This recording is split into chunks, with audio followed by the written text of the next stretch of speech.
almost 11 a.m. So it's what? Close to 7:30 p.m., I think, in Iran. Not much going on. If you watch Tusi, you see what's going on earlier today, local time, with the students, Tehran University.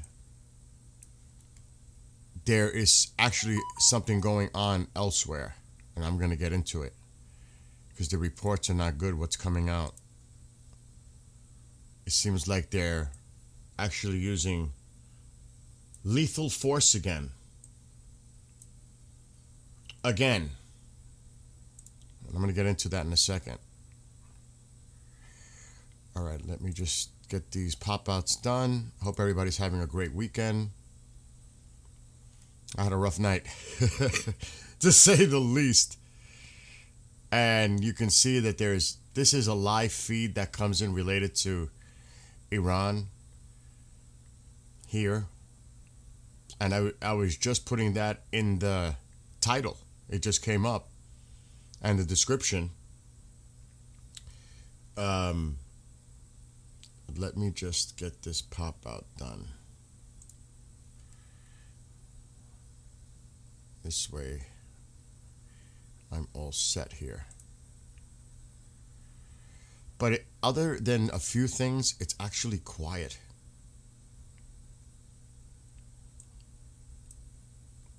And we'll get into a few things. But is there a possibility that there's a deal in the works? They're supposed to have their proposal in the next couple days submitted to Steve Witkoff, who's negotiating along with Jared Kushner. I mean, many of us have heard about the 10 to 15 day deadline in quotes.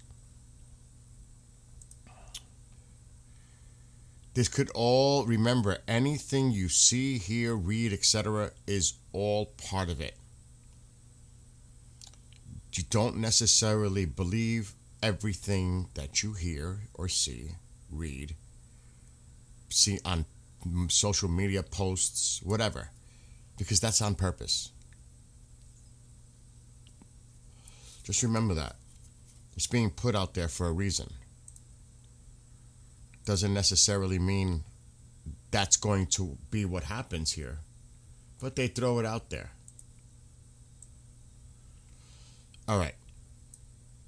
So, it says here, U.S. softens on Iran enrichment. The U.S. has accepted Iran's demand to continue uranium enrichment, according to a diplomat cited by Iranian Students News Agency. Remember, take everything with a pile of salt.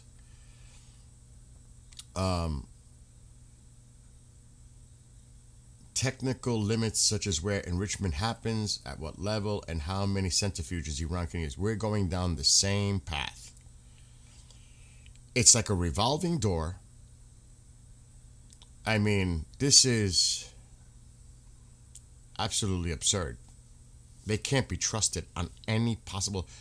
I've talked about this. I can show you the IAEA reports. Who's going to monitor them? Who's going to keep an eye on what they're doing throughout the whole country? Who? Been there, done that. Been there, done that. This is absurd.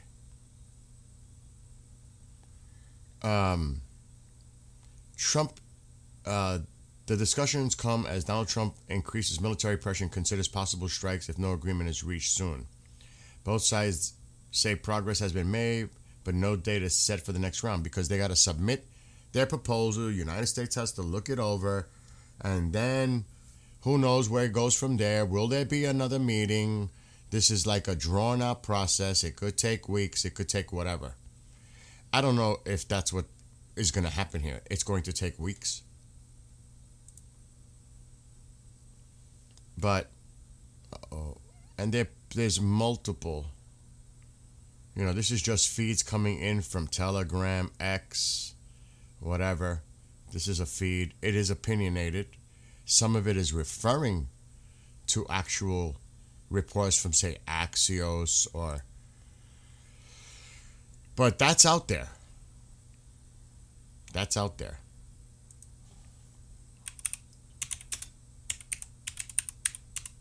And I'm going to actually see if there's a source.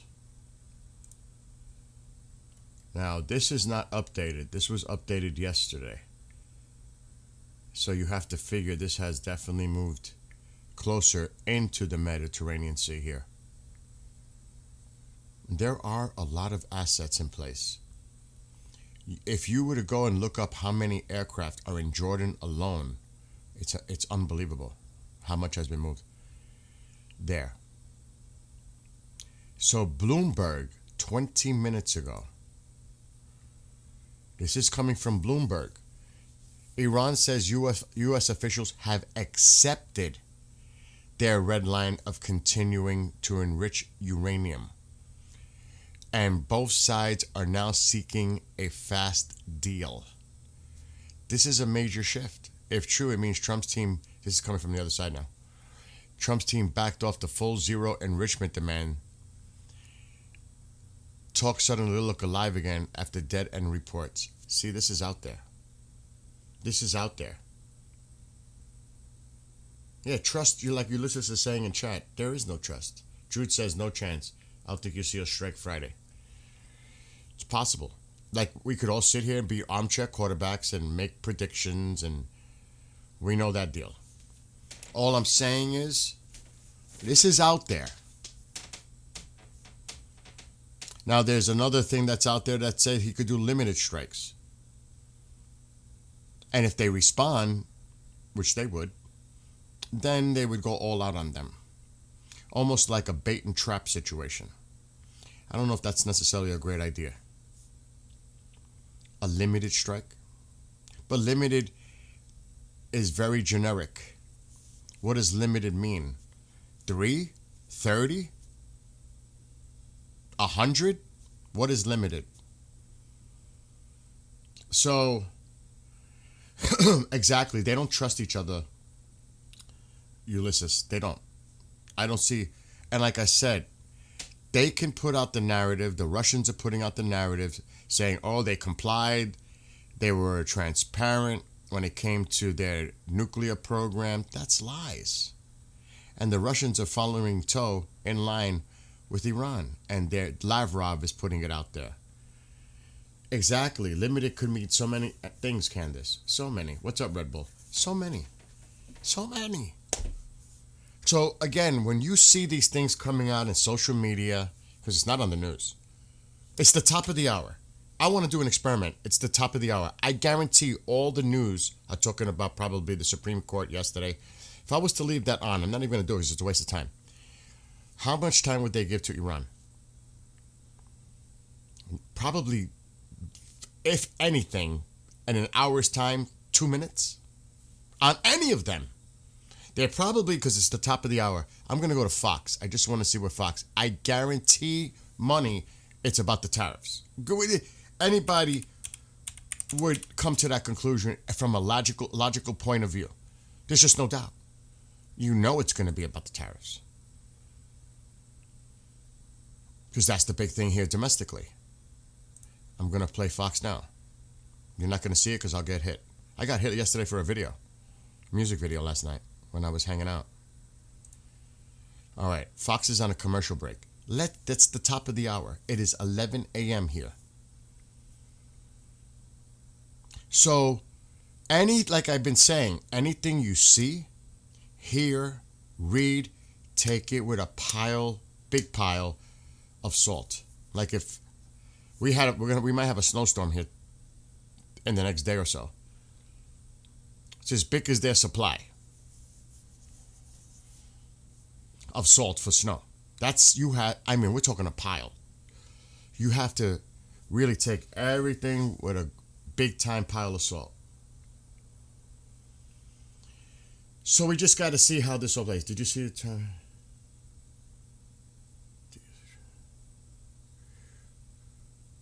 I did not see that, Trude. But that's an interesting take. Now, I'll be honest, Druid. I'm not a big fan of polls. You know what I mean? I am not. So, but he's saying that Thomas Massey did a poll where more people voted in favor of a strike than against. So that's one example of that. I do want to show you a couple of clips while we wait. I'm curious to see what Fox does. So this was what, if you watched Tusi earlier, this is something that he played. I don't know if he played this, but what was going on.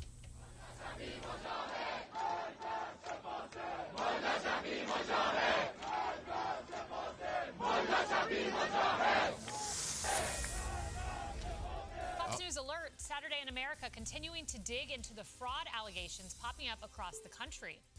Now, last week, we told you about the millions of dollars in public assistance fraud happening in Massachusetts, and we will have an update on that as a whistleblower is now speaking out. But let's start here in the state of Maine. And here's what we have. The Health and Human Services Inspector General revealing. You see what they're talking about? Domestic, right off the bat, which is not surprising. It's domestic. It should be domestic. They usually do foreign policy related, like Iran, Ukraine, whatever. That comes up afterwards. Obviously, they're going to focus on domestic issues.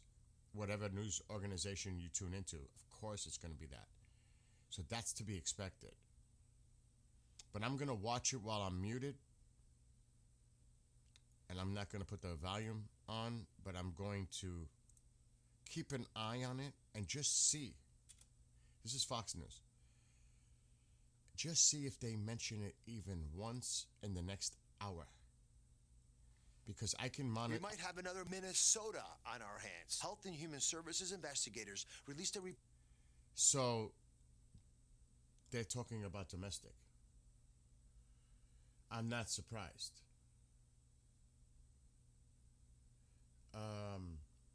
Let me just show you a couple of other videos while I'm keeping an eye. And I'll put flight radar on for now. Again, this has to do with what was going on in Tehran. چی شدش؟ چی شد؟ سنگ زدن؟ سنگ میزنن بیشرفا. ببینین دومیه که سنگ میزنن. این بود اعتراض مسالمت آمیز. این بود. ببینین مردم سنگ میزنن. دانشجوی شریف نخبه مملکت سنگ پرت میکنه. دستش بشکنه. چی شدش؟ So that is also what went on earlier today. Because remember, that's earlier today. Now, in another location, and I'm going to read to you. Now, this is alarming, what's coming in. And I'm going to read it to you right now.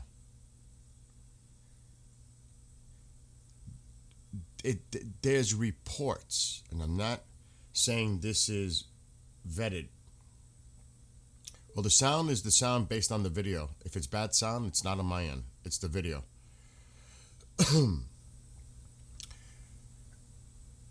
This is allegedly what they're reporting. The IRGC is massacring the protesters in Abdanan.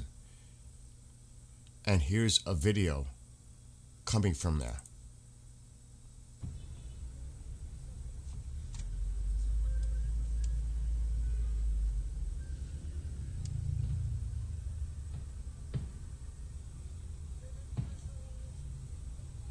Now, they could easily be just shooting in the air to, scare people off. You have to take everything with a grain of salt when you hear things. That's what I'm saying. I don't see any evidence of a massacre. I see people dispersing. Now, we don't know exactly what's going on here. People are running. But, like anything here, like in the United States, they disperse the crowd. Now, I'm not saying they use live fire, but I don't see any evidence of that there. Let me see what you're saying, Sean. The guy in video was with IRGC. He praised IRGC and the crowd and got beat up for it. Then he posted a video not being peaceful after what happened in January. They don't get to complain about something not being peaceful. What's up, Cluster? Jude says, I think that's the city where they were going door to door. So, and this allegedly shows a teacher being detained.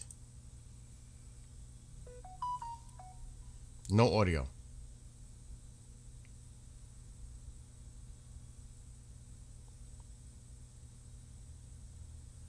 And I'm sure they, like you said, they're going door to door to round people up.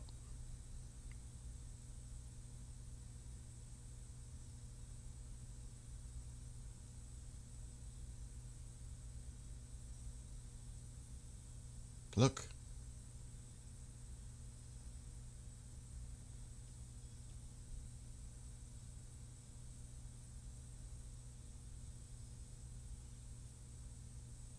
Put him right in the car. Look at that. That could be family members. You know, I'm making assumptions, but they just went in there, took him, and put him in the car. Hello, Muhammad. How are you? And Cluster and everybody else. So, you could tell who they are, the one that amassed. You could tell the family's trying to be there, but they're just taking him and sticking him in the car, being detained. There he goes. They're putting him in the vehicle, and off they go. So, we hear about that, how they're going door to door and rounding up people. That was the arrest of one of the activists in Abdanan. I heard he was a teacher, though. That's the report, that he was a teacher. Now, obviously, yes, he was one of the protesters, activists, but I heard he was a teacher. I don't know if that's true. Again, I'm going based on what I'm seeing in reports. And like I said earlier, take everything with a big pile of salt. Sean says that's the literal IRGC secret police that dresses like everyday civilians. So they're being terrorized.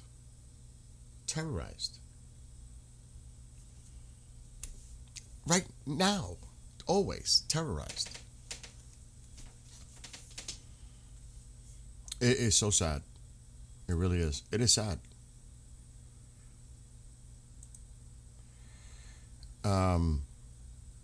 The news coming out, there's a lack of news. Other than, like, if you watched Tusi this morning and, you know, the heartbreaking videos he was showing and what was going on at the university, it's quiet as another night approaches. But basically, things are quiet. The president's not posting anything on Truth Social. I'm not seeing much in the way of updated information other than what you've seen on Tusi or what's going on, the unrest in other areas. So the thing that gets me is, did the U.S. compromise on their uranium enrichment?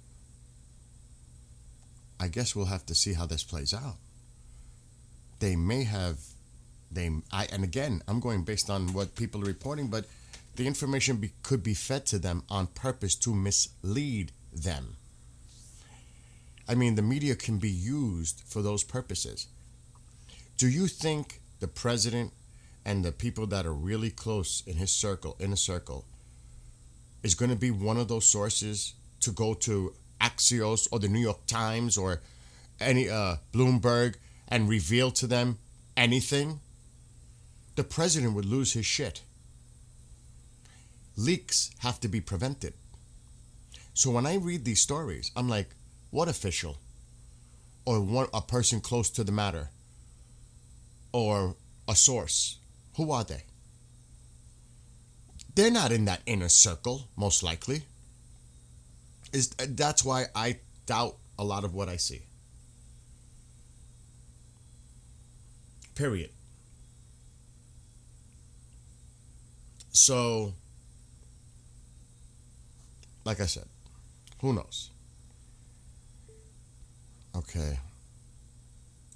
I'm just checking because I thought I heard something coming in on Telegram. Even Telegram is quiet right now, and it's early. Like right now, it's what, 6 11 in Israel, 7:41 p.m. in Iran. It's early, but people are quiet. They're not putting up much. And there is actually some opinionated stuff that you could see people are getting angered by what they're hearing. Axios and AP report about the deal possible. And this person is a reporter in Israel. And this is what he's commenting on it. Is Trump looking for an exit ramp? 2 weeks ago, it was zero enrichment or else. Now the administration says token enrichment might be acceptable if Iran can prove it's harmless. How do you vet that? How do you monitor that? We've been down this path before. How is that acceptable? What, are you going to send Americans in to monitor? The IAEA? Who? Look, just think of that. It might be acceptable if Iran can prove it's harmless. How do you do that? Explain to me the process that Iran can prove that it's harmless. I'd like to know. Somebody please tell me how that possibly could be done. And then the comment is, this is a significant shift. Trump has the biggest military buildup since Iraq 2003, parked off Iran's coast, and he's using it to negotiate, not attack. One advisor, here we go with this one advisor, says Trump might wake up tomorrow and say, that's it, and never strike at all. Another says Trump knows what he'll do. Maybe he doesn't either. So there's so much mixed signals going on. It's hard to keep track of everything. And that could be on purpose. The Maduro raid took everyone by complete surprise. This is exactly the opposite. Maximum visibility, maximum pressure, maximum time for Tehran to fold. Either the buildup was always the negotiation, or Trump is still deciding which door to walk through. As far as his next move. So there's a lot of that out there. But we all have that. We all are like, is he going to actually make a move, a kinetic strike? Or are they really going to try to negotiate and come up with some agreement? And what does Israel then do? Because this has nothing to do with the ballistic program. This has nothing to do with proxy support. This has nothing to do with the people of Iran, those that are detained, that they must release all of them, which you know they're not going to do. And I don't know, I just don't see this. Muhammad said,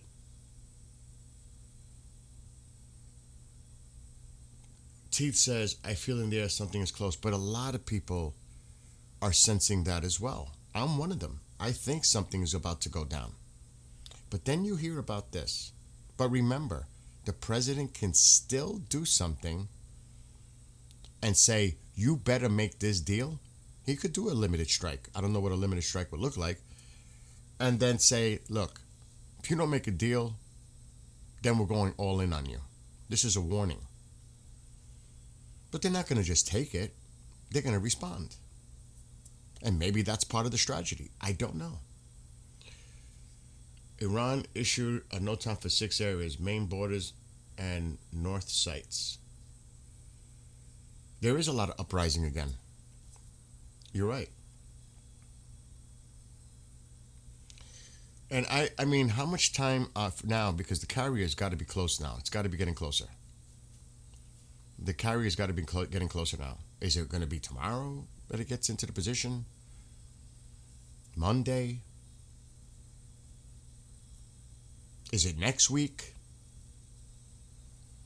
To give Iran time to make their proposal, then we look at it again. And is this true? That there's some kind of compromise going on with their enrichment I don't know. The only way I would believe any of this is if I see it from the president speaking on it, or he posts something on it, or Rubio does, but they're not going to step ahead of the president. Until something official comes out, I can't trust anything. Nothing. So that's where we're at. There's really not, it's actually very quiet. Other than what we've seen, if you watch to see what's going on, there's really not much going on. It's actually really quiet. And I've been scouring all morning. And I was debating if I should even come on. Because it's that quiet. Now, it's early here, but it's not early overseas. And it's all over the place. They're all referring to the Bloomberg article. This is like literally in the past hour. Iran says U.S. officials have accepted in caps the red line of continuing enriching uranium, and both sides are seeking a fast deal per Bloomberg. Per Bloomberg. Who is the source for Bloomberg?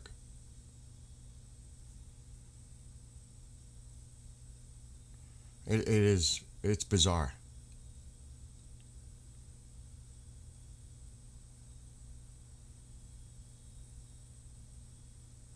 And then the Qataris are saying, Qatar warns the U.S. military that U.S. military action against Tehran could affect 5 trillion U.S.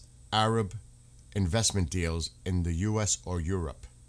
So they're throwing the money figure because that's going to catch the president's attention. 5 trillion. 5 trillion? So they're throwing that out there to try to pressure the president to say, this is going to cost you. It's going to cost us, a lot. Trillions. You still want to do it? That's another angle that they're using to apply pressure to the president not to do any military action. They think that can get into his head and say, oh man, the one thing he always is concerned about is money, investment, economy. Well, we can use that. And it seems like they are. They're using that card. And you know that he's getting all kinds of information from so many different places. Ultimately, his decision. But that's another thing that's out there.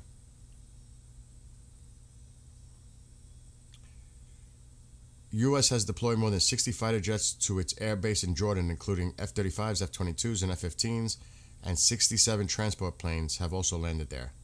Jordan could serve as an important staging base for strike on Iran. We know that. That's not new. Is it true the U.S. is evacuating their bases in Qatar? Actually, the New York Times had to retract that. Exactly. The New York Times had to back off that. They had to retract that. Because it's not true. They are not evacuating all personnel. Non-essential, yes. No. The Times had to retract that. Now, Jude is saying, it depends if the carrier is staying in the Mediterranean or going to... There's no way, absolutely zero chance that second carrier is going to the Arabian Sea. That would be stupid strategically. Why would you have 2 carriers there? That carrier is going to serve a purpose to help defend Israel. And it can be used for offensive as well. But that carrier that's going to be in the Mediterranean Sea, the Ford, is there to help shield Israel. And it can, like I said, it can be used for offensive purposes too. But that, to me, is why you have that carrier in close proximity to Israel to help shield it, which they have the capacity to do. That's a strategic move. That makes more sense. Excuse me. So, no, I don't see them moving it to the Arabian Sea or Gulf of Oman. No. do the Red Sea. No. But that's my opinion. I think it would be stupid if they did. Jude. It doesn't make sense to me.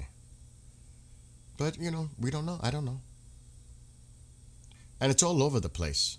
It's breaking all over with this thing about possible nuclear enrichment deal. If it leaves no path to a bomb. How do you confirm that? And how many times do I have to put this on the screen to remind people? When you hear Iran lie, straight, blatantly lie, oh, we've complied, we've done everything the IAEA asked of us, we were transparent.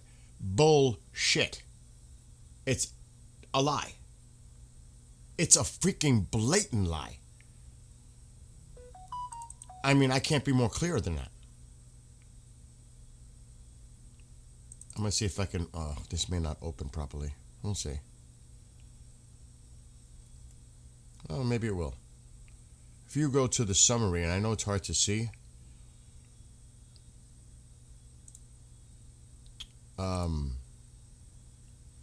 Actually, I'm going to open it up with something else because this is hard for you guys to see. Oh, my subscription. I got to renew my shit for... I have to do my Adobe. But I'll open it up a different way. That's good to know, though. All right. Let's see if it opens this way. It should. Yeah, it will. So, right before the 12th day, right before Midnight Hammer,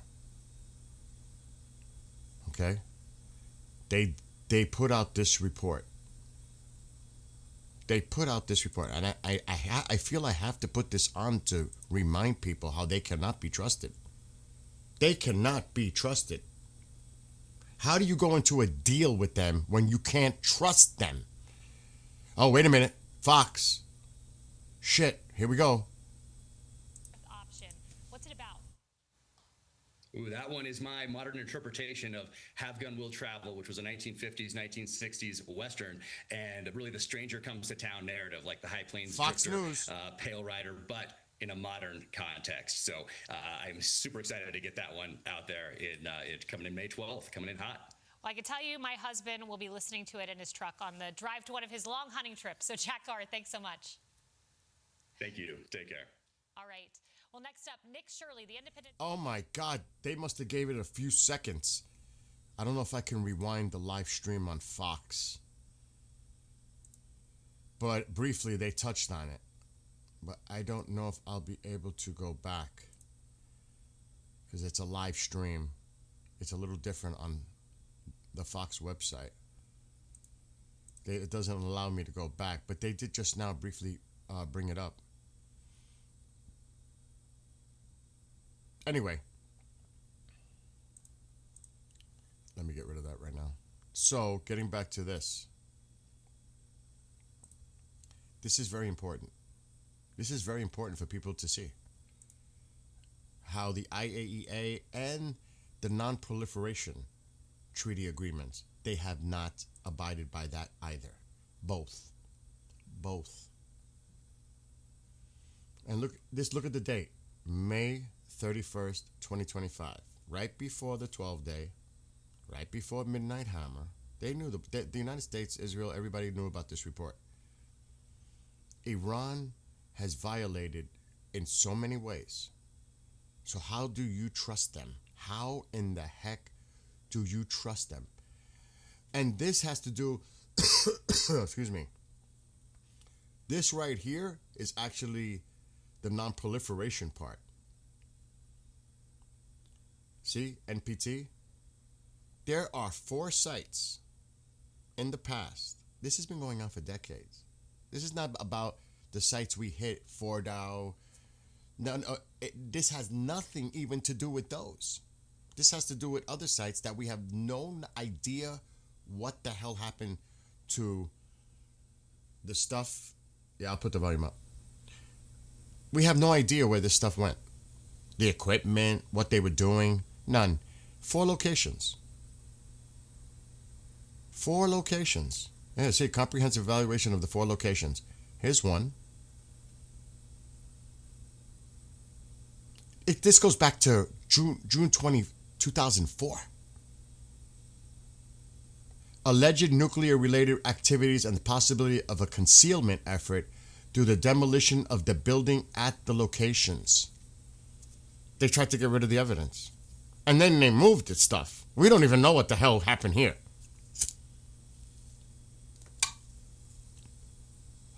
This goes back decades. I remember people say, whoa, Netanyahu said they were working on a bomb 20 years ago because he saw this. And no idea what happened to the material or the equipment. They won't reveal it. They're blocking it. They won't reveal anything that happened at these 4 locations. And this is decades ago.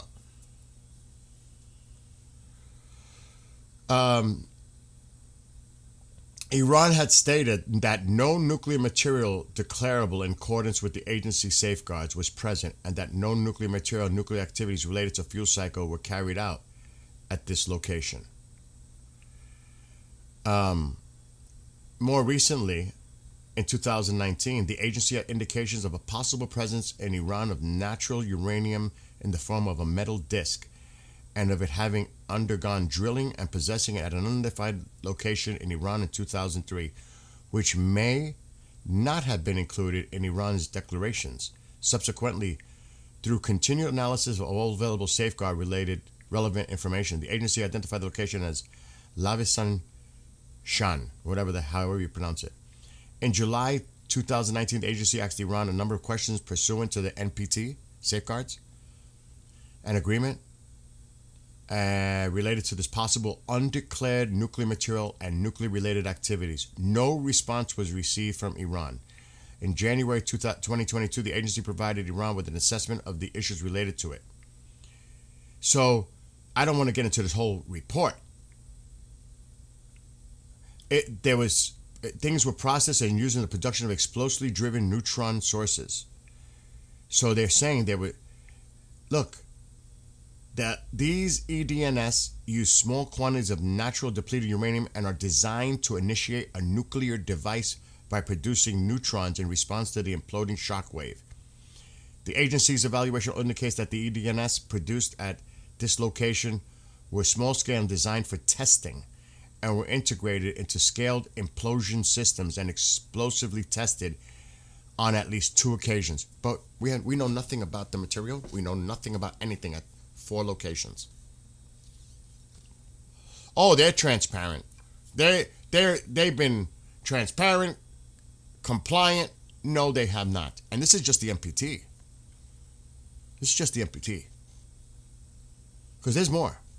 There's 4 locations. And they know nothing about what happened here. Nothing. Those are the 4 locations. Nothing. I know there's a nor'easter coming my way. Oh, God. We're going to get it. Yeah, we're going to get like 8 inches. Don't remind me. But that's that. Now let's get more into the more recent. It's alarming. It's alarming. And we're supposed to trust? How the heck are you trusting them to do it? I don't know who's putting this out there, or it ain't going to work. It's not going to work based on the past. Okay, let's look at the summary.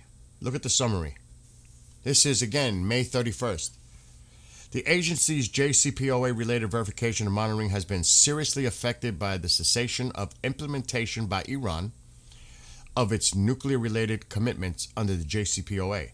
The situation has been exacerbated by Iran's subsequent decision to have all of the agency's JCPOA-related surveillance and monitor equipment removed. Oh, they're transparent. They are. Oh, yeah. They're complying. Oh, really? The agency has lost continuity of knowledge in relation to the production of and current inventory of centrifuges. They have no idea. Rotors and bellows, heavy water, and UOC, which it will not be able to restore as a result of not having been able to perform JCPOA-related verification and monitoring activities for more than 4 years. More than 4 years! 4 years!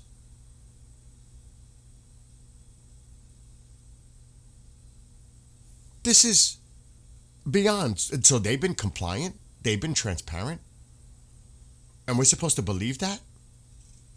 Iran's decision to remove all of the agency's equipment previously installed in Iran for JCPO-related surveillance and monitoring activities has also had detrimental implications for the agency's ability to provide assurance of the peaceful nature of Iran's nuclear program. Oh, but we're making a deal with them right now for some peaceful enrichment. We're going down the same path, and they're saying we can't even verify that. And yet we're going to compromise with them? Does that make any sense? Does that make any practical sense? Oh, we're going to allow them to enrich uranium at a low level. But look what the report says. Oh, so we're going to change that? Who's going in to monitor it? Who? Everywhere in the country? I mean, it says it here. It's so clear. Iran's decision to remove all of the agency equipment previously installed in Iran with the related surveillance and monitoring activities has also been detrimental implications. Somebody's here. My dog's going crazy. Somebody's in front of the house.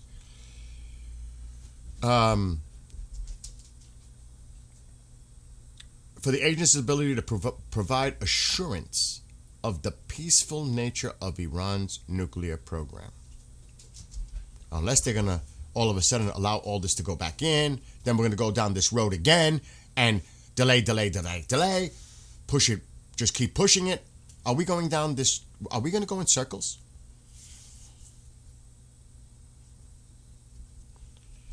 It has also been more than 4 years. Remember, this came out right before the 12-day and Midnight Hammer. Literally weeks before. It has also been more than 4 years since Iran stopped provisionally applying its additional protocol. Therefore, throughout this period, Iran has not provided updated declarations, and the agency has not been able to conduct complementary access to any sites and other locations in Iran. You got to wonder what the other locations are. Undisclosed? Undetermined? Unknown? What? Excuse me. I think I'm getting sick. The significantly increased production and accumulation of highly enriched uranium by Iran, the only non-nuclear weapon state to produce such nuclear material, is of serious concern. And then they say that the Director General will continue to report as appropriate. There's nothing going on now because they can't even get access. So we're supposed to buy into a deal with them? Look at their track record on both NPT, non-proliferation, and for having people. And that doesn't even include, if I scroll up, they threw people out, inspectors. It goes into detail.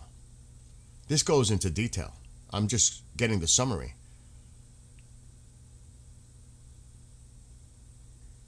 I mean, and you can see the dates.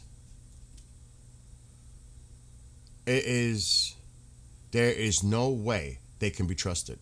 In my opinion, there is absolutely no way. There's no way. You have to look at the reports. It is bad. From May 8, 2019 onwards, however, Iran stopped implementing its nuclear-related commitments under JCPOA on a step-by-step basis until February 23rd, 2021. It stopped implementing them altogether. That's why they say the last 4 years, including the additional protocol. As a result, Iran no longer allows the agency to conduct the following verification and monitoring activities in relation to the JCPOA. Monitor or verify Iran's production and stocks of heavy water. Verify the use of shielded cells at 2 locations, referred to in the decision of the Joint Commission, blah, blah, blah, blah, blah. And it goes into detail.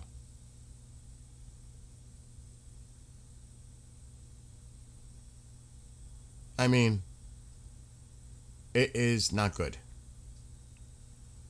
So all this stuff you hear, read, see, especially coming from the Iranian side, the regime side. I mean, give me a freaking break. Give me a break. They say it. They say it with a straight face. And the Russians, Lavrov, yeah, we agree with the Iranians. They've been compliant.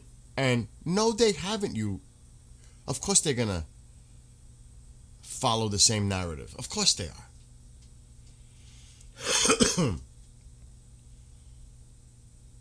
So what do you all think? If a deal was going to happen, then Trump wouldn't be so tight-lipped. He is very tight-lipped, and that can be an indicator in itself. You can read into that. There's a rally of Iranians in Embassy Street in Washington, D.C. today. We all hope that the people in Iran, and for everyone in the region, and of course, I definitely agree with that. Iran International reported that the U.S. base off of its military capabilities and military has the power of around 35 days of campaign as of February 21st. Speculation. How come the delay is necessary? Well, again, based on what you want to take, whatever value of an alleged proposal or an agreement that we're going to allow them to enrich at a low level, if they can be monitored and prove that it's not. I mean, this is, again, we're going down the same path. We're just going down the same path. It's just like a revolving door. That's why I'm not buying too much into that. And again, this has nothing to do with them ballistic missiles, their missile program. This is just nuclear. What about the missiles? Do you honestly think Israel's going to stand idly by and allow this to continue? Do you? Israel, I mean, everybody's quiet, if you notice. Netanyahu's quiet. So there's something probably going on here, even though all this talk is out there. Until the president takes the lead on this and makes certain announcements based on this negotiation, it still has nothing to do with the ballistic. Still has nothing to do with the proxy. And it definitely doesn't look like it has anything to do with the people of Iran.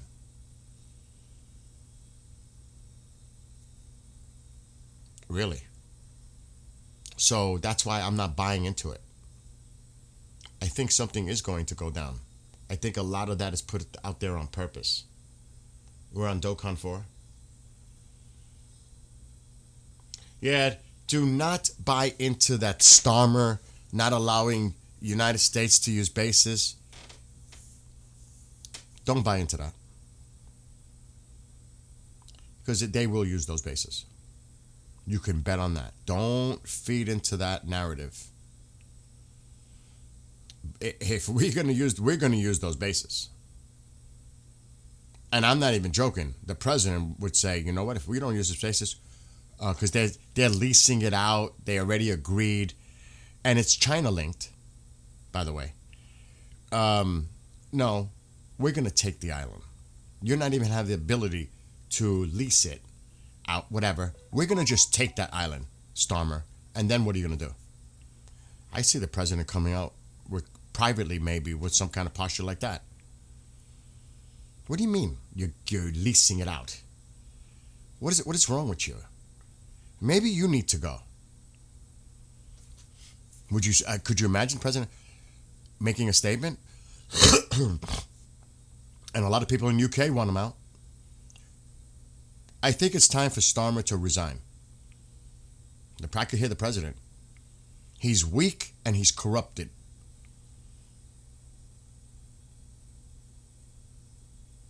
Exactly. How can he stop Trump? That's what I'm saying. So, I mean, if you look at it from a practical sense, what is he going to do? He's going to go to war with the United States over Diego Garcia? He'll bend. He'll bow. Look at his position. He's coming from an absolute position of weakness right now, Starmer. Internally, what's going on in the country of UK with him? He's in no position. And trust me, I can see the president coming out publicly and making it, because he does it here. I don't see why he wouldn't do it over there. Starmer needs to go. The people of Britain, the UK, they need to do something about his corruption, his weakness, what's going on internally. He'll make life hell for him. You can bet on that. He will make Starmer's a life of hell. And yes, teeth of God. You see, and we had a good conversation about this. And people bring up the word appease. What it is, he's appeasing, but he's also scared. He fears what could happen in the UK from an extremist point of view. Just like Macron in France. They fear it. And I'm not talking about a small fear. They are deathly afraid.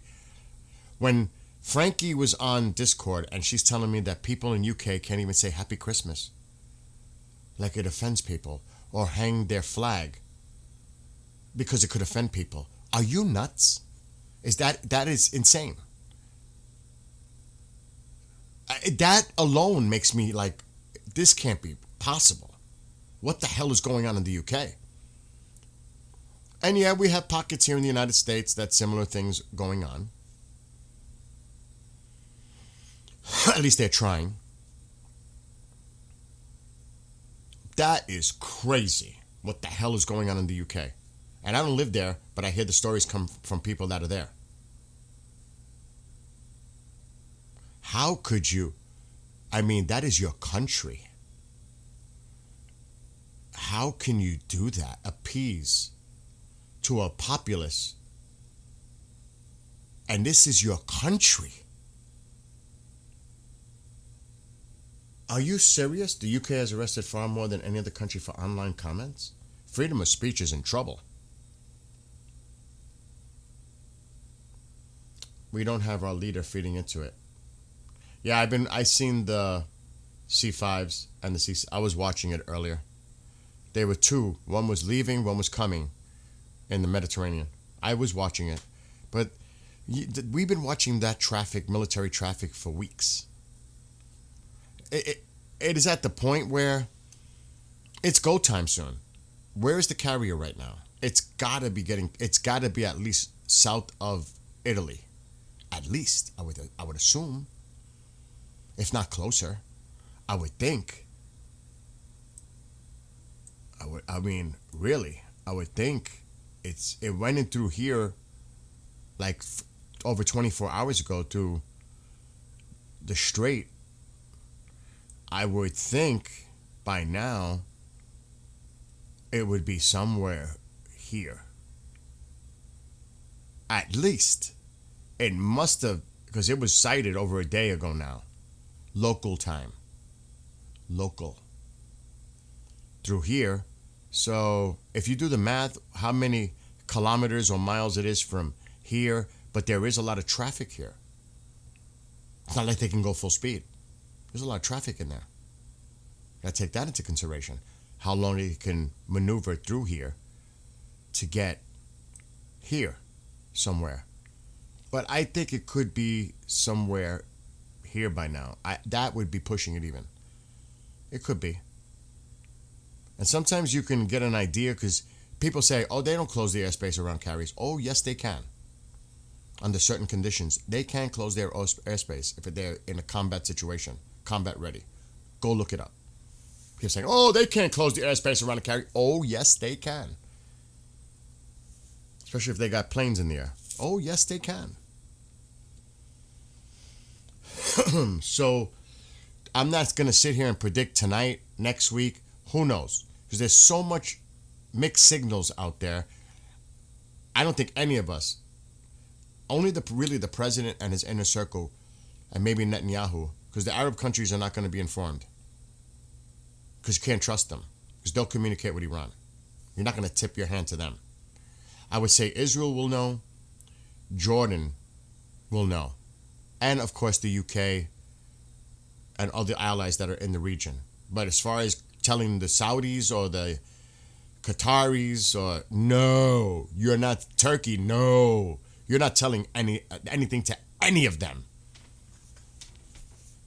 because they play the other hand. I would not trust them.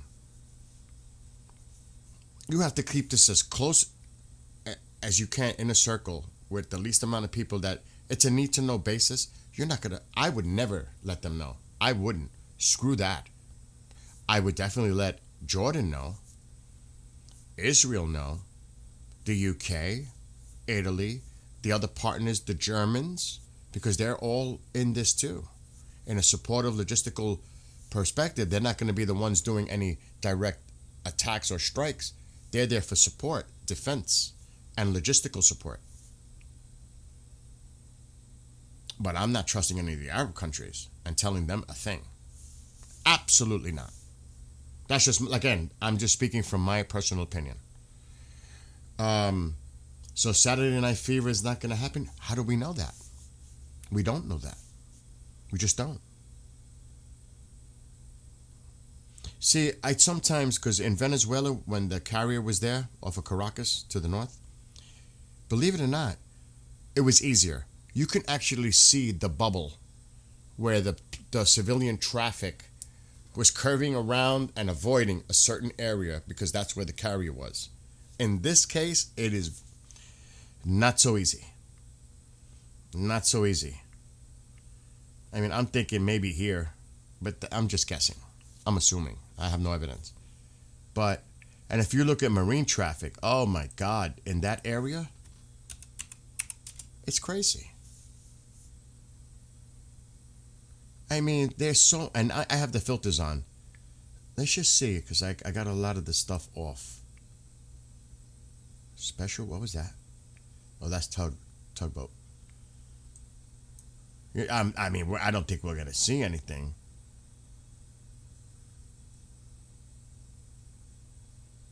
And it would be moving in that direction.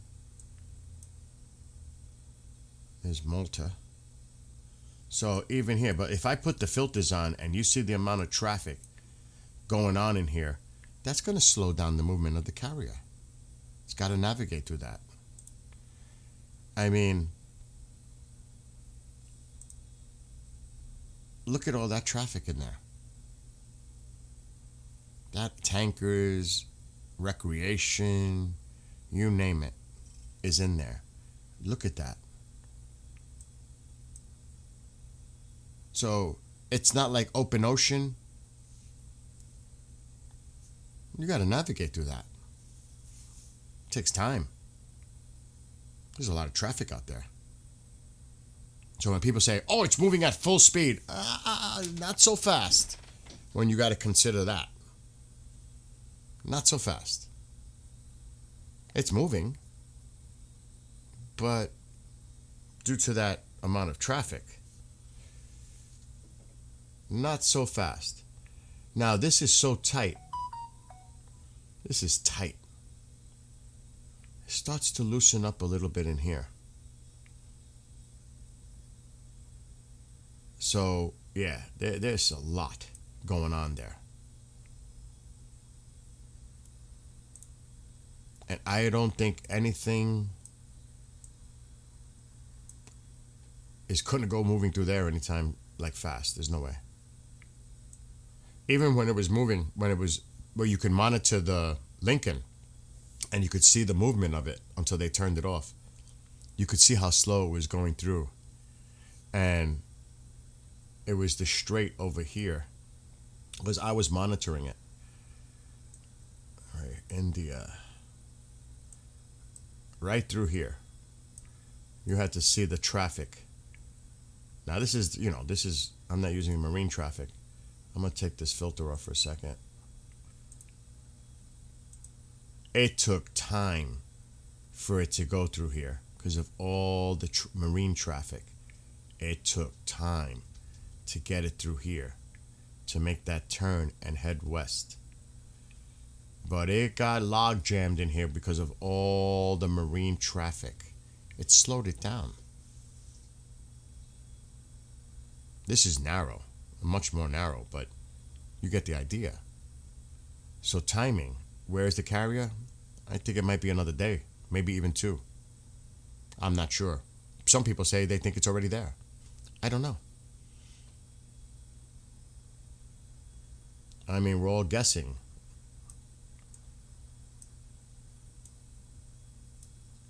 See, they are still sending stuff in, sending stuff out. There's a galaxy. There's another galaxy leaving the area. And look where it left from. Bahrain, Qatar.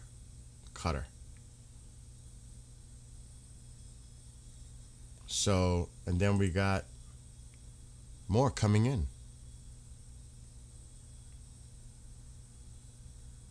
Now, I don't know if that's going to go to Qatar or it's going to end up in Saudi Arabia, which I'm guessing it is. Because the base is somewhere in here. And that's exactly where it looks like it's going. To Saudi Arabia. So they're still bringing in equipment. Heavy. It's not like they're backing down. They're reinforcing. And look at the planes in the air. Italy. You can see who's assisting. Definitely the UK.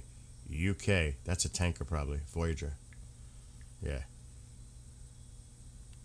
You can see who the players are.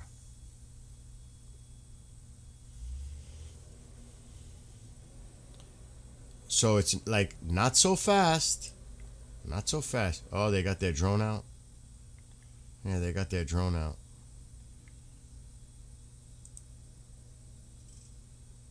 And it looks like it went mighty close to the carrier. The carrier might have backed down a little bit to the south. But look where it went. That's kind of close. I'm surprised that one even survived, to be honest. They allowed that one to stay in the air. Really. Because they tried to get close. So you got to assume the carrier is down here somewhere. And they went as far as they could test it without getting it shot down. So the carrier could be anywhere. It's not going to be too close to Yemen. So the carrier could be somewhere here, if I'm guessing. Because they're not going to get that close. Because it'll get shot down. I'm assuming. Let's see what you guys are saying in chat. Could be in the Eastern Mediterranean near Crete or Cyprus. Remember, Vincenzo, yes, but think of the marine traffic. You have to also consider marine traffic. Theoretically, yes, it could be near Cyprus or if it was going at that speed. There's a lot of marine traffic in there. And you're talking about the largest supercarrier in the world. You think it's just going to go full speed and navigate through boats? Ships, cargo vessels? It's not like they're going to be sitting there and moving fast with the threat of all these other vessels around them to navigate. Total safety concern. And notice how the Indian leaves are staying quiet. Having traveled the Med regularly on cruise ships, the carrier could be near Cyprus. Oh, that's the drone just went off. So if that's the case, then we really have to monitor what's going on the next few days. I don't know if anything's going to happen before the State of the Union. The heck with the Olympics. The State of the Union is Tuesday, when the president addresses the nation and Congress. Really Congress, but it's also for the American people. Do I see him doing something before then? I don't know. Will he wait till after the State of the Union? Will he wait till next week? Will he give it a Friday deadline for Iran to see if they come through with their proposal and the United States is negotiating with them and accepts that they should resume talks for a future meeting? That's what I'm saying. That's where we're at. Too many questions right now. So then why are both countries for months now having to have defenses? Why do they need all this just for Iran?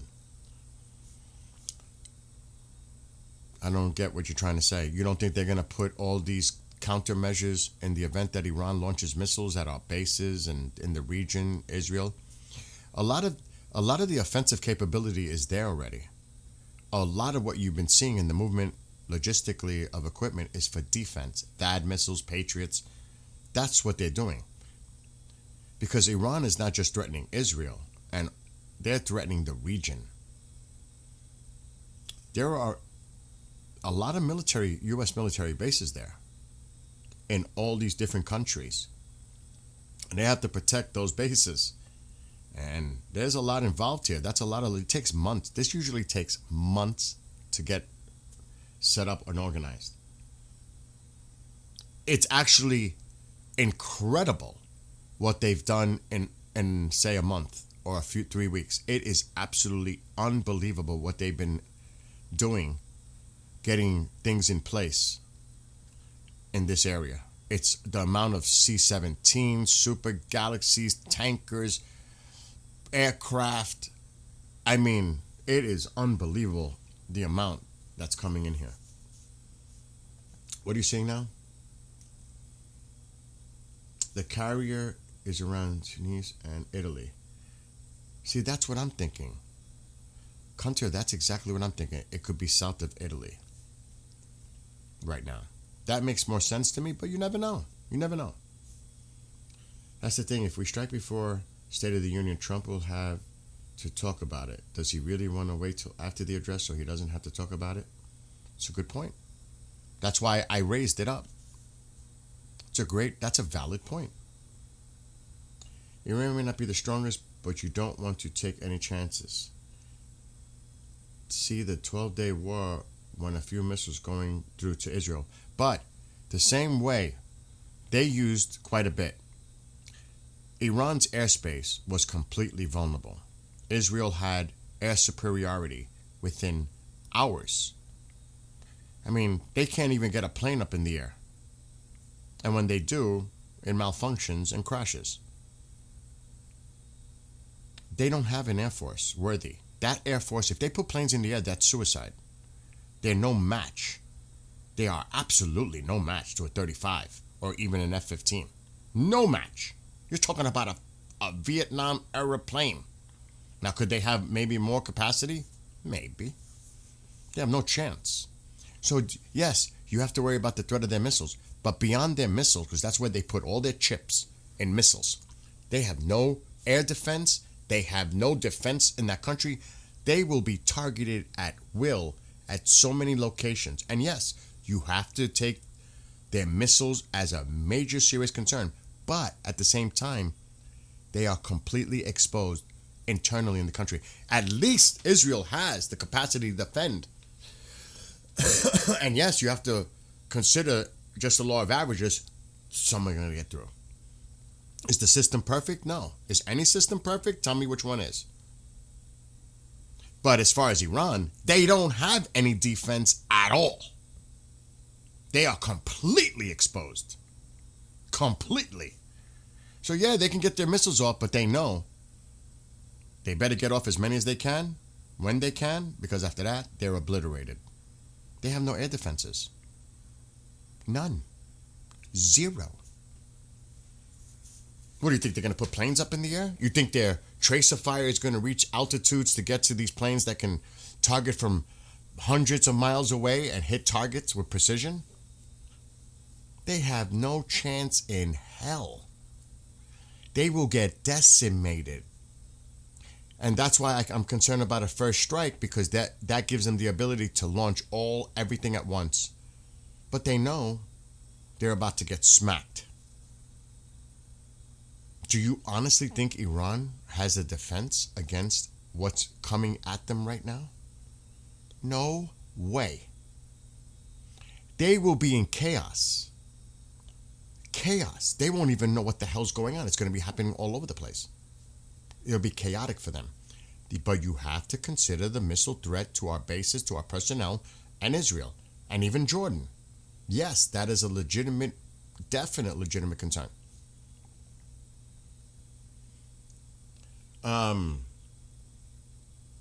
So, even if they had air defense, how many minutes would it last? Yeah, exactly, Jerry. Exactly. And we have the capability to make them go like, eh.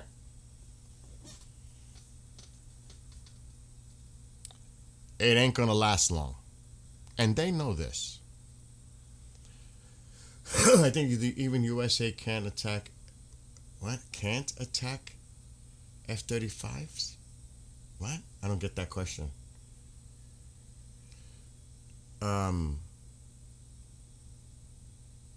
Iran has Russian missile interceptors. Well, they had them during, if people have short memories, that's nothing new, KJ.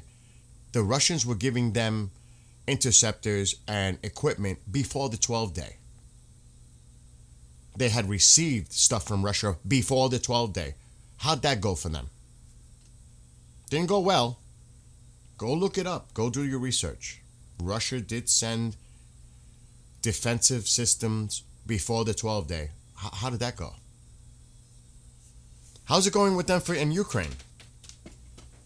You think that's impressive? Oh, the Russians sent this. I'm more worried about what the Chinese are sending them.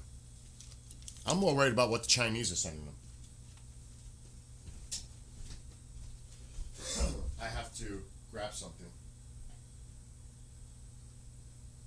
I gotta check out what's going on here. My dog is acting a little crazy, so that means something might be going on outside. I gotta check. When he starts running around, there could be somebody outside. We must check that. Go into the light.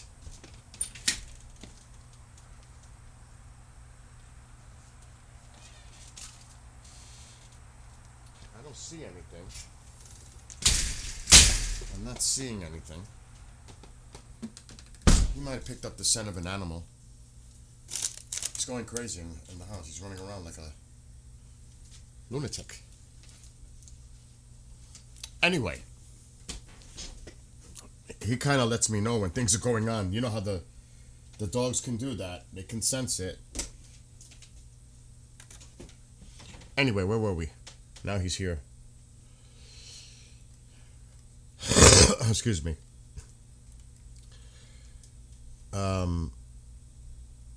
It's going to be overwhelming.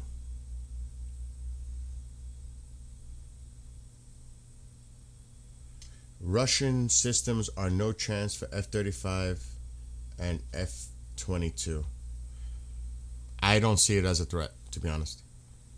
Also, a general agreement between China and Russia to not sell to Iran from specific generation onwards because of lack of intelligence. Yeah, he's into the light, right? Well, over here it's little after noon Eastern, in the afternoon. Shall we talk, Bill, a little about how the probable attack might take place? With which aircraft, how... We would be guessing and making assumptions. It's not like, you know, the strategic military aspect. My concern, if I were, I'm taking out their naval assets. Anything that threatens our Navy, I'm taking that shit out immediately.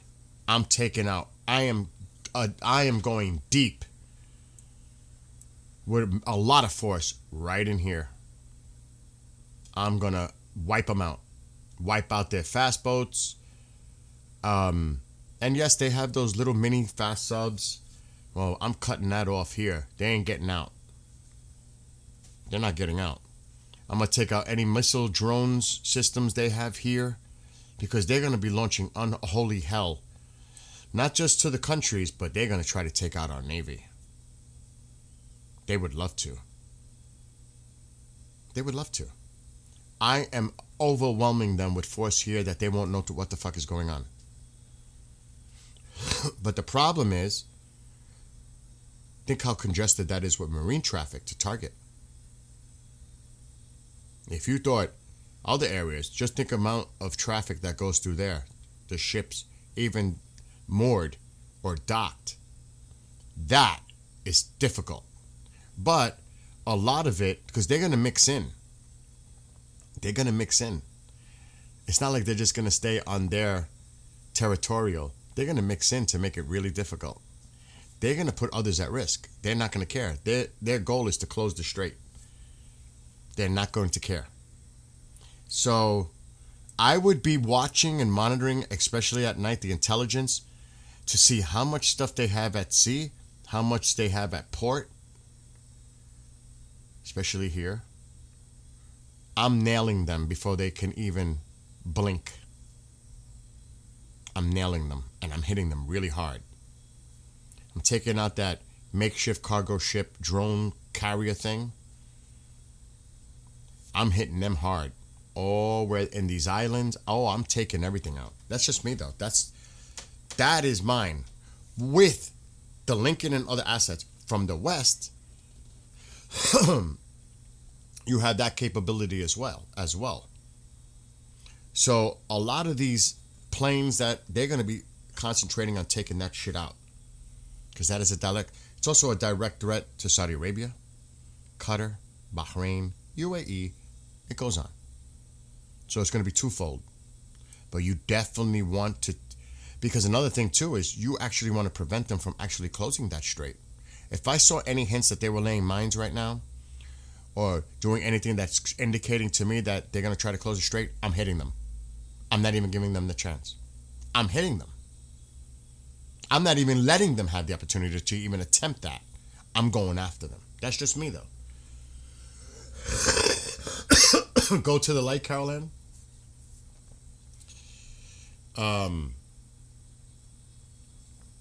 Chris says, check Discord chat. I posted where the last spot the photos.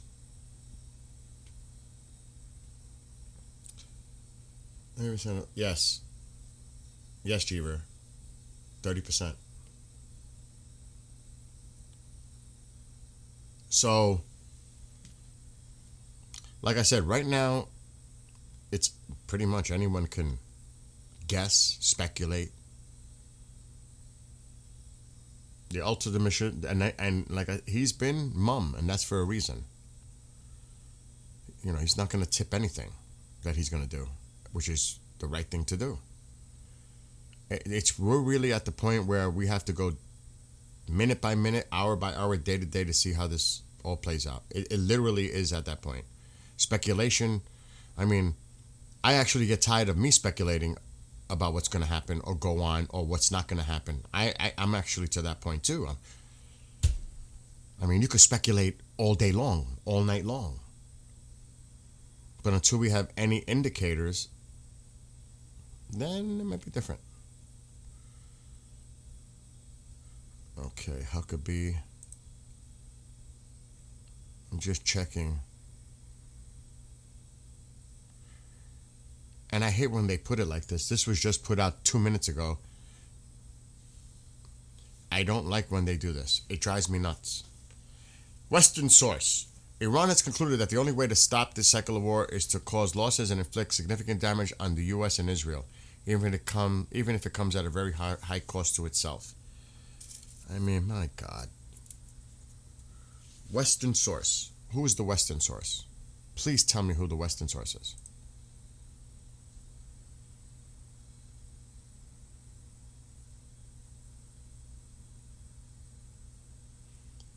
That was yesterday. Oh, that was this morning. This is, again, from the media arm of the regime. During the talks in Geneva, Omani mediators delivered an envelope from the U.S. delegation regarding Iran's ballistic missile program. But Iran's foreign minister refused to open it. That's coming from Reuters. but the propaganda arm reposted it. So they're not even talking about missile programs or proxies. It's only this nuclear shit. That ain't going to fly with Israel. It's just not going to. And they're actually showing old videos of the carrier moving through the strait. The Times of Israel, an hour ago, put a report out. Iran's IRGC is currently running Hezbollah. No shit. Preparing it for war with Israel and the United States. I mean, really? Is that new? Is that news? Is that supposed to be news? You know what I mean? I mean, really? That's news. All right, let's see. Who put that in there? Stormtrooper, I showed that video clip, if that's what you're saying. I showed that yesterday. And that was when it entered the strait. It's not there anymore.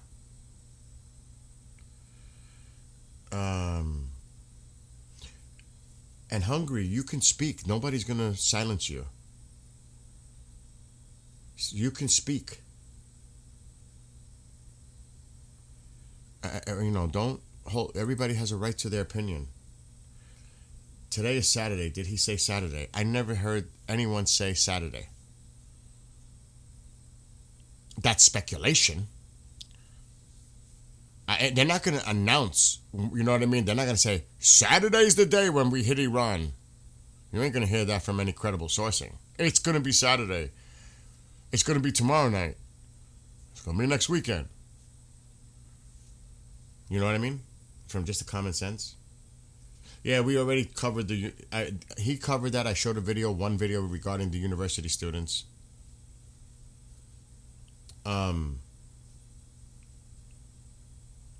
Yeah.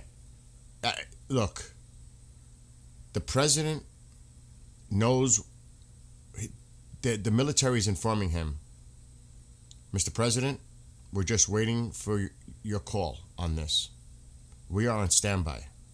If and when you are ready, we are ready to go. Green light, whatever. They're waiting. Now, they may be advising him, Mr. President, it might be wise to wait for the other carrier to get into position before you make that determination, if you make that determination. Only he, Hegseth, Rubio, maybe a few others. Very close circle. It's a very close circle. They're the ones that are discussing it. And, between them, maybe Witkoff, I don't even know if he would have Witkoff in that conversation, or I don't even know, Jared Kushner. He's going to have those people, those core people that need to know only, because he's going to prevent any kind of leaks. So when you hear these sources say, U.S. sources say this, who are these U.S. sources? They're not on the inner circle. They're not on the inner circle. The inner circle's not going to do that. And they could put somebody to go to the media to put something out for them to create that. But it's definitely...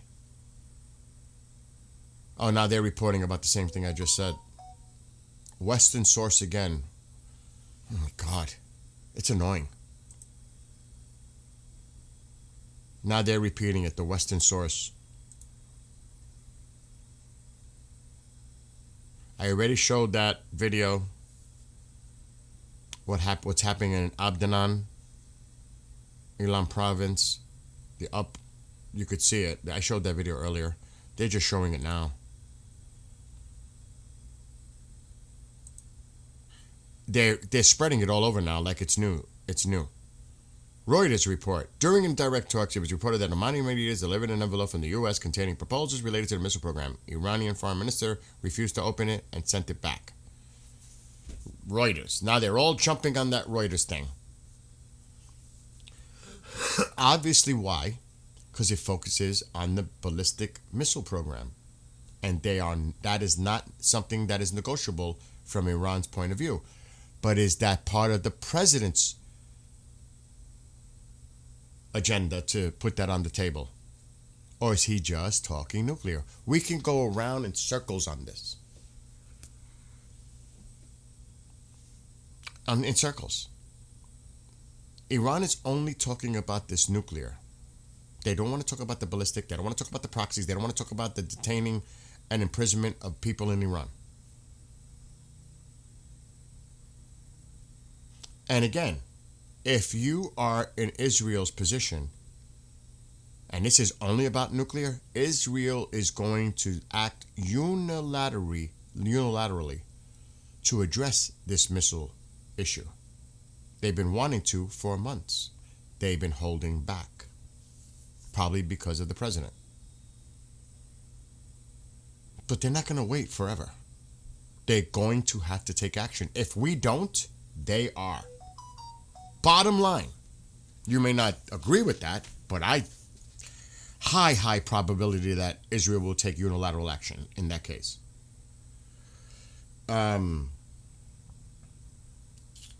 Is that on a low flight radar system? Cuba is definitely a situation too, but we're not focused on Cuba right now, even though Cuba's on the radar. Then that's a big burger full of nothing then. I showed earlier the report that the IAEA did. They don't have a track record of trust for decades. When you're talking about the nuclear, they don't. I read that. I showed you on the screen earlier the reports. So to me, how are you going to say that you can make a deal with them for low enrichment? Because they're saying now that the zero's off the table, that there's some kind of compromise going on. If they can prove, Iran can prove it's for safe means. How do you do that? How does the UNT ensure that that happens? How can they? Who's going to do it? Who's going to monitor it? Are you kidding? Please stop. You know what I mean? Where do you think the Bush is going to go after it's done with training? That's a good question, Drew.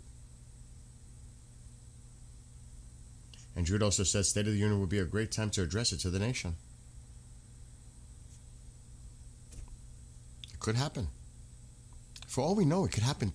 There could be a limited strike tonight or tomorrow to set up the State of the Union. Do I think? I don't know. I don't know. Everything you guys are saying, anything's possible here. No one, I don't think anyone has any kind of edge when regarding speculation. And anyone can guess and speculate. Oh, it's not going to happen. There's going to be a deal. Oh, yes, it's going to happen. It's going to happen tomorrow. No, it's going to happen after It will happen when the president decides what course he's going to take. That's it. That's it.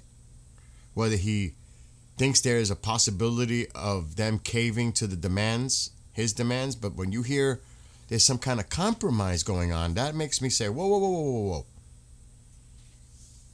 Is that an off-rail? An off-ramp? After putting all these pieces in place? Or could they come up with a nuclear deal but still attack them for their ballistic missile program? And not touch the nuclear?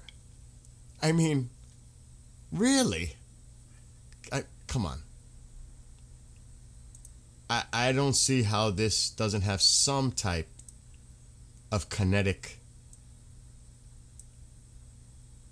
strike going on here. I don't see nothing happening. I just don't.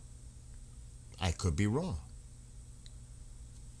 Not saying I'm right, but at this point, I don't see how this does not turn into even a limited strike. I don't know what that looks like, and definitely, Israel's, like I said, is not just going to sit by and, the United States, that's your deal with them, with the nuclear. That has nothing to do with us. They're an existential threat with their missile program, and we're going to address it. You're not going to address it, but we are. And maybe the president said, Bibi, If you think you need to do that, go right ahead. And when they do, you know that's going to drag us into it. Again, I'm speculating like everybody else is. Yeah, the airspace looks normal. Definitely. Look at all the traffic coming down from Turkey. And I always say that these planes, UAE, Qatar, Turkey, Iraqi, and FedEx, DHL, the majority of those planes that go through Eastern Iraq, a lot of them are Turkey and UAE. So we zoom in, you'll see them.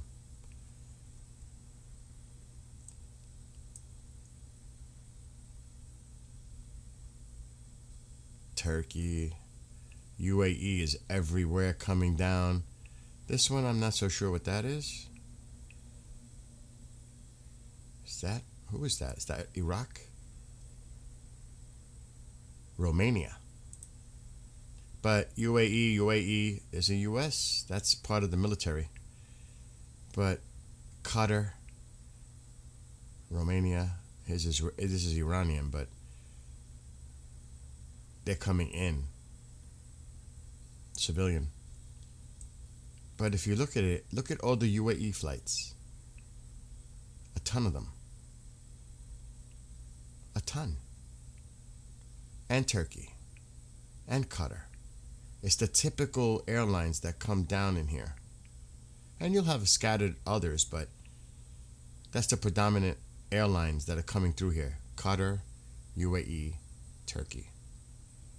And they just line up. And you could see them lining up. They're lining up to come down.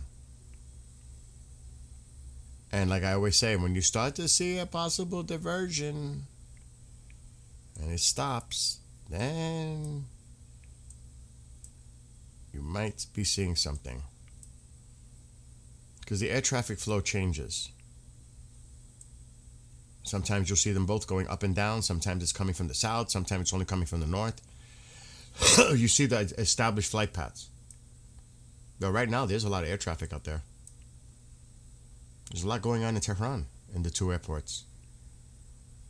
So this tells me, obviously, there's nothing going on right now. That doesn't mean something will go on later. Excuse me. I'm getting a little sick again. I'm back with...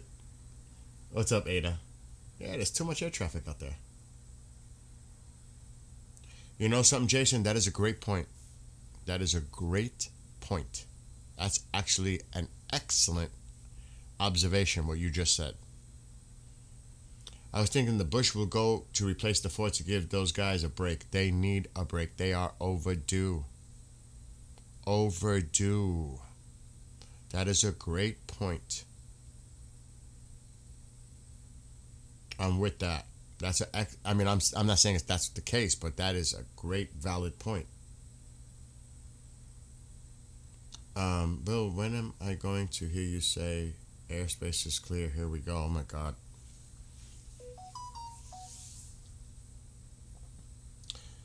Just think. If and when this happens,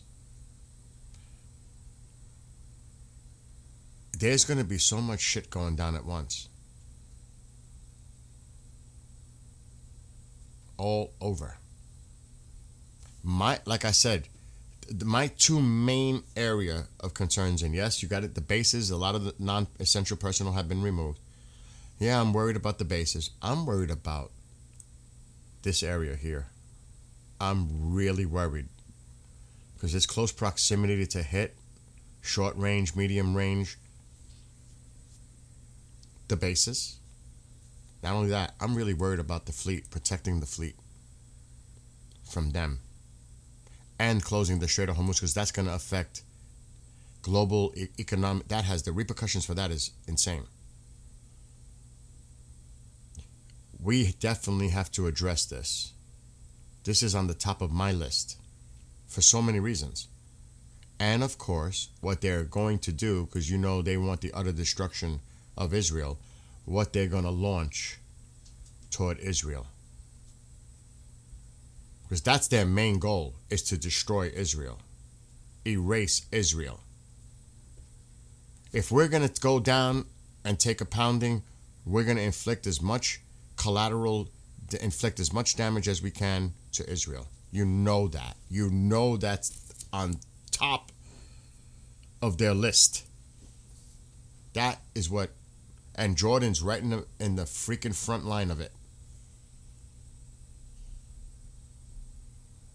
Those are the things I'm really concerned about. From me, just because they're going to try everything they can to create. They would love to inflict as many casualties as they can, especially on the U.S., so that the people in this country revolt against that. Because then people are going to say, you see, this is why we didn't want no more wars. It's not our business. And look, God forbid, look at the casualties this has caused to us. Now we're in an all-out war. They're banking on that. They want to inflict as much to us too, so that the American people, it sways public opinion against everything that the president just did. So there's a lot of ramifications here. Definitely the economy, the global economy with the oil, caused outrage, especially in Asia and Europe. Look what the United States did, even though they're the ones that are going to be doing closing the strait. All the blame is going to go to the United States. You caused this by going to war with Iran. They're going to flip it. Do you understand? So there's a lot at stake here. There's a lot at stake.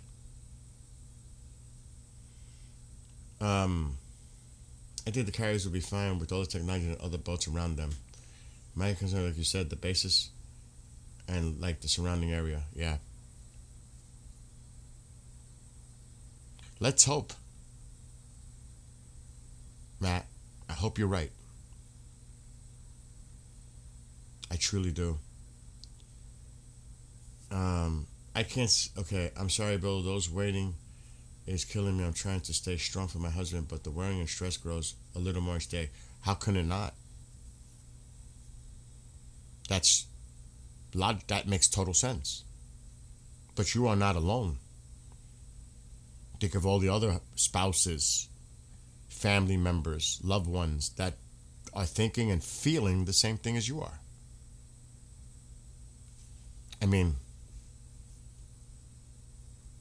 but others will say, well, that's what they signed up for. They knew what they were going to potentially get involved with when they signed up for this. You'll hear that out there. They knew the risks. Everyone knows the risks, potentially. You never want to see something like this happen, but they go into it knowing the risks. There's been a lot less movement regarding assets today, which would say they're pretty much set. I agree with no nonsense on that. A lot of the pieces are in place right now. Hey, Bill, wouldn't we see the airport disruptions go up for airports and areas before we see it shown on the map? Okay, that's a good point, because I don't necessarily, even though Israel is going to close down Tel Aviv really fast. This is not like the last time, because people are trying to compare it like to the 12-day. Oh, but they left this open. Israel knows this is not the same situation. They literally may have minutes. If there's any indication that Tel Aviv is going to be shut down. Done.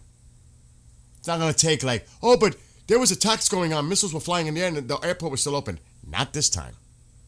Because they know Iran is going to try to unleash unholy hell on them. It's a different scenario. But I also you look at the airports, the air traffic, but it's not just about what's taking off and arriving. You look at the flights that are coming in to Tel Aviv or in any other airport, for example, in the region. And you see if the flights are heading toward Tel Aviv, and there's a lot of United States flights that land in Tel Aviv from JFK, if they are showing signs out here that they're not going to land and they're being diverted, then you know something's up. Before it even indicates that the airport is closed. Now that is interesting. But do you understand? It doesn't have to be the airport itself. It could be the planes coming in that are supposed to arrive and then being diverted. Why? That could be an indicator. So I kind of look for that too. Oh, there's a Russian plane. See, like this one. This is coming from Greece. It's heading to Tel Aviv. It's on course. If there was anything going on, do you think that plane is coming in?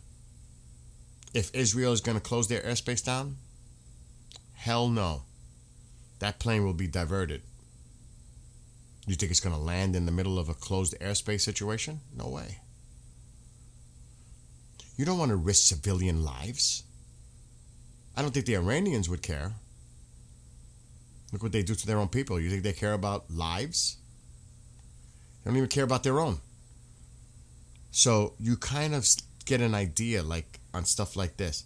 If you start seeing planes being diverted, even further away, as you could see the Israeli flags on planes. U.S. comes in a lot here. And you're looking for planes like in here that you think might be coming toward Tel Aviv. I don't know what the hell this is. That's Qatar. That's not coming in. And that's another thing. What planes would land? What airlines? A lot of airlines probably are limiting, if not cutting down completely, going into Tel Aviv. I would have to look that up. I'm not saying to confirm that. I wonder what airlines are still coming in. Let's go into Bahrain. The one thing I'm not seeing too many Israeli planes. There's one here. That's small. But then again, it could be, it's late. It's getting late. And isn't it a religious holiday right now in Israel? We know Ramadan is going on. Well, at least I know Ramadan has begun. It ends the 19th of March. The one thing, I'm not seeing many Israeli planes coming in. Even from the U.S. That's a kind of a interesting little thing there. Because you would see signs. Actually, we should look at arrivals for Tel Aviv. Who's expected to come in?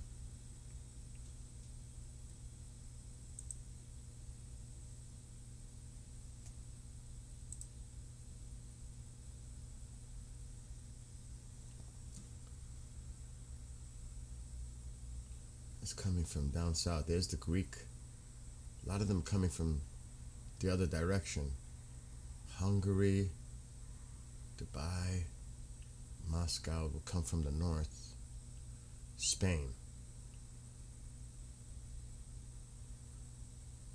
So this one, Germany, these are live. Spain. So yeah, there's some.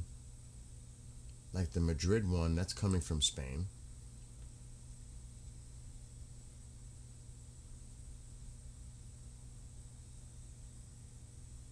So, I mean, there are planes coming in from the west. We've seen the Greek one. Poland.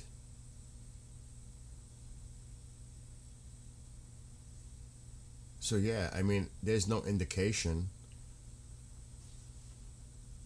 Moscow. And departures.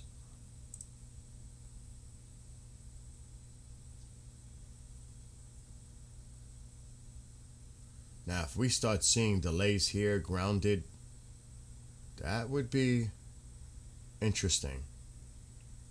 Estimated, scheduled. So that's another thing to keep an eye on. So yeah, there's different things you can follow and look at. You know what I mean?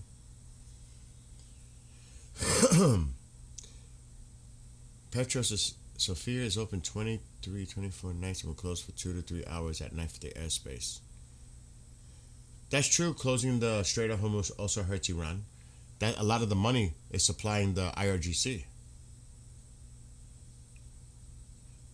Where do you think the George G.W. Bush is going? Well, I don't know if that's an old question, Drew, but I agree with what Jason said. It might go in to replace the Ford. They've been out at sea for a long time now. They need to go back. They need rest. In my opinion, they do.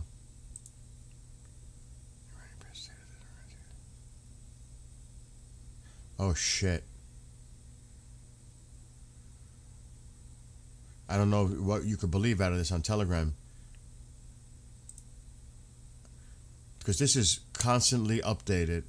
The Iranian president stated that the Iranian leadership has decided not to bow to external pressure, no matter how strong it may be.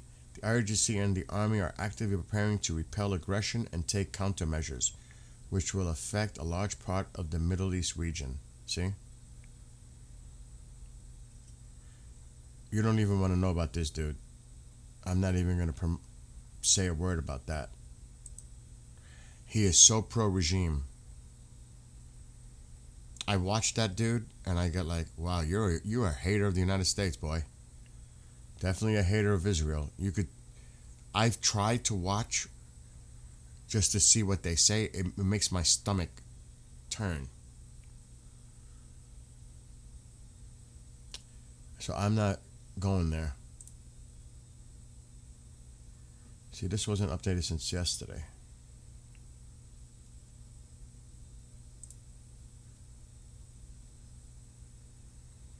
Where's that Russian plane going? Interesting. It's landing in Tel Aviv. And that's another thing. A lot of countries are getting their people out. A lot of countries are getting their people out now. Leave immediately. I'm sure Tusi touched on some of them. Australia, Japan, France. A lot of countries are saying, get out ASAP.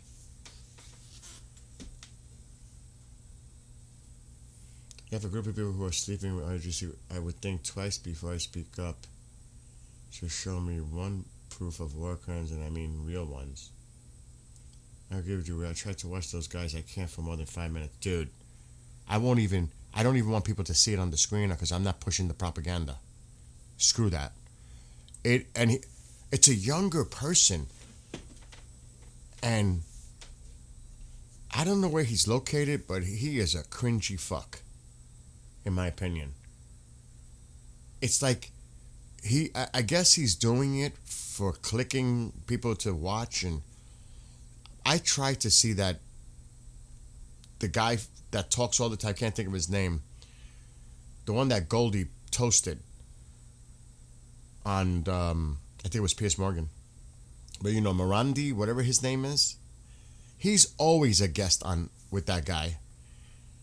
And he gives him the voice, and he just spews shit, and it's so anti-American, so anti-Israeli, so it's I can't stomach it. Can't.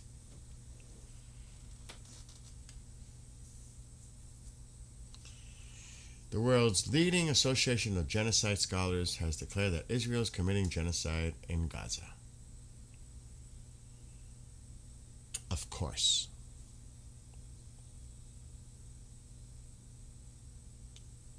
We're going to hear that. And if Hamas wasn't there, and if October 7th didn't happen, would any of this happen? That's the question you have to ask.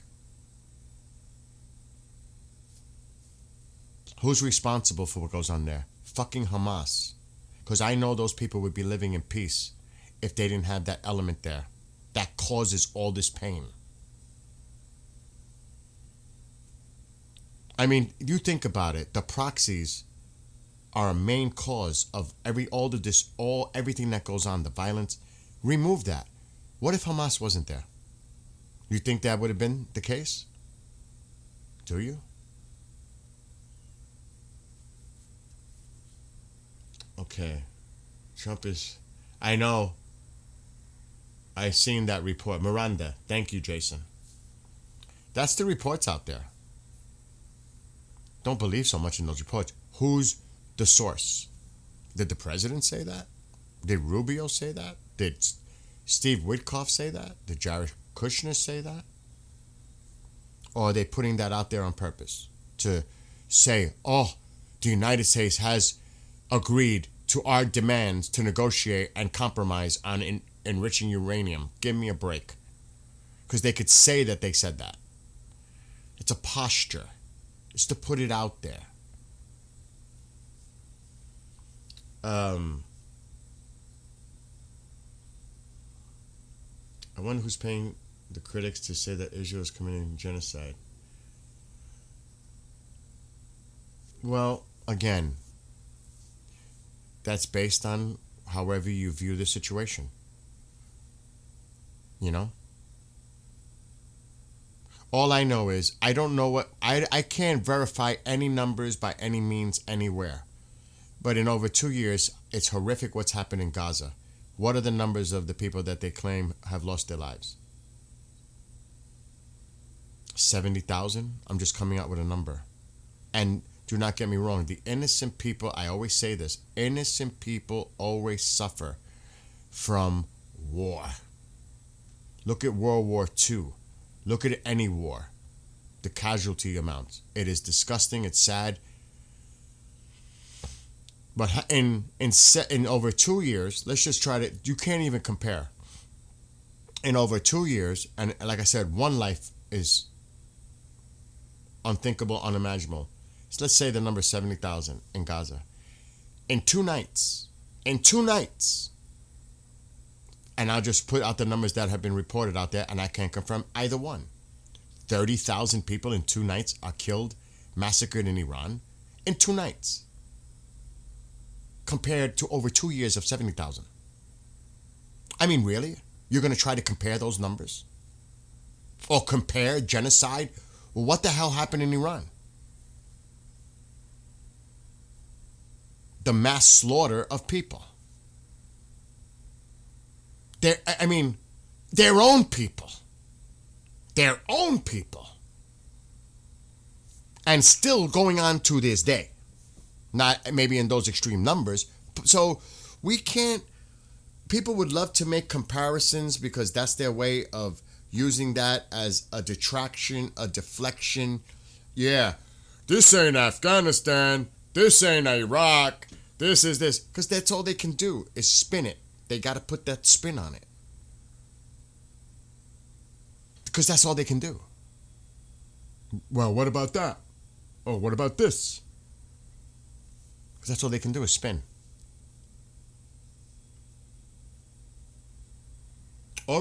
George, you're here, right? Wait a minute, George. Are you here? What happened to free speech? Are you here? Where's Oreo? You might want to think about that statement you just made. You're Mount Oreo, time me out. What happened to free speech? Something that America is supposed to stand by. Are you still here? And where is Oreo? That speaks for itself, right? So, that doesn't even make sense. Let's see. If we advertise to clear airspace, it would be within hours. So our mission would not be affected. Yeah, but remember, you have to be very careful on who you're talking to because they can tip off your adversary.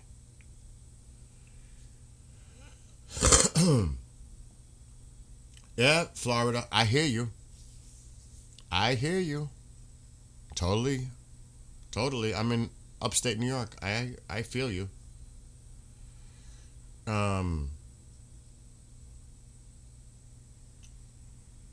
Let's see. And yeah, you guys can have a debate. And obviously, look, I have Palestinian friends. I go eat Palestinian food. And for them, when I sit down with them, there's actually a restaurant right across the river. And I love the food. And I enjoy speaking to people. No one can deny the absolute destruction of Gaza. No one. It is rubble. There's no infrastructure. There's over 2 million people there that I don't even know where they're living. Let's be real with that now. Let's not sugarcoat shit here. And the lack of food, water, medical, and they'll say, well, blame Hamas on that. Regardless who you want to blame, the fact still lies that those people, those civilians that are living in Gaza, are suffering immensely, and 40% of them are children. I don't care who you want to blame. This, that. What's happening on the ground in Gaza is unimaginable until you see video of drones flying over Gaza and it looks like there's nothing fucking left. So people could defend it, they can criticize it, whatever perspective you're in on that, that's your own, because of your own political thing, that's fine. But when I see the aerial footage of what's left, which isn't much, of Gaza, it is horrendous because there are people that live there. And 40% of children. 40% of the population of Gaza are children. So I don't want to hear about this or that. It's not, it's this. I look at it from the ground and I look at it, it's rubble. The Gaza Strip is practically completely fucking rubble. And there's 2 million people that live there. How? So people could try to spin it any way you can. Oh, you must be pro-Palestinian. No, I'm pro-humanity. The conditions that are in Gaza are just beyond bad. Bad. What's going on the ground there is beyond. Look at the footage. Look at the aerial. Do the homework. It's hard to watch. It looks like a nuclear bomb went off and everything got leveled. That's how bad it is. Unless you do the homework, don't ignore it. Go watch it and see it for yourself. And then make a decision and judgment. Because we can't just pick things because it's convenient for us based on our political opinions and views. When you see something like that, you know there's a humanitarian crisis going on there. Regardless if you want to blame this one, that group, this country. The bottom line is, what is going on? What is the result on the ground? It's horrendous. Horrendous. And it all comes down to innocent people suffering. That's why I always bring that up. The innocent people are the ones who suffer from any kind of conflict, war. It's always the innocent people.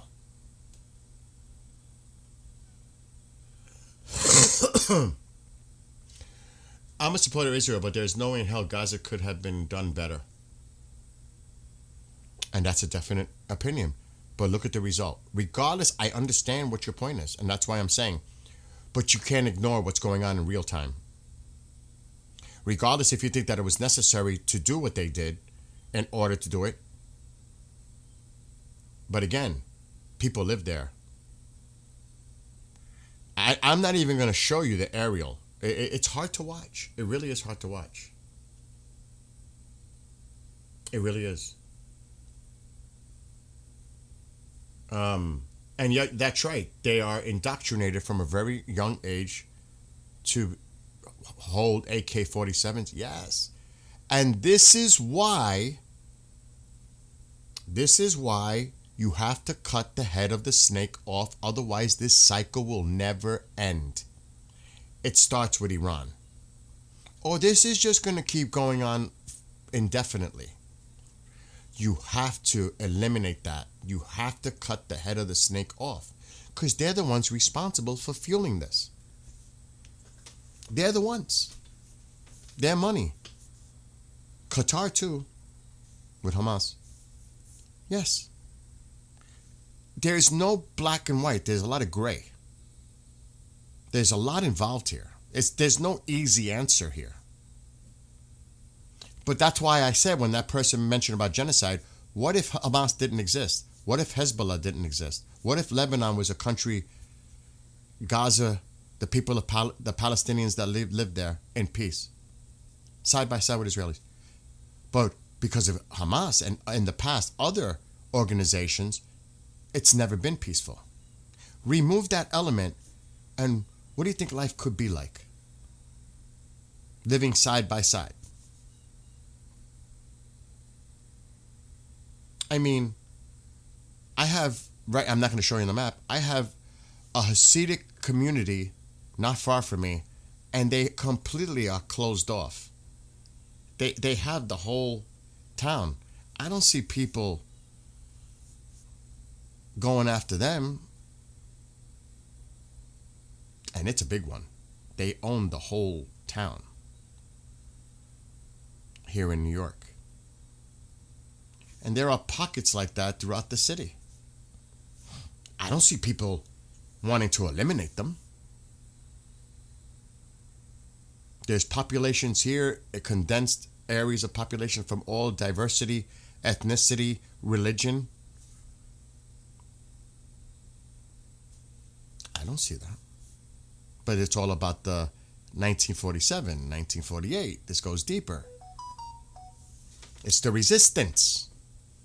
This is complicated.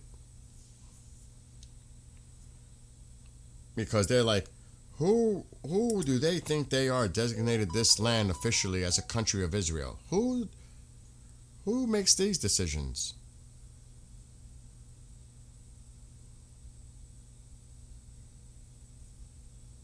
I mean, I'm just showing you, like, playing that role. There are people that look at this from totally different perspectives here.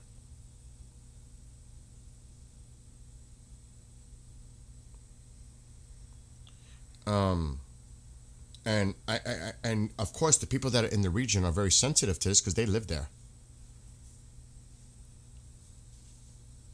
You know what I mean? It's not easy. Hold on, I'm not looking at Discord.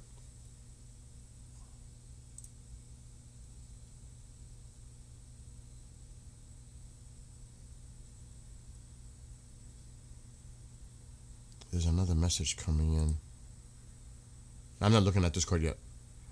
Chaos, I see what you said. I totally understand. I'm not trying to be disrespectful to anyone, just so you know. I'm just trying to make out different points when people look at things from different perspectives. You know what I mean? We all have different points of view, and that's why I always say everyone has a voice. What the hell is this?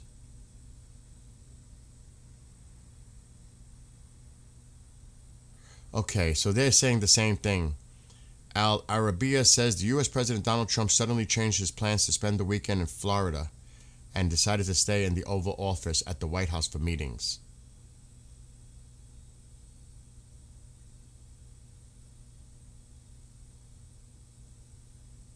Here's another little thing that's coming out. The United States has about 70 nuclear submarines hidden across the globe. Some could already be in the Sea of Oman, ready to strike within days, according to reports. Oh my God. I get so sick of it. Oh shit. When was this? This was today, an hour ago. President Trump will be holding an important meeting in the coming hours with the commander of the U.S. Air Force. President Trump changed his plans to spend the weekend in Florida and decided to stay in the Oval Office at the White House for meetings.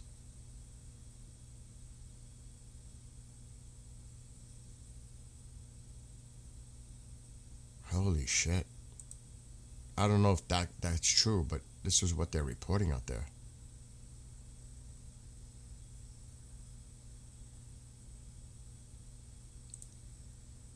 Interesting. All right.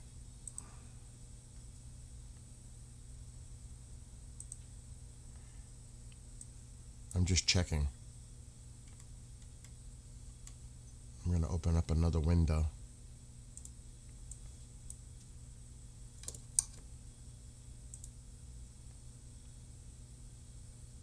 There's little things coming up, but nothing significant. And again, I'm not trying to be disrespectful to anyone. I'm just trying to lay out the point that there are people out there with different perspectives and different opinions and different viewpoints from their, and that's to be expected, and we should respect that. You know what I mean? Just because we don't agree with it, they have a right to speak their minds too. Even though you might not like it. As long as it doesn't cross, I always talk about that. Be respectful. That's all that matters. I'm going to see.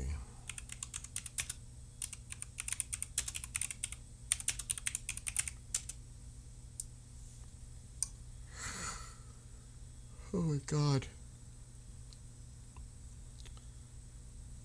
I don't want to get in trouble showing stuff.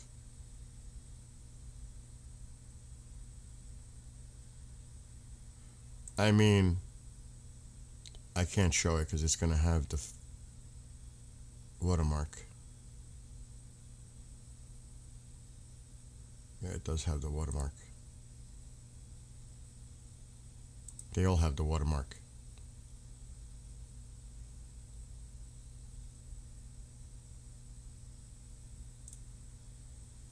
Alright, so I'm going to try something quick. But like I was mentioning, and it's not fucking easy to watch. Because when I see stuff like this, I'm like, oh my God. And I know some people say it was necessary. It was necessary.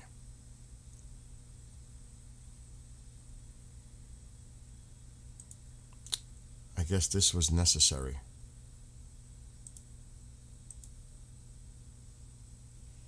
It's so sad to look at and to think that there are people that live there.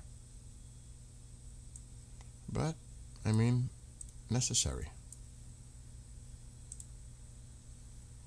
This is 4 months ago. This is Gaza City. Remember, Gaza Strip has a population of 2 million. Look at this. It looks like a fucking bomb went off, a nuclear bomb, and decimated everything. Look at this. Look at this. It's leveled. There's very few intact buildings anywhere still standing. This was acceptable. This was necessary. You should see the before and after images. This is fucking hard for me to watch.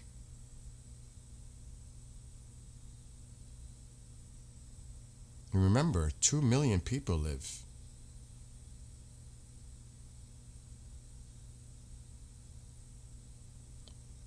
I mean, my God. But this is what war looks like, right?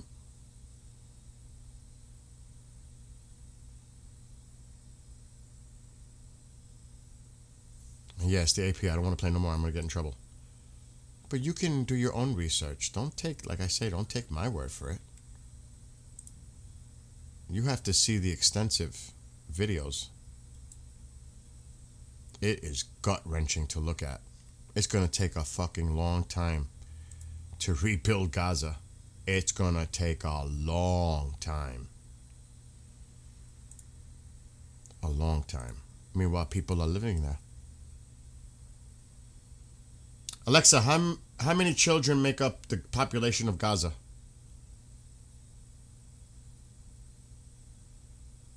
Gaza's child population has been significantly impacted by recent conflict. As of early 2026, estimates suggest around 400,000 children remain, though this number is uncertain due to ongoing humanitarian crisis and population displacement.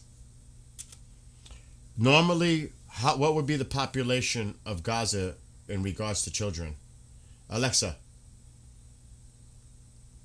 What is the population of Gaza and how many of that consists of children?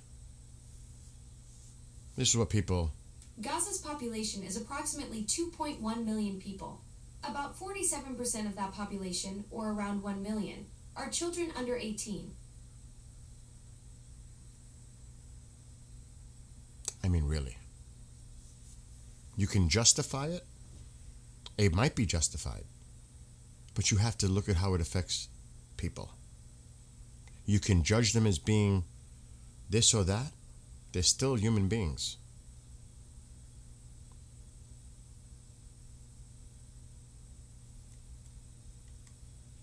%47 children under 18. And yeah, you could say, well, a lot of them are trained to be terrorists. You can, and the other side might say, well, you know, I'm just trying to show you. It hits me in the gut like a gut punch to think how many people are suffering in fucking Gaza. Period. There's, like I said, there's no sugarcoating that. You can explain it away, but the effects are real. Whether you're for Israel in this, against Israel, the bottom line is how the people are affected on the ground. That's going to take one hell of a rebuild for infrastructure. I don't even know how they're living. I talked to, like I said, I talked to some of the Palestinian friends I have here, and they're like, you don't even know.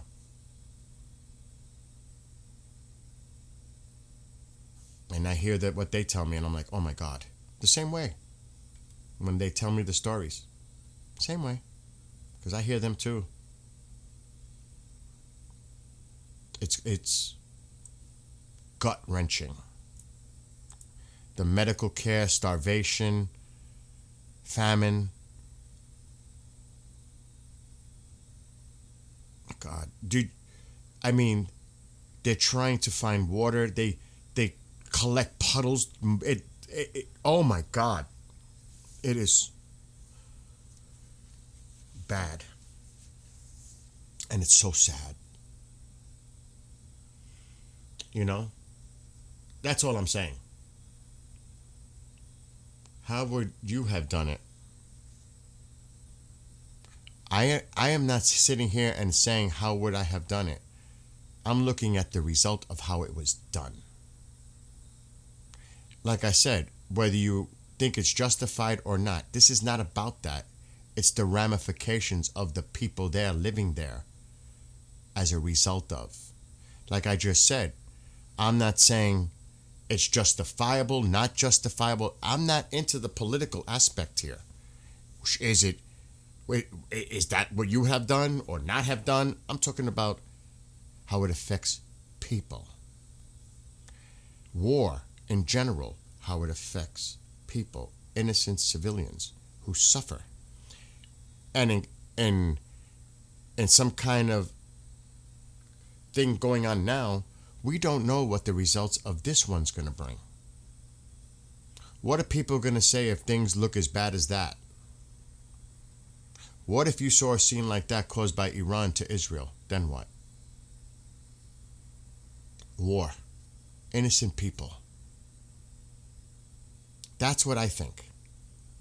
Is it justified, not justified, whatever? That's a whole different question. I'm just looking at the suffering of people. Does anything come out when it's affecting civilians? Alexa, how many civilians died during World War II? World War II resulted in approximately 50 million civilian deaths. This figure includes... Alexa, stop. 50 million. 50 million civilian deaths during World War II. That is unbelievable.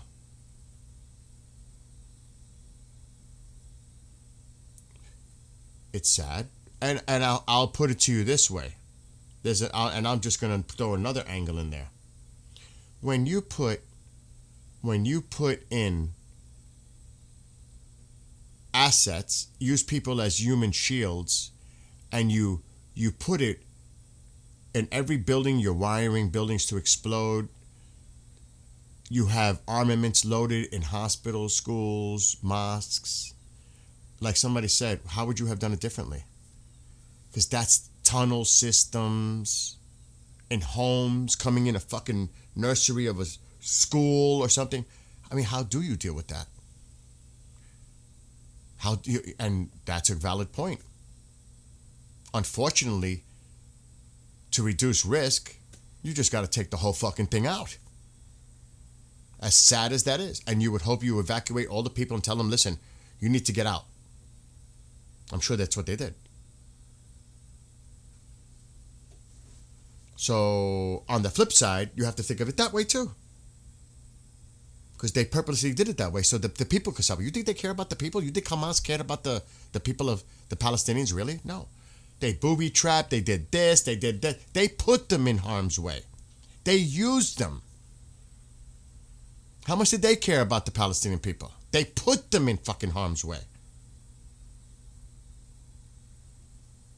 So, that's what I mean. You could look at this from a lot of different perspectives. And we know the playbook is going to be done in Iran. You know the playbook's going to be used. They're going to put stuff in populated areas to make it hard to target them so that when something happens, they're going to blame the United States, Israel. They caused all these people to die. They hit a school. They hit a mosque. They're going to do all that too. Just like it's the playbook. It is sadly the fucking playbook. So the same thing I just said a few minutes ago, looking at it from that perspective, well, then you got to look at it from the other perspective and be objective. Because the one side could say, oh, this, but also there's the other side too. It's like a coin. So it's you know what I mean? It's not, oh, what's going on in here? Why? Who's deleting what?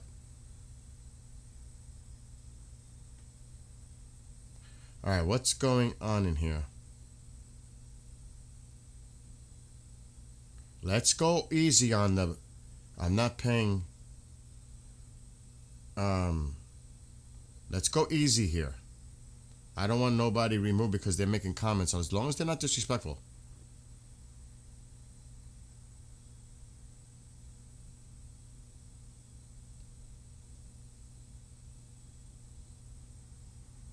All right, do I have to start removing mods?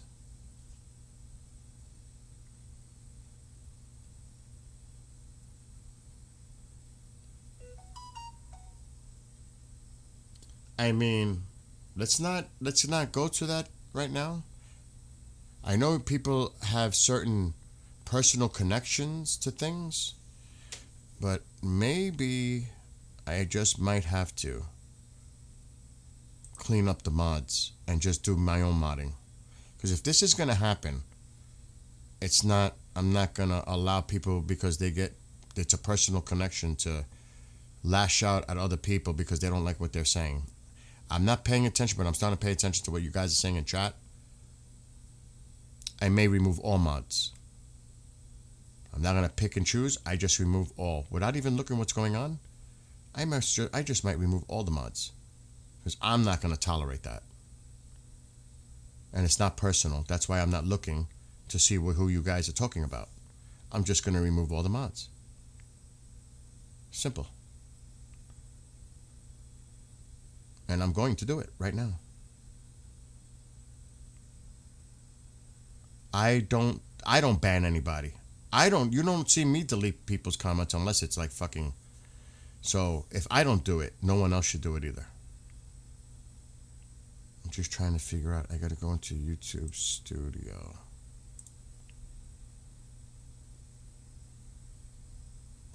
Community.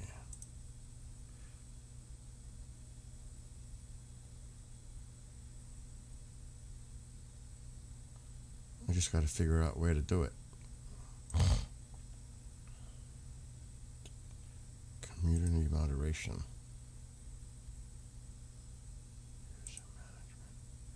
Okay, here we go.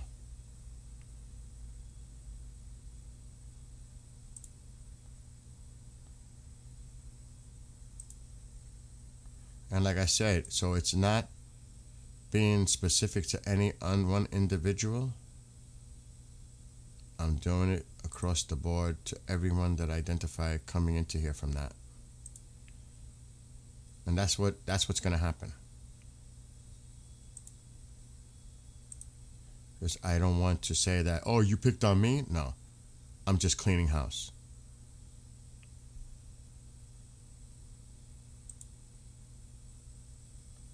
I won't allow that.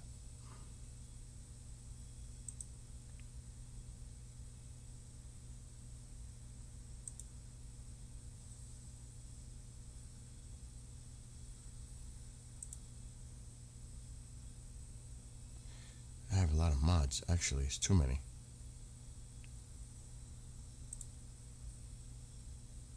I mean, with my sky watching too. It has nothing just to do with this.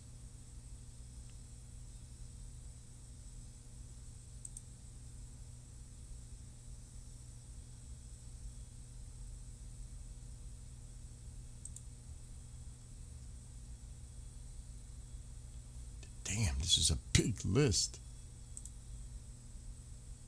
It ain't that easy.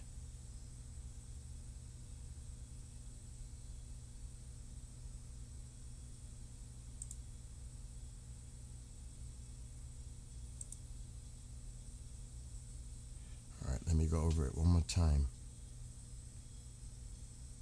And like I said, I'm not looking at chat. This is not directed at any one person. So I am not accused of like, oh, you did it to me. I'm doing it to everybody.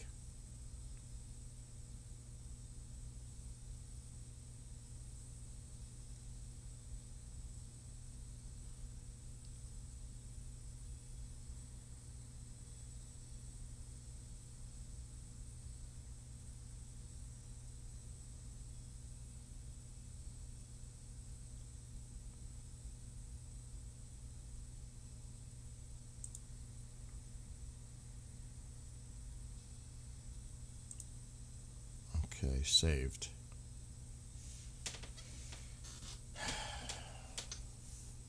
Okay. Let's see if that worked.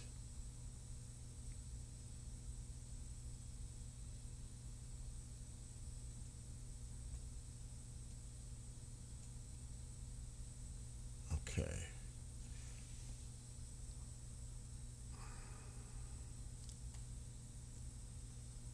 I'm not happy. Because I always want people to come together, and we don't want, I know, like I said, I know people are directly connected, and I'm not looking at chat yet, but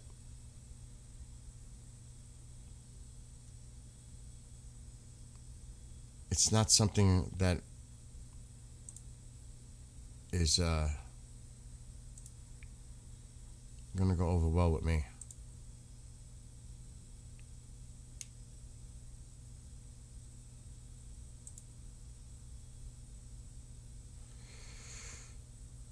Oh, shit.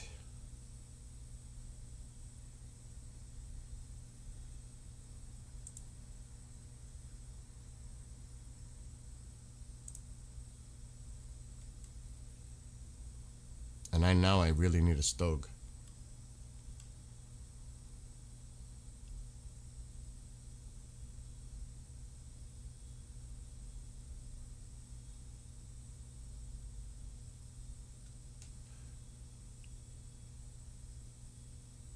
Okay.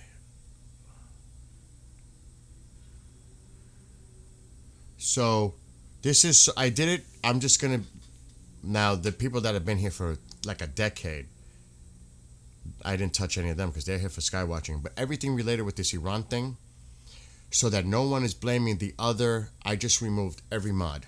I'm starting with a clean slate. Because I don't want to say, oh, it's your fault. Oh, no, it's his fault. No, I'm just going to remove everybody. Because the last thing I want is this bickering shit. Like a schoolyard. It's the last thing I want. Really. Can we not act like grown-ups? Can we not? It's actually upsetting me. I need to roll a cigarette right now.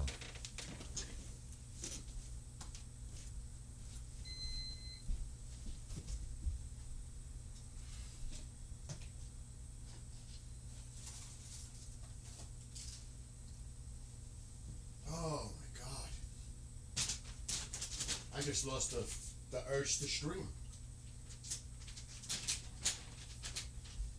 I may just stop the stream. I'm like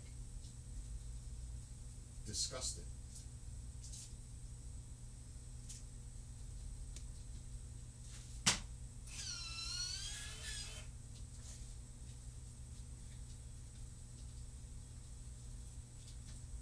That's probably why Tusi doesn't do it. I kind of get it now.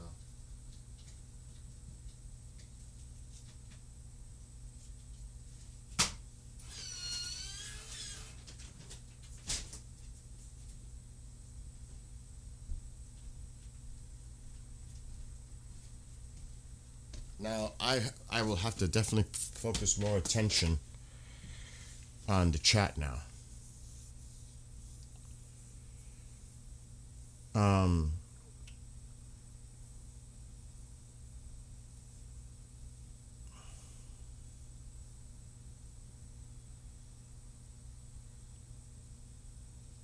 Well, like I said, no one's a mod. Amola's a mod because Amola's a friend, even though he busts my chops.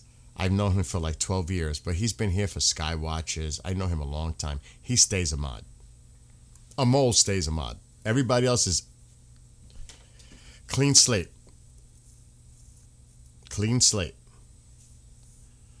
All right. I know, right, Chris? That's exactly, Chris, what I was saying to myself over there. I'm going to do the Tusi model. No mods. I was like, that's why Tusi probably doesn't do it. I swear to God, I said that when I was sitting there rolling a cigarette. Tusi's probably got the right idea.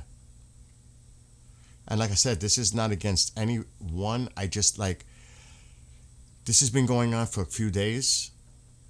This is not just because of now. What happened, because I wasn't paying attention. I was doing other things. And I'm like, I'm getting to the point where I don't even want to stream no more because of it. That's not good. Because it's important to get this out there.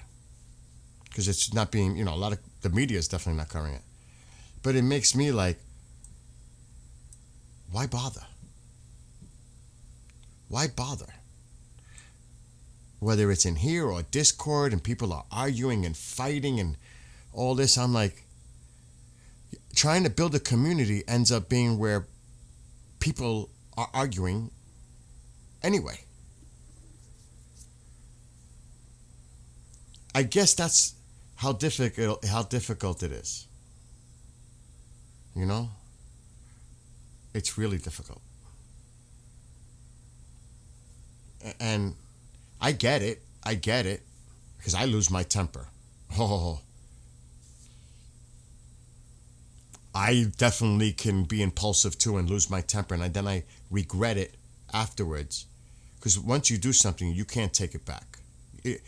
If you inflict pain on someone, they have to forgive you.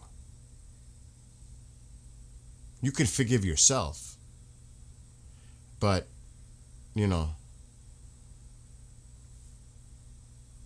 actions have consequences. Words have consequences to a lot of people. And you have to be responsible as much as possible.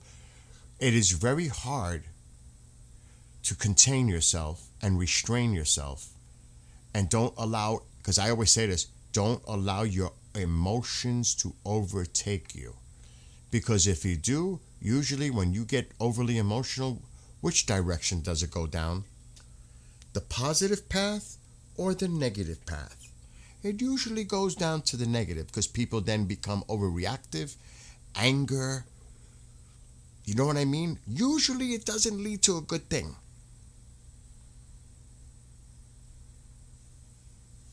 So, I just got fatigued.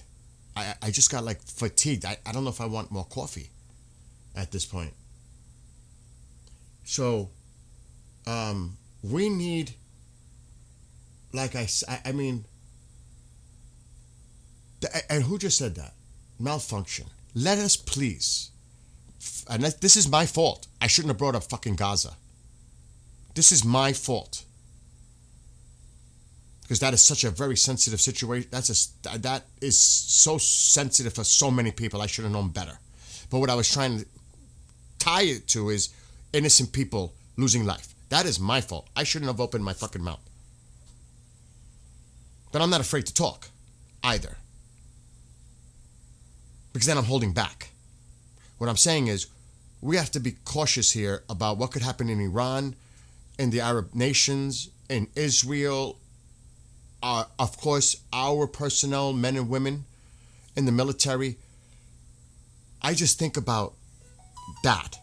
But the justification is another thing. You know, is it justified? Is it not justified? Everybody has a different opinion. And we should respect that. But like you said, whoever just said that, who said that? We should be focused on supporting the people.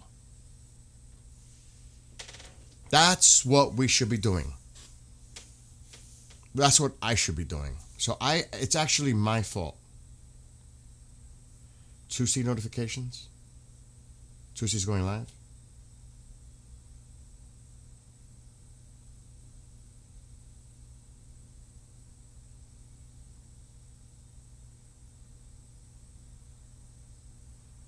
Yeah, we need to get along despite our differences. We have to find a way. We just have to.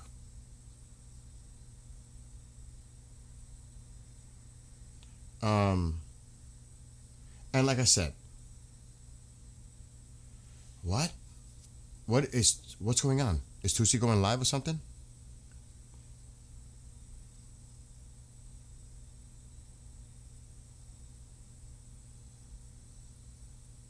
All right, you guys got almost lunchtime, Druid? What's up, Marco?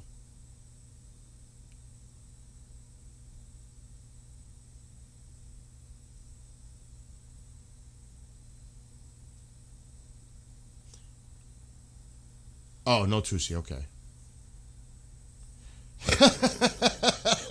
People never get along on the internet.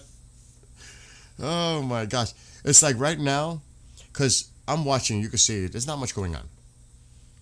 There's still a lot of air traffic. I mean, there are also, listen, I don't want to dwell on the negative. There's a lot of positive too. Because, like, despite, it's like a family. Families have disagreements, right? You know, it's not like a perfect thing. So, you know, it's like, it's all good. But I will say this, and I got to do it. The good parts is when this happens. This is when the good parts happen. And mostly it is good. It's a vast majority is good. It's just that, oh my God.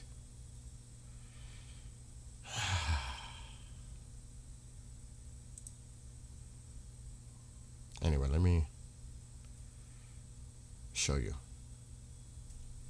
I think it's a good time to get this on, just to break my mind right now, really. I need it. I need Ali the mouse. What the hell am I hearing in the background? Jesus, Ali the mouse, stop. We got to do Ali the mouse. It's time for Ali the mouse. But I've got some audio bleeding in from somewhere. Oh, it's Fox News. Blizzard. Oh my God, I'm in the fucking bullseye. Oh no. Blizzard coming here. Fox News is covering it right now. Oh, geez. Come on, man. Come on. Snow potentially. Much of the I-95 corridor from Philly to Boston is bracing for 12 to 18 inches with 2+ feet of snow possible in some spots. Now, New York City's Mayor Zohran Mamdani is set to hold a press conference on this storm at any moment now. But in the meantime, the Democratic Socialist posted on X today warning people, quote, snow starts Sunday morning, intensifies at night, and will make the Monday morning commute extremely dangerous. Stay off the roads unless absolutely necessary. If you can stay home, stay home. Now, this is Mamdani's second snowstorm in as many months as the new mayor. He was criticized for how he handled that first storm. 26 people died, 19 people out. You know something? I hear that. The Democratic Socialist. When I was a kid, I don't think I ever would have heard that on any news outlet. Why say that? Why they couldn't just say the mayor, but no, they had to put in Democratic Socialist. That's how the shit is that's what I mean about the rhetoric and divisiveness. That's uncalled for. You don't have to say that. You don't have to say that. That's politically motivated right there. Come on. The Democratic Socialist mayor. Oh, Jesus Christ. That just drives me nuts. Can't we just stop it? Really? Can't we just stop it? Is that necessary? I guess it is for some, right?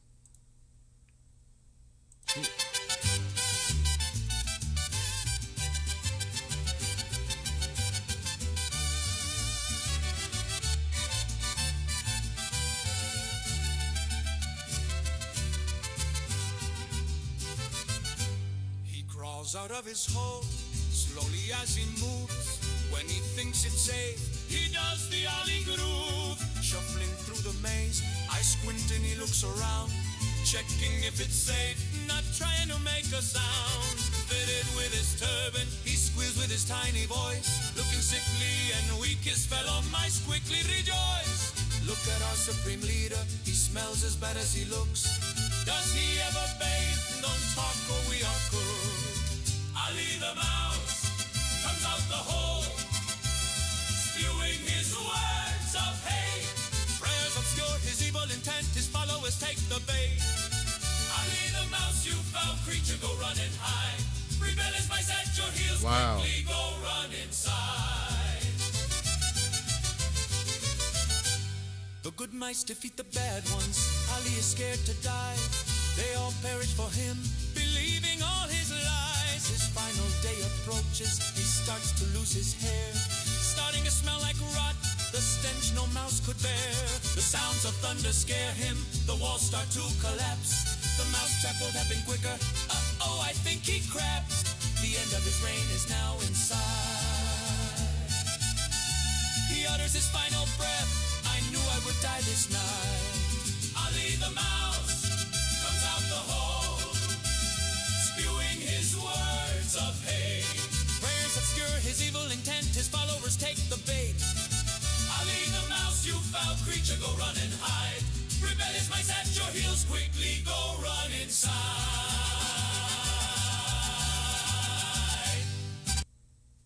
I'm good. And yes, I support the people of Iran. I'm not for the regime. That's just my personal thing. And I'm just saying. If you guys seen those videos with the mariachi music that they use for the drone and the missiles, I said I'm going to write that music. Because the Mushali thing on the streets of Iran, calling him a mouse. And there were a lot of people involved in creating the music and the graphics. It was a team thing. And that's what I want. I want team thing. Not infighting. I'm just trying to see what they're saying for me for this freaking weather now.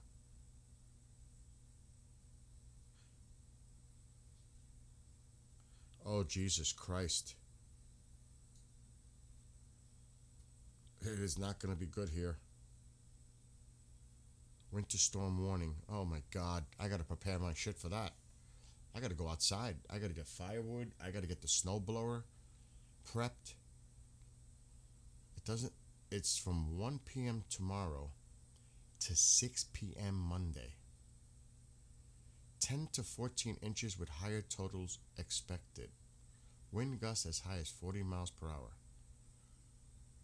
The strong winds and weight of snow on tree limbs may down power lines and could cause sporadic power outages. Travel could be very difficult or impossible. Areas of blowing snow could significantly reduce the visibility. Oh, this is bad.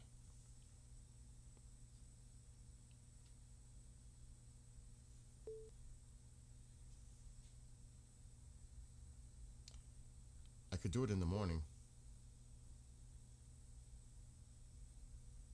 Person should delay all travel if possible. Look at, I mean, the typical warnings if you're gonna drive. Oh my God, this is not good. I got a big storm coming. Yeah, I put the volume down because I was kind of like singing in the background. Anyway, and KJ, thank you for doing that. And Brian did the music for that one, and I wrote the lyrics. Yeah, that was Mexican. Antifa, Bob. Yes. You never seen their videos? Antifa, if you watch Goldie or Armin, or both, actually, when they show those regime videos, it looks like a game show, and they're displaying drones or missiles, and they got segments where they play that like mariachi thing going on in the background. Yeah, it's winter sacred. It is. Yeah, that's true. Well, Mexico for sure, Deshaun. The Spaniards, and actually I am direct, you wouldn't believe it. I could show you. Like I have proof on certain things. You won't believe it if I showed you. About the Spain thing.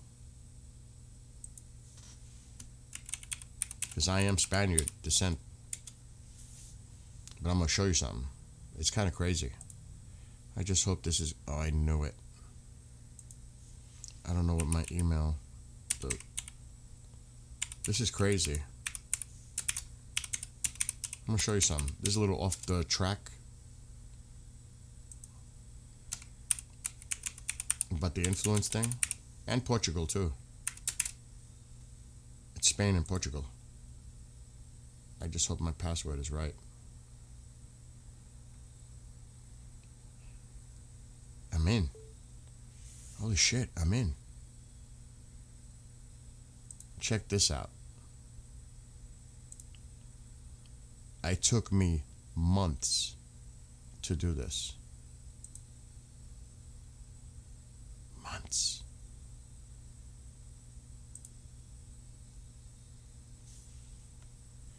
Okay. We're going to do one. Isn't it coming up?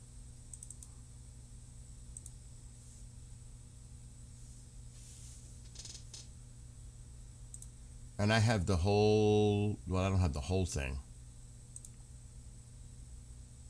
But I got to be careful.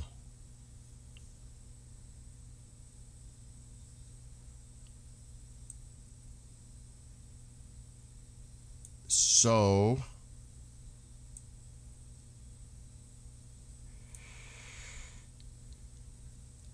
Christopher Columbus in Spanish is Cristobal Colon. Okay? That's how he would be.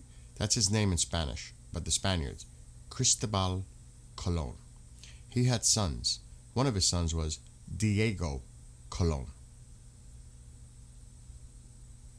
I am a descendant of his son.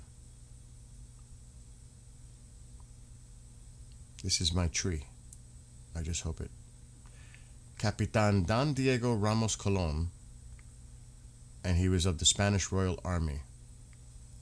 He is my 8th great granduncle. He is directly tied to Christopher Columbus's son. My 8th great granduncle.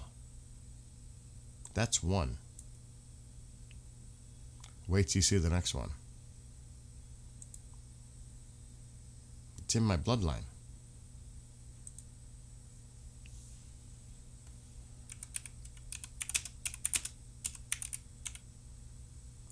Then there is her, my 8th great grandmother.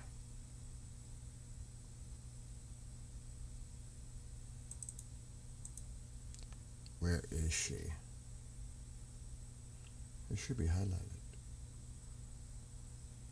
Yeah, her. Then there's my 8th great grandmother. Remember, grandmother. That's direct. Doesn't get more direct than a great 8th. What is it? What is she? My 8th great grandmother is a Ponce de Leon. I'm related to Ponce de Leon. It's my 8th great grandmother. She is a descendant of Ponce de Leon.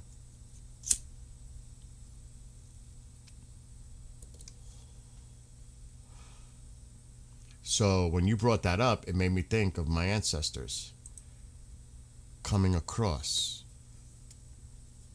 And there's a whole story of that.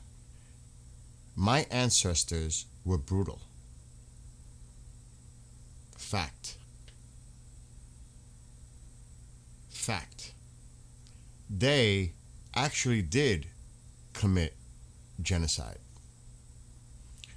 against the indigenous Indian population in the Hispaniola, in the islands.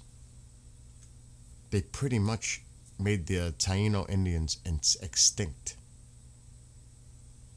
Ponce de Leon had a big part of that. And, you know, that I have to deal with the reality.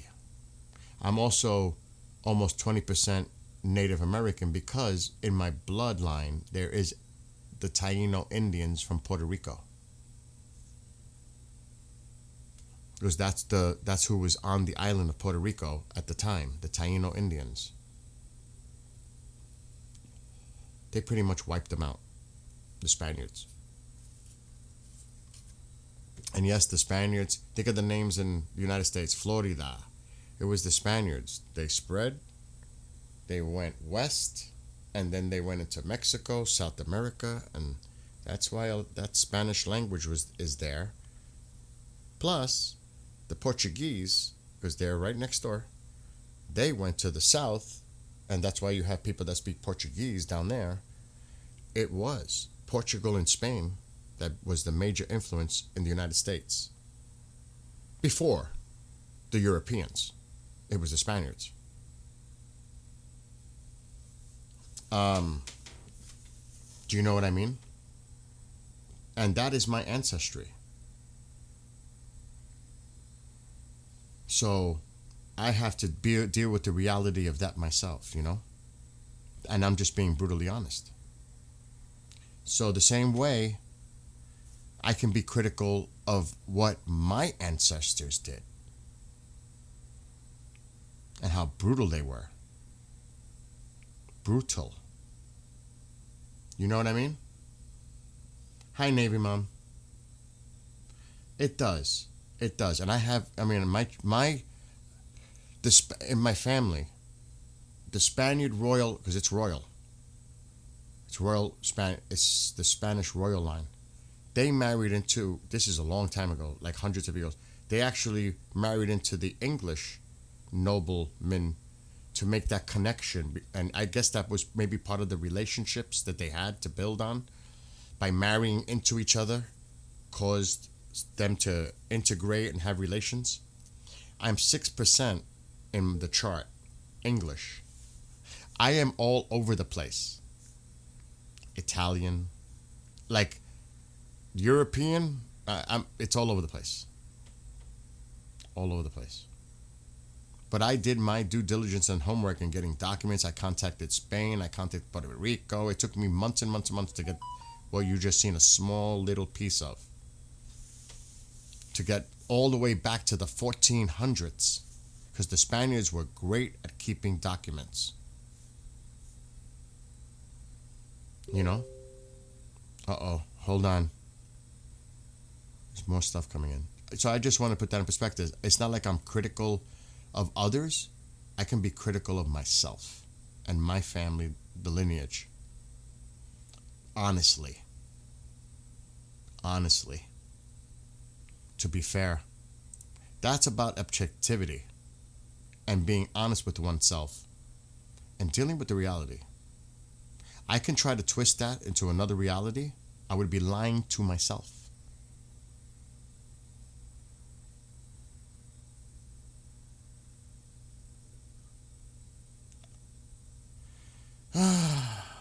Iran deployed the S-400 system in Esfahan.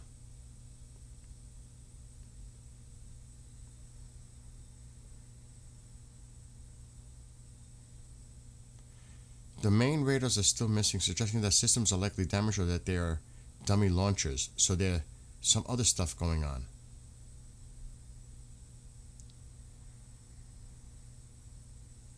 Report: Iran launched for the first time a long-range missile intended to provide protection for its naval vessels during a naval exercise it conducted in the Strait of Hormuz. That just came out. I can't believe it's this time already. And I can't confirm this. Israel News is reporting this. Iran launched for the first time a long-range missile intended to provide protection for its naval vessels during a naval exercise it conducted in the Strait of Hormuz. Wow.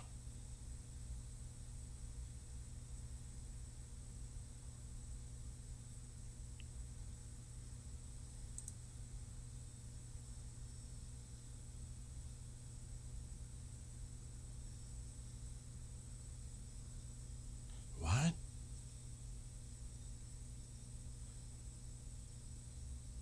The UK denied use of its bases for operations in the Middle East.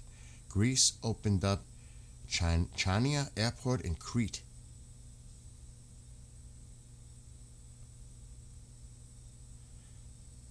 Never has the U.S. deployed this much force against a potential enemy and not launched strikes.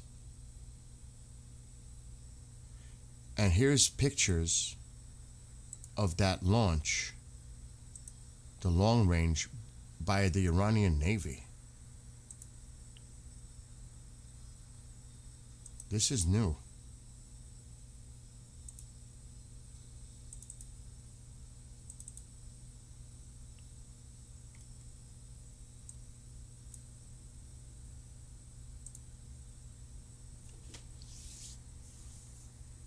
Right there. And that's why we got to take those vessels out. This is new. This is something new I've seen.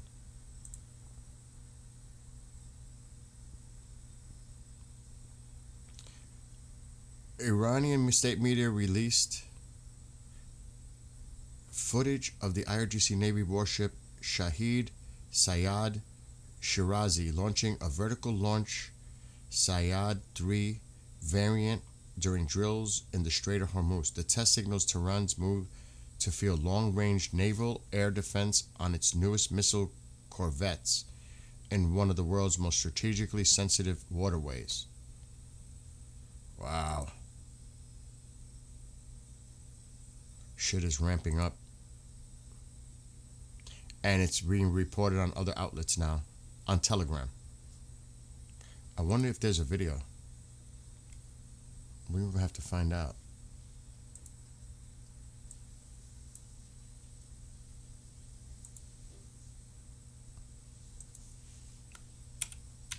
They said the state media released a video.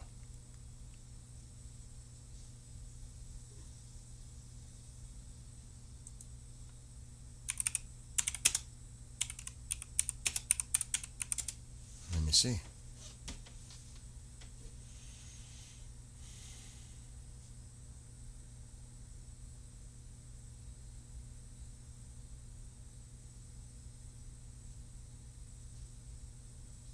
It's right here. It's right here, the video. I found it.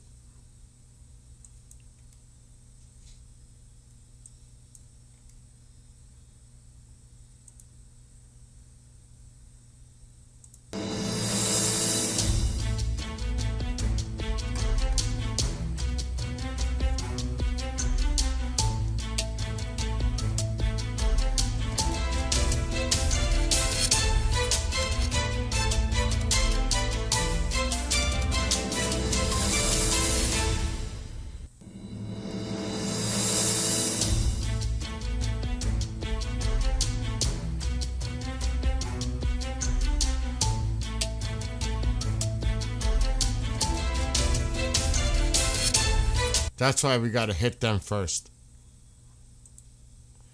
We got to try to take as many of these assets out. I don't see any other way. We have to go after them. That is directly threatening to our fleet and other assets. That's unacceptable, in my view.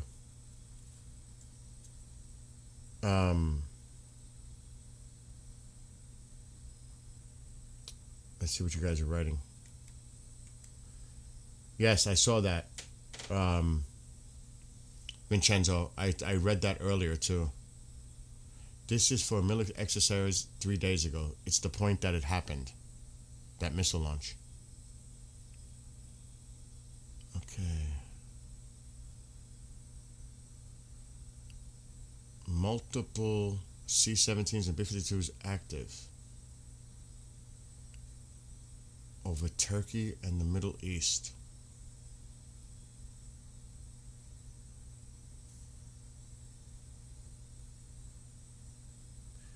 Smokey says NATO has deployed. Oh, well, they have the AWACS there. There's plenty of them already. Smokey, you know that. To conquer Airbus Turkey, the aircraft police displayed the intelligence support to Israel and the U.S. ahead of the 12-day war. I saw like 4 AWACS in the area a few days ago.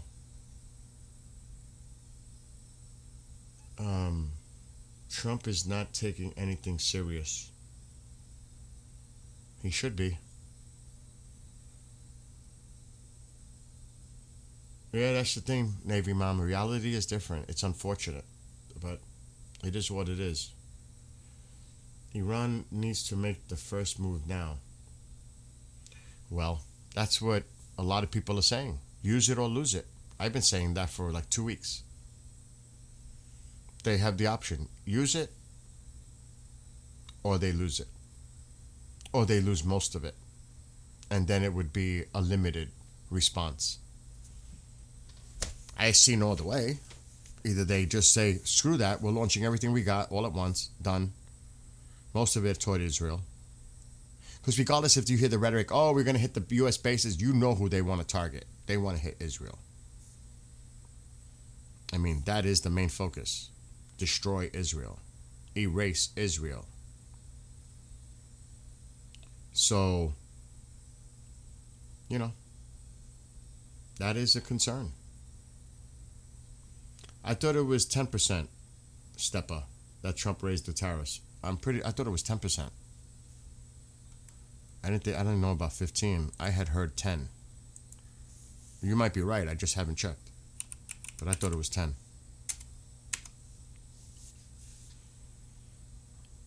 I'm going.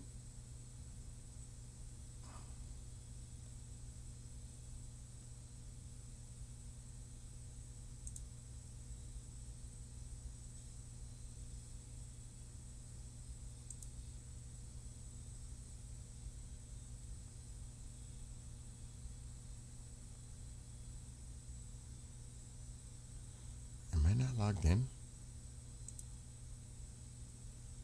Oh. Okay.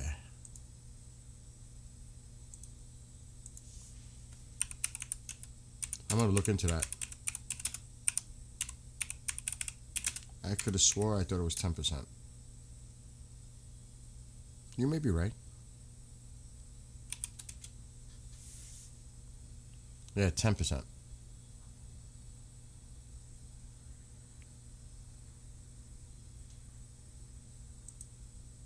Yeah, I thought I saw 10.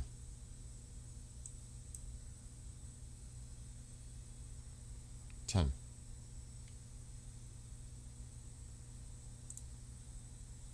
Okay. You guys are all saying 15, and I'm saying it's on BBC News Now. Did he do something else? It's 15 now, you guys are saying? Oh, it can go up as high as 15 for 150 days. Got you. Thank you for the clarification. Okay, regardless, that's still. Yeah, that was, I got you. I don't know anything about where the Ford, there's speculation. It could be south of Italy. It's 15%. Holy shit.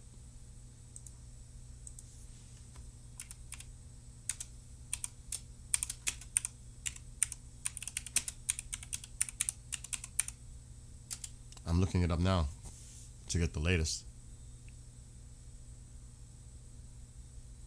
You're right. 2 hours ago, Fortune magazine is reporting it. He did. He did. So you guys are right. This is 2 hours ago. Oh, they're not gonna let me. Everything you got to pay for everything. It's like ridiculous.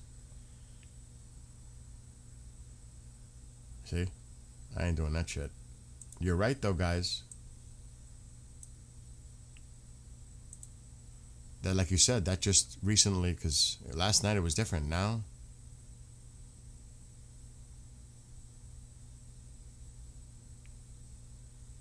and it's all over the place.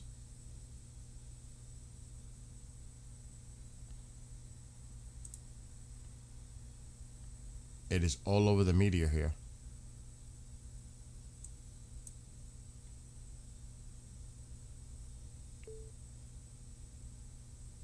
So right on what you guys said.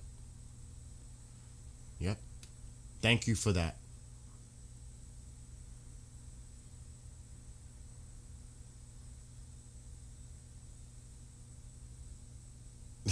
Trust you guys.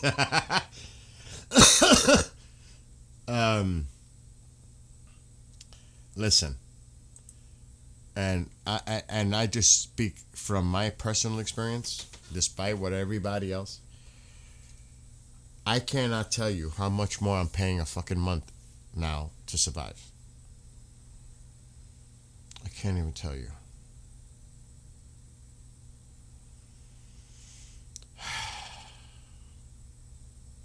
I am not joking. And, you know, you heard people say, eggs went up, eggs this. Listen, I drink coffee. I drink a lot of coffee. What's today? It's February. Last October, I was paying $11.88 for a big can of coffee. Do you know how much I'm paying now for that coffee? I just bought it. $20. It went up almost double. Just for coffee. I bought these.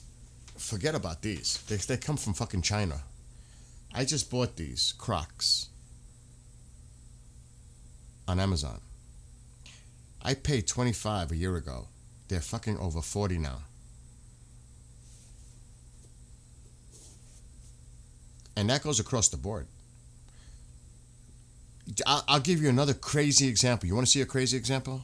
And I shouldn't do it. We're not on TikTok, though. I'm going to show you a crazy example here in the United States. Because, you know, there's people that are in denial. For whatever reason. Let me show you something that's crazy. For those that are overseas that you don't know, like what goes on here.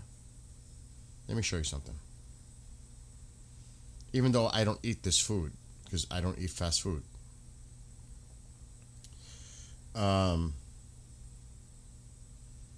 No, but it's across the board, Rob.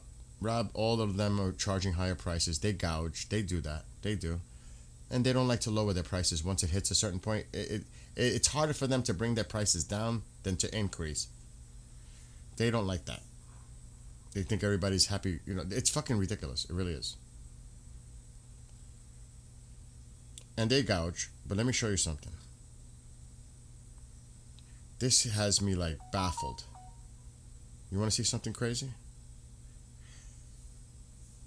This same fucking meal a year ago.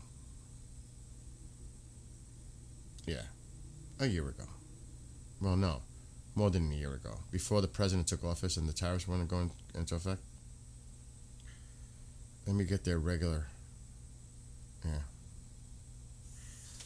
This was $7.99 before he took office. This is a Whopper value meal. Just a Whopper, fries, soda, and a Whopper. This was $7.99 before tariffs. Do you know how much this is now? $11.39. $11.39 for a fucking Whopper, soda, and fries.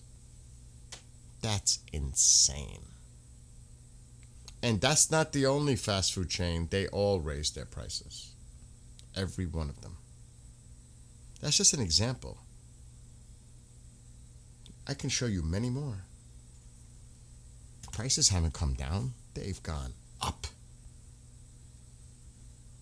Electrical bills. You want to see a chart? I can show. I have data. I have evidence. I have documents that I download that disappear eventually, that they don't want you to see them. Conveniently. Utility costs. I swear, if you saw the shit that I've researched, it's just batshit crazy. And they push it. The utility costs are going up unbelievably for so many people. Electricity. Yeah, this is what makes me laugh. And I'm going to show it to you. I have the proof. Let me show you something. Alexa, brighten living room light. You hear that gas is under $2. Okay. Right? Gas is under $2. This was a few days ago. February 16th. A few days ago. For almost 200 gallons of oil. 200 gallons of oil, 199.5. It cost me $867. That's evidence. But that's heating oil. Heating oil is more. $867.63 for 200 fucking gallons of oil. That's over $4 a gallon. When I go to fill up my car, oh yeah, it's great. Gas pump. Maybe I'm saving a few dollars. I am not saving a few dollars on my fucking oil bill. That means more than me going to the gas pump. You think I'm worried about saving $5? It's down 20 cents per gallon? Oh, that's great. No, this is not great. Not when you got to use it for heating oil to your house and you get these deliveries every 6 weeks when you got to pay almost $1,000 to heat your house.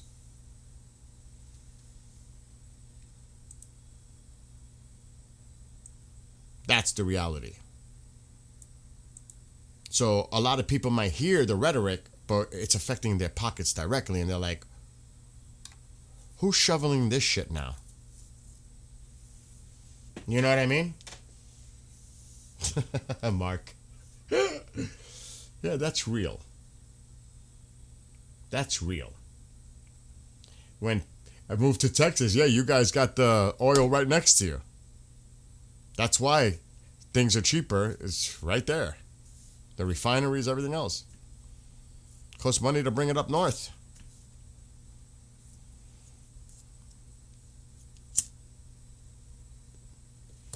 I thank God I have solar.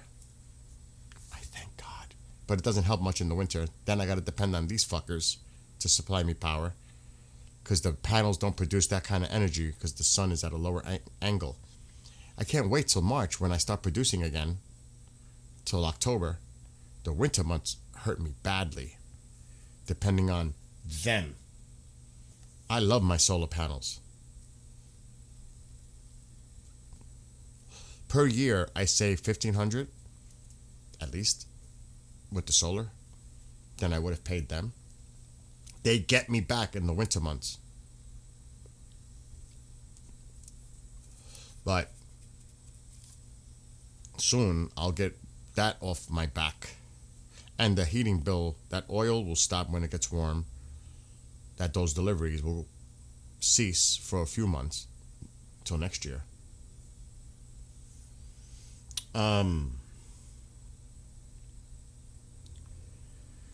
Yeah. So we all have our issues, right? We're gonna get hammered, dude. We're gonna get hammered with like 1.5 feet of snow tomorrow and blizzard conditions with high winds. Starting tomorrow. I do need to address that. I gotta get my shit in gear. I gotta bring firewood in here so I don't have to worry about it. Oh my God. It's gonna be a nutty situation. with the snowstorm coming. It's like $1.80 a liter? Wow.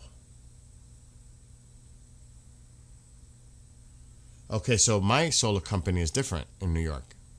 Anything that goes, they monitor them too.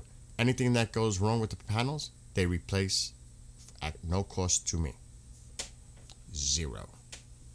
Anything goes wrong with the panels. And if they think I need more panels, they put more panels at zero cost to me. I guess everything's different in depending where you are. For me, it's the best thing I ever did. Best fucking thing I ever did. And I did a lot of research on it before I did, because you have to. I don't think it's gonna log me in.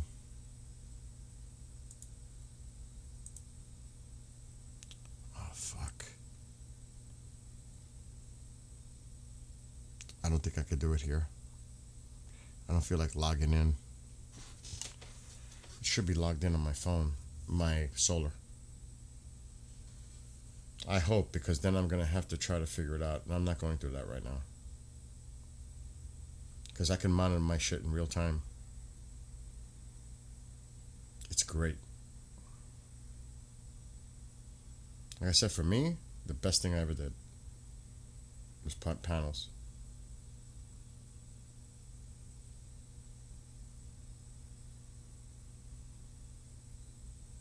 And the good thing is, if I refer somebody, I get $500. No, don't exit. Do not exit. Where's the monitoring? Right here. Oh, please be freaking signed in. Oh, fuck. It won't sign in.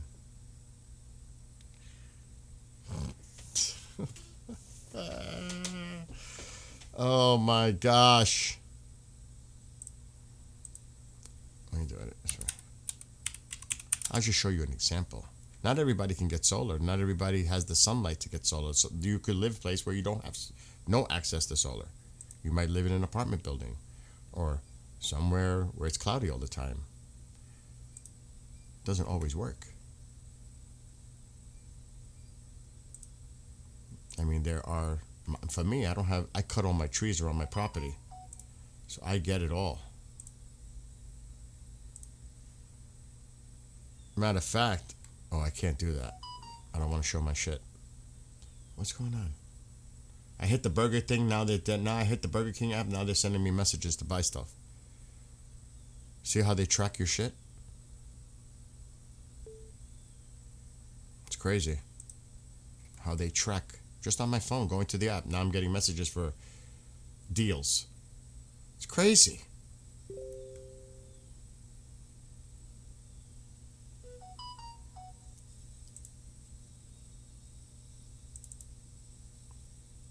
I'm hoping. It's getting cold in here. I've got to go off soon because I have to take care of stuff in the house. Okay. I got it. I should be able to sign in.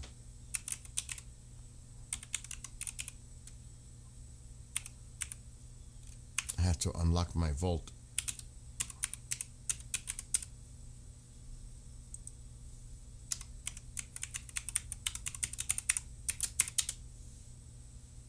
You're kidding me.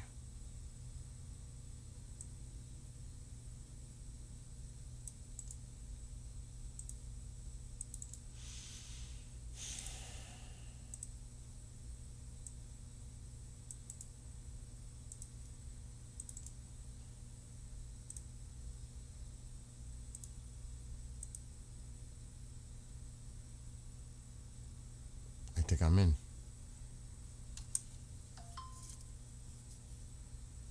I am in.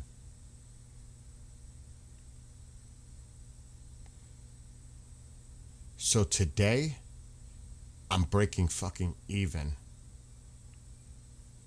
I'm actually this is starting to be good. I'm producing more than I'm using today.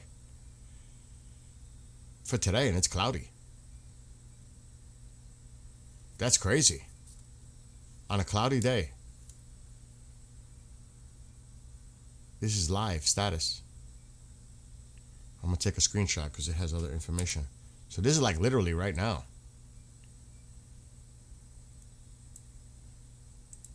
Look, on a cloudy day. Thank God I'm starting to turn the corner and not depending on this fucking grid. Oh, thank God. And it's cloudy, but I still produce. So this is actually live status right now. Right now. On a cloudy day. I imported from the grid 9.4. I produced 9.2. I consumed this. So I'm actually doing okay. But since I'm not producing enough right now because of the time of year, I'm still dependent. I'm still over what it's producing. But at least I'm producing the offset, the grid. That's good. Finally. And that will only get better as the sun is in a better position. It only gets better moving from here on out. Because we're in the third week of February, so now things will start to trend better for me, which is I can't wait. Now watch this. I'm going to show you another little interesting factoid. I'm going to go to July. Let me go to year. We don't want to do month. Let's go to my hot summer July. Again, I'm going to have to snapshot it. And this is where it gets cray-cray. Those summer months, because I got the pool going. I've got the air conditioner going. And it gets, this is where the money makes the difference. Because everything's running all the time. I'm trying to be careful with the screenshot. So this is going to be last August. The climax of summer. Let's just put it that way. And now look. So my panels are doing good right now considering. So this is August of last year, the middle of hot summer. We had a hot summer last year. I imported 540. I exported 750. Look at this. I produced over a megawatt with the panels. I consumed 900, almost a megawatt. But what? Because of the panels, I actually sent back to the utility company 210 kilowatts, which I get credits. So guess what my utility bill was? Zero. Now I leased the panels. It cost me $135. Do you realize paying $135 compared to a $500, $600 electric bill is? I'm saving in a summer month up to $500 per month because of those panels. If I didn't have those panels, it would cost me for the AC, the pool, everything else. It would cost me like fucking $600 a month at least. But I'm paying zero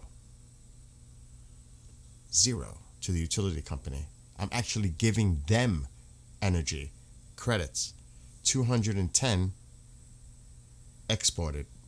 I consumed this, but I produced that. So I'm in the black. I'm actually giving them. That's why, for some people, solar makes sense. Don't criticize it unless you have them and you know the experience what it is to have solar. Because you save a lot of money in certain situations. In my situation, definitely. But it's dependent. It depends if you can get them, if you're going to produce enough power with the sunlight, with the roof, all that. You know, not everybody's going to be able to. But for me, shit. I don't want no donations. I don't want no donations. I don't do that for this. Super chats, all that. I don't do that for that.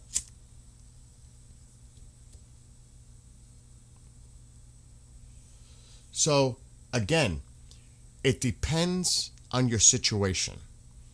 You know what I mean? But I think it's important to put out facts because there's a lot of misinformation out there. It's important to put out facts, I think. And you're seeing the facts. I have to take out certain information but you're seeing the facts.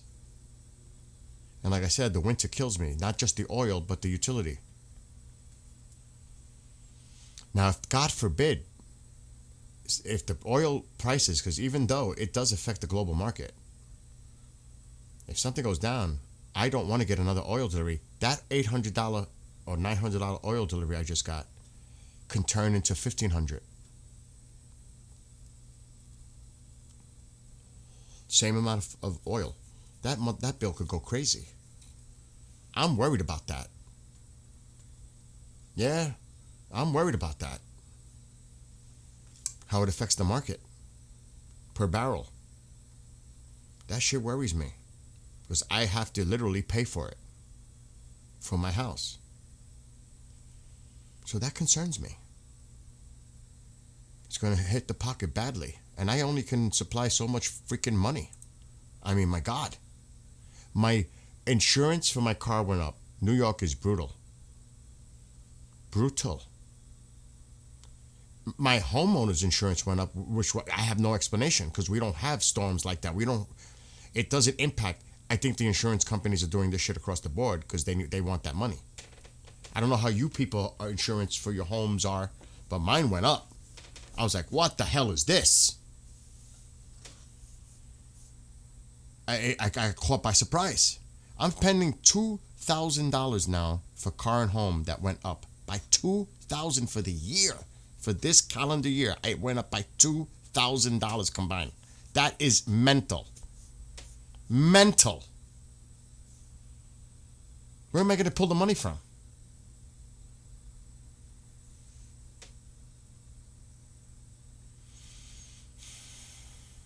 It pisses me off. And I think a lot of other people are not too happy either. So my panels, we're going to have to take a screenshot of this. I can't show you.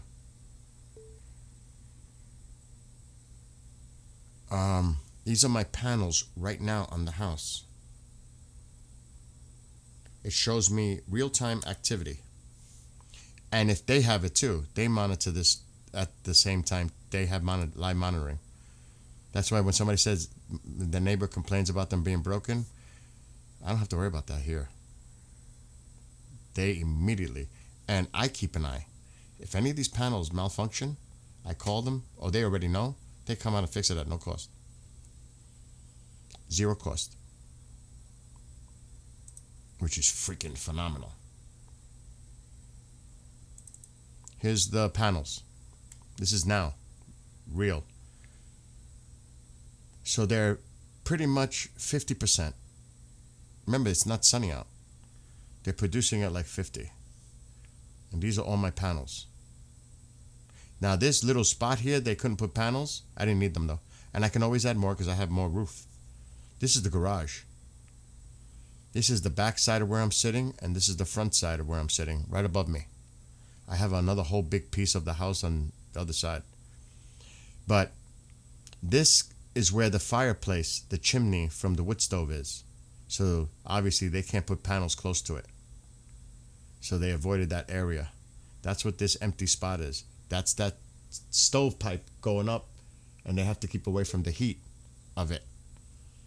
Which makes sense. But look, my panels are all, and they're all producing. On a cloudy day. Is it a cloudy day? You bet your ass it's a cloudy day. And they're still producing. Again, you're in Michigan? Oh my God, another 2 feet of snow. I know.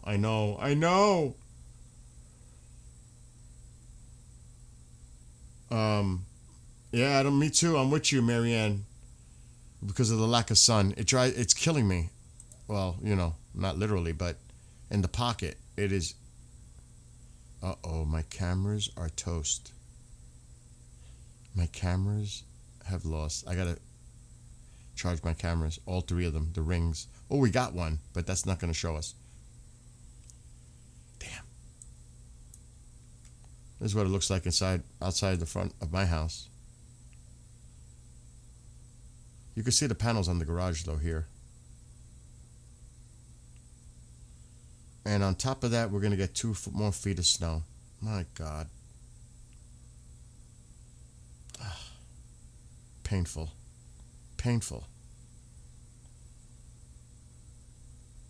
And I gotta get ready for this storm. I gotta get my snow blower ready. I gotta get shit done. But I got tomorrow morning. I could do it. Or maybe I'll take a break now and get outside and get my firewood. Because it goes all the way back up to here. You can see the snow. I'm getting low on my firewood now. And I use that wheelbarrow to fill it. Because I made a trail from here to my tripod to do sky watches. I shovel this. That's why you can see the grass, kinda. But I have to go with the wheelbarrow this way and go through the other door or come through here. Because look how high this fucking snow is still. And we're going to get 2 feet on top. Oh, no, you can't see it. Wait. Look at that. The snow is still pretty high. There's still a lot of snow there. And we're going to get 2 more feet on top of it. When is this shit going to melt? But, you see, it's cloudy. It's cloudy. But I'm still getting 50% production on the panels. Despite it being cloudy, I'm still producing 50% on the panels. I just showed it to you.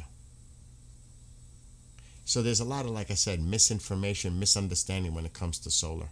Definite. Without a doubt. Without a doubt. And it's definitely different in each state. The regulations. You don't know what I went through to get those panels. Inspections, roof inspections. I had my roof redone with shingles. That cost me money. So it costs money, but it also increases the value of the house. Putting panels on raises the value of your house by 13 to 17% where I live. So it actually increases the value of the home. It's an investment, and it saves money. I spent a lot of money to get the roof done, so hey, you could have saved all that money by not doing your roof. Well, the roof needed to be done. It's going to be done no matter what, whether there were panels there or not. The roof's got to get done, and that also increases the value of the house. I put a new a panel in the garage because they have to connect the solar. They have to do a whole bunch of stuff. So I put a new board in there. That's been upgraded. Dude, my house, all the work in this house, most of it, I did myself. Painted. You can't imagine how much work I put into this house. Can't imagine. Myself.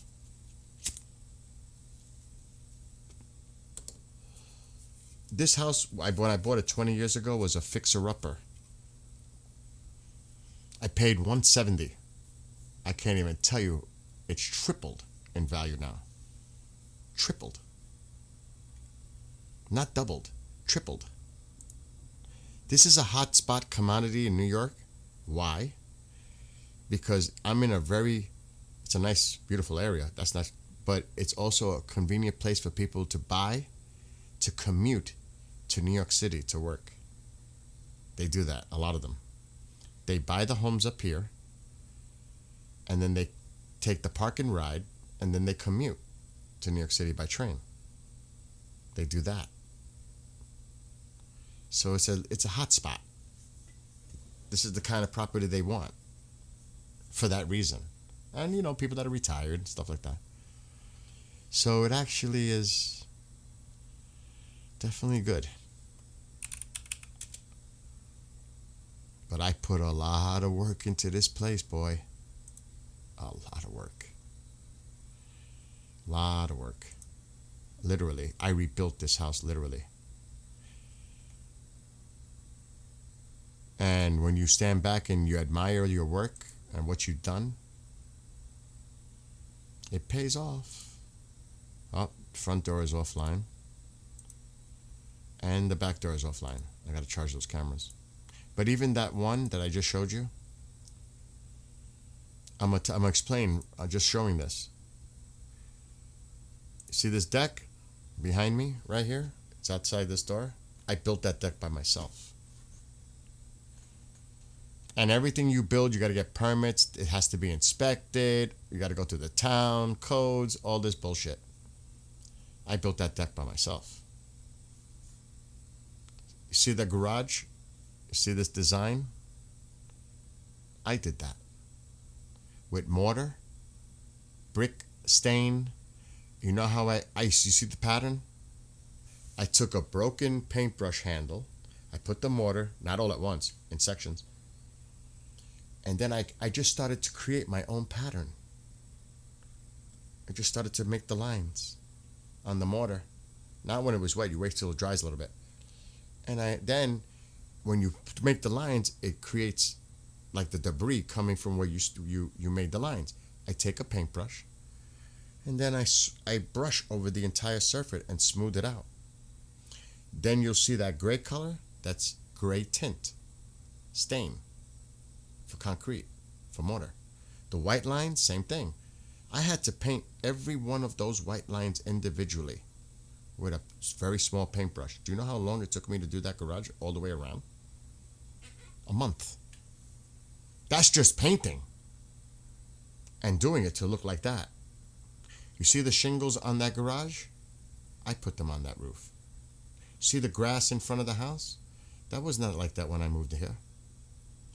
That was fucking gravel, dirt. I put grass seed, dirt, straw. I made a yard in front of my house. Everything I see is like me. I did all that. Pretty much. The walkway that you can barely see by the wheelbarrow, you see it? That was dirt when I moved here. You see this concrete pavement thing here? That comes out the other front door? I did that. The whole front is that concrete. It's in front of the garage. It was dirt. I did all that. And you know how I did it? It is the most insane thing. I did with a mold. A freaking mold that was 2.5 feet by maybe 2 feet. Pouring concrete into the mold. It comes with I had 2 molds. Lifting them up, putting it next to the next spot, filling it again. That shit took me a year to do that entire property in front of the house and the walkway and coming to this door. That's a lot of work. Too bad the other cameras aren't on. I built the pool by myself. I redid the house. I redid the brick. I redid...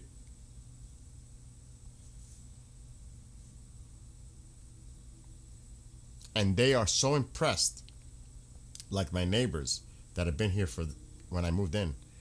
Bill, what you did to your house is unbelievable. So, nothing new right now. Like in this house, in this room, I did everything. Because when I bought the house, it was illegal, what they were doing here. And I don't know who was living here, but I was told that there was Mexicans living in this house. I'm just telling you what I was told. I'm just being honest, brutally honest. So what they did, The door that connects to the rest of the house, that door, I'll explain it to you. I'll show you. It's better if I show you because it's hard to explain. That door was illegal. They made it into a fucking closet. They closed off. See, there's two front doors to this house. They closed that door off and made it into a closet. They made this into a studio apartment where I'm sitting right now, this big living room. They made it into a fucking studio apartment. Illegal. They separated the two sections of the house. Because this is an addition that was built like in 2000s, early 2000s. So, oh shit, I don't want to knock anything over.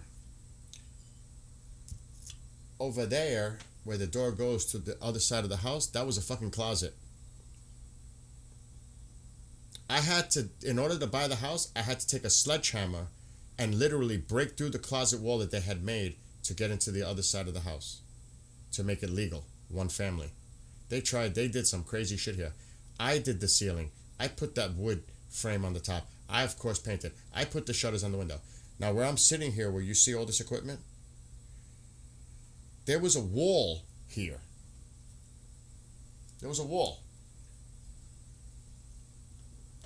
What they did is they made that section like their living room area.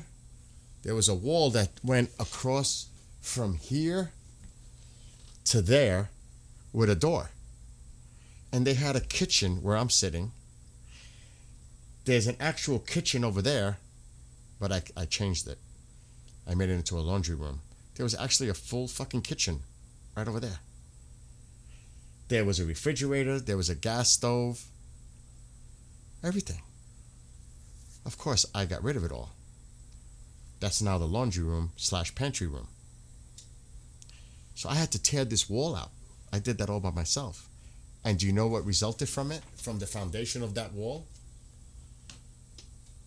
It was this bar that I built right here. I built the bar from the remnants of the framing of that wall. The bar evolved. This big bar that I built, because this was a bar at one time. That's why I have to build a platform that I'm sitting on to sit up so I'm high enough. I had to build a 2-foot platform that this chair is on. Because you'll see me, I have to step up and down just to get up here. Because this was a bar I built that could fit 4 comfortably. Because if this wasn't all here, you could all be chilling out here at the bar and the living room area is in the front, and you could watch the TV here sitting from the bar while everybody's sitting in the front. Originally, that was the plan. So I did all that. So much to do what I did here. You see the wood stove? I put the wood stove in myself. That was scary. That was scary to put this fucking wood stove in. You know why? First of all, I'd never done it before. Secondly, I had to cut my roof. I had to cut the roof to put that in. The wood stove. So I had to cut the top of the roof to make that pipe go through it. And I'm like, if I cut that wrong on the roof, I am absolutely screwed. Because then I'm going to have to redo the roof, rip all the shingles out, put new ply, do all the shit that you have to do and redo it all over again to put shingles. I'm like, this is a one-shot deal. If I screw this up, I am totally screwed. So I was up there, and because you got to remember, I'm doing measurements because everything's about measurements. I'm like, approximately how far from this point to there do I need to make the hole for the pipe to fit? Oh my God, I was freaking nervous wreck. Then the fire department and the insurance came to inspect it. And I did a boo-boo. It was resolved in a day, but this is another story in itself. So I did not put the heat shield back there. See the heat shield? The metal? It's got spacings for it to breathe. See that? And they came, fire department and the insurance company, and they said that you, because they can hold up your house. They can cancel your insurance. They may not insure you if it's not done right. It's a hazard. So they said, send us pictures, because they were here at the same time, the fire department and the homeowners insurance. Send us pictures when you fix this. That morning, I left the house, I swear to you.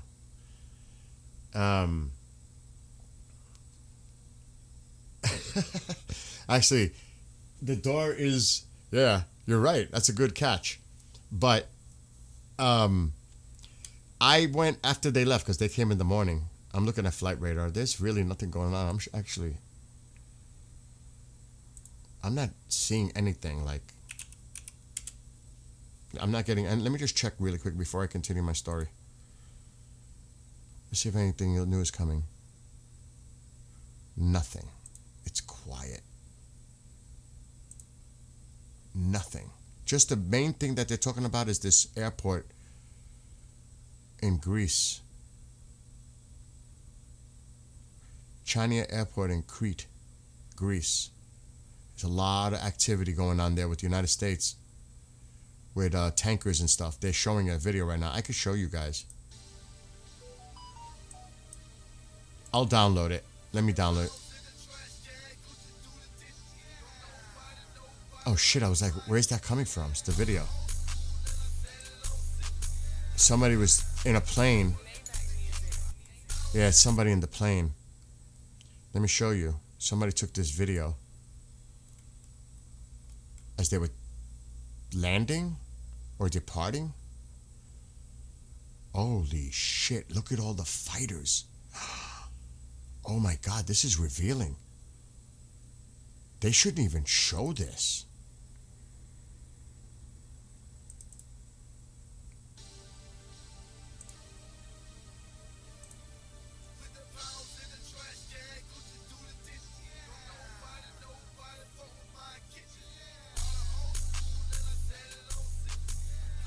Holy shit, look at the fighters. Of course the tankers, but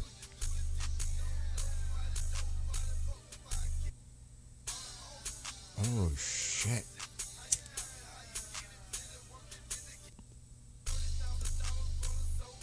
Those look like 35s to me. They could be some 22s there too. The one that was turned. Look at the cargo, they're actually doing it.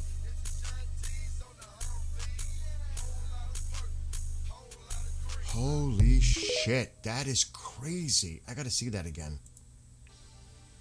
It's a fucking warthog.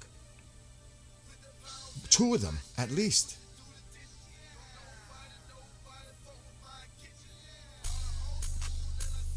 This is in Crete.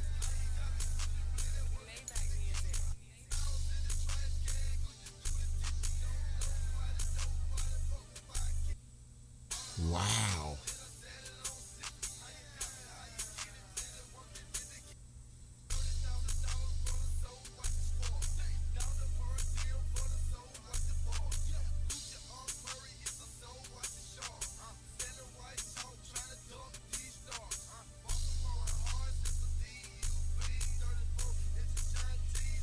Wow.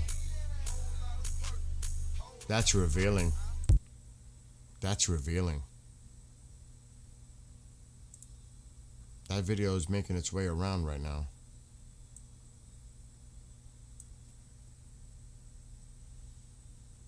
Wow. That's Crete. But yeah, a lot of work. A lot of work. That was a lot. And I'm freezing right now. I need to go take a break. What time is it? Almost 2:30. Alexa, what time is it in Tehran? What's up, Mohammed? It's 11:06 p.m. in Tehran. 11:06. So I don't know. I mean, we can keep an eye on this.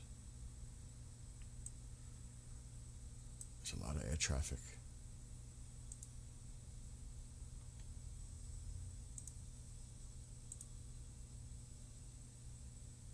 That's a Voyager Fueler.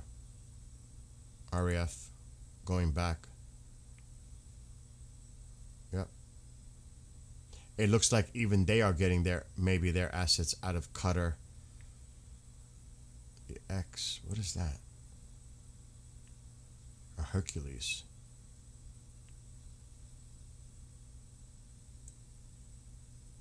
Oh, that's a helicopter. Oh, the U.S. has a helicopter out there. A Seahawk. Gotta wonder, where did that take off from? Right? We're not seeing the rest of the story here. Usually you'll see if there's a line, and then you'll see where it took off from. I'm not seeing that. That could be close to where the carrier is. I'm not even seeing the other line. That's interesting. Now, it's had its transponder off, but it might have left from the carrier. Maybe.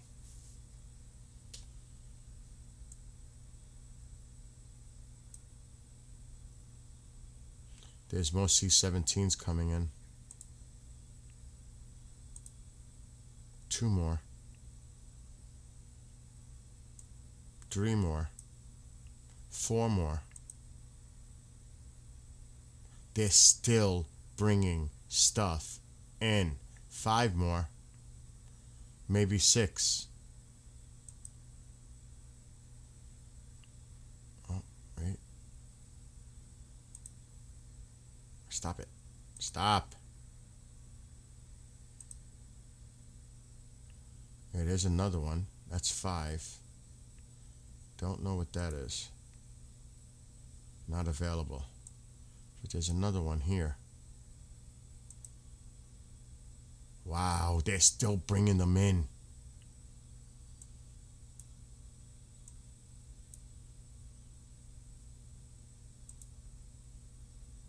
A Clipper. I wonder who's on that. Here's another maybe. Another one on the way. They're still bringing in a lot C-17s.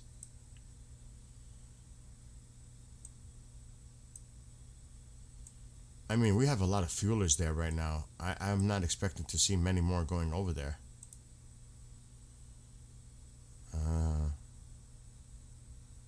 Wonder.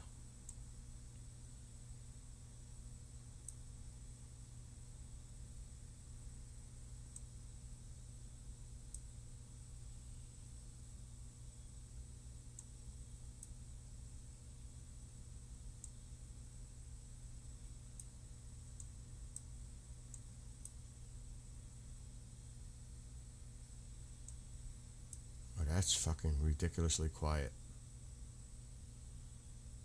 They don't have their transponders on. That is... I wonder if something's going on with China.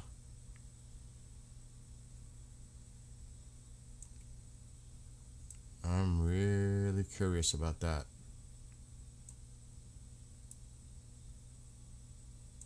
That is weird not to see nothing. Not even Japan. I've never seen it like blank like that.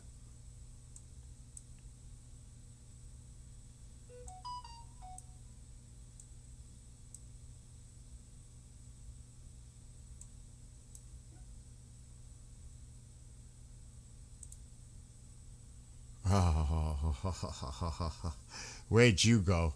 Where'd you come from? Russia? Where? Oh, it just turned off. It looks like that might have... It looks like it was last seen by Turkey, but that might have came from Tehran.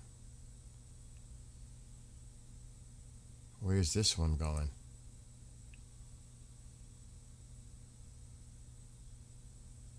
I don't know where that is.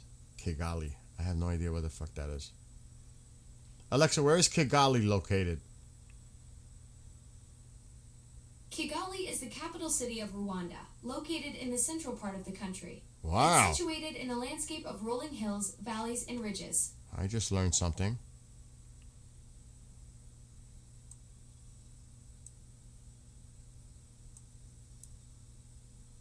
But there's still assets being moved in. That is unbelievable.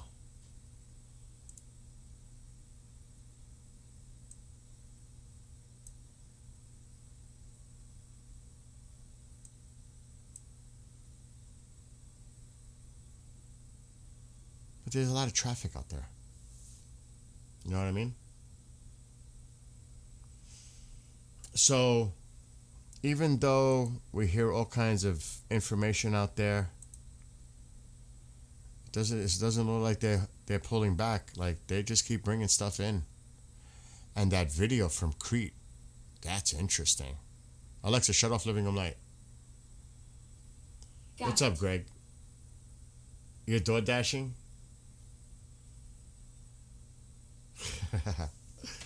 But that video from Crete is interesting. The amount of stuff we have in Crete, just on Crete alone.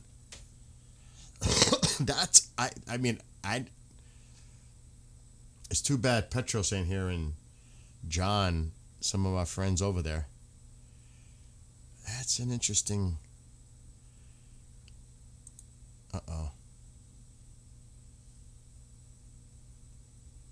This just came out.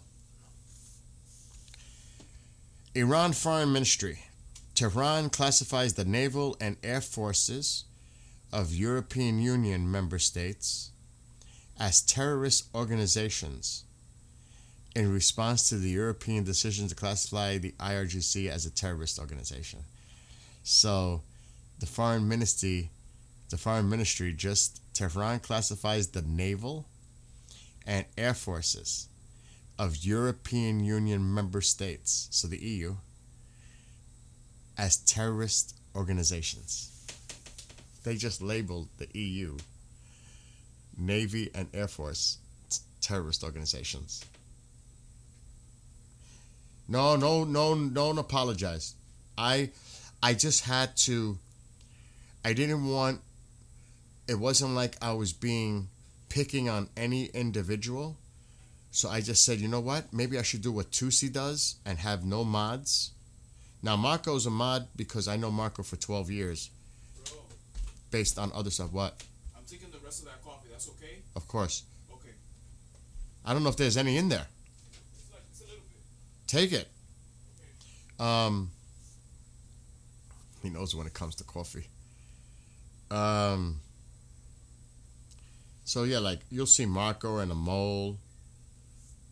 You know, I've known them for over a decade, but they're here for many years. Me doing streams, and we've known each other, sky watching, all that stuff, UFO stuff. So you know, but I just wanted to. I didn't want anyone to say that I was particularly blaming anyone, but over the last few days, and this is just going across the board, I've been seeing complaints from chat. I thought this was about free speech. They're removing comments because we're disagreeing. And instead of having all that and back and forth where the mods are now fighting with the people in chat and vice versa, I don't want to put them in a position like that. And I don't want to put other people in a position like that. So it's easier just to remove that whole thing, remove it from the equation. It's not personal. I think it's just the best thing to do. Similarly to what like Tusi does. And I was like, I think that's the best solution. It's not an easy solution for me because I don't want people to take it personally. But I think it was the right thing to do. Because they're getting dragged into it. You mods are this, or the mods are, saying, well, you said this. And it becomes a back and forth thing where we should be all here as a collective. And my objective doing this, because I don't have to do this. I do this because I'm supporting the Iranian people. I am not a regime supporter. And I'm sure there might be some in there. And I think they have a voice too, whether I disagree with it. And I always say it's about respect. But I'm not going to silence somebody because they disagree with me. You've never seen me ban anyone yet, except for one. Because it was out of line. And he was a mod that I had known from, and I had to do it. Because he did things that were disrespectful to people. That crossed the line for me. I only banned one person. I have not removed anyone's comments in there. But then again, I'm not looking at chat constantly because I'm focused on trying to get all this other stuff that I'm doing on the other monitors. But then I'll look over and I'm saying, oh shit, what just happened? Oh, I'm sorry, Marco. I just activated his A device. But instead of having all that, and then it gets to the point where there's so much distraction happening, and it's taking away from the community aspect of it, and then the chaos involved, and then I got to see people say shit like that, free speech. I thought this was about free speech, and that just is like, that's just like to get under my skin, and I'm like, I don't need that bullshit. Because obviously, it's almost with sarcasm. Oh, but I thought this was about free speech. You're in United, Give me a break. Really? Give me a break.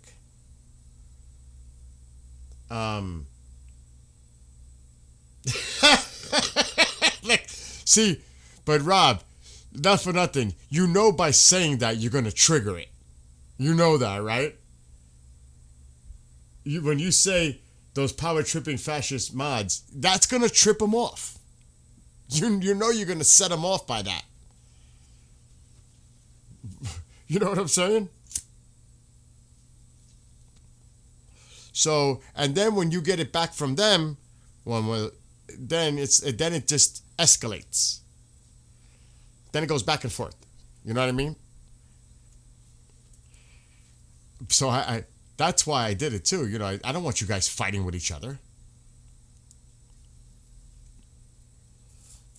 I want everybody to get along peacefully, even though, like I said, we disagree.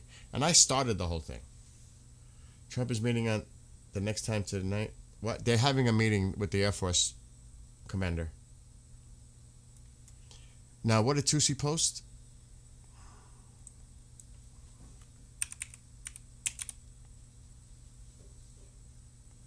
What did he put up?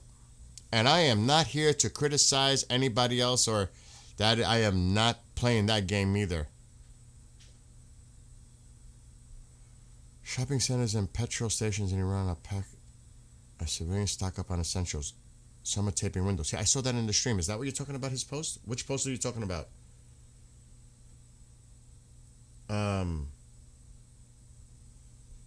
Which post are you, Francis? Which one?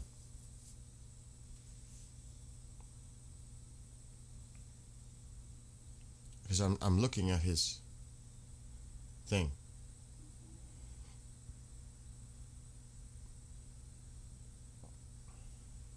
I don't know which one you're referring to, Francis. I'm looking at his post, 2CTV. He mentioned that on his show earlier. That's like a clip from his show. Middle East oil and gas. Is he going live? Is that what you mean? Because I'm looking at X on his post. Maybe you meant like on his YouTube. Is that what you're talking about? He's going live soon? Oh, it's on X. I was just at X. Which one, though? I'm looking at 2CTV.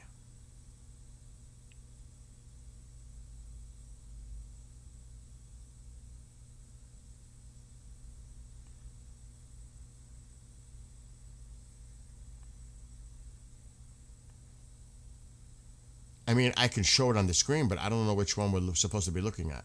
Because a lot of this he mentioned on his show. These are clips like taken from his show.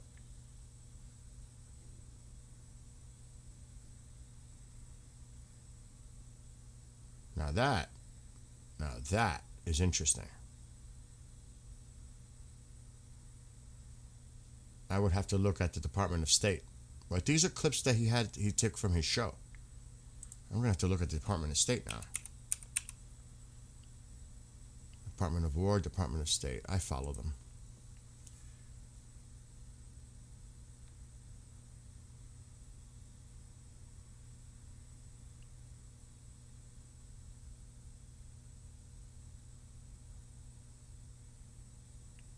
I'm not seeing anything. That's old. That's a repost. I'm not seeing anything on the Department of State site.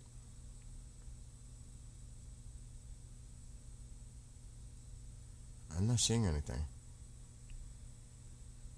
So I don't know. I don't know where that's coming from. Let me look at Department of War.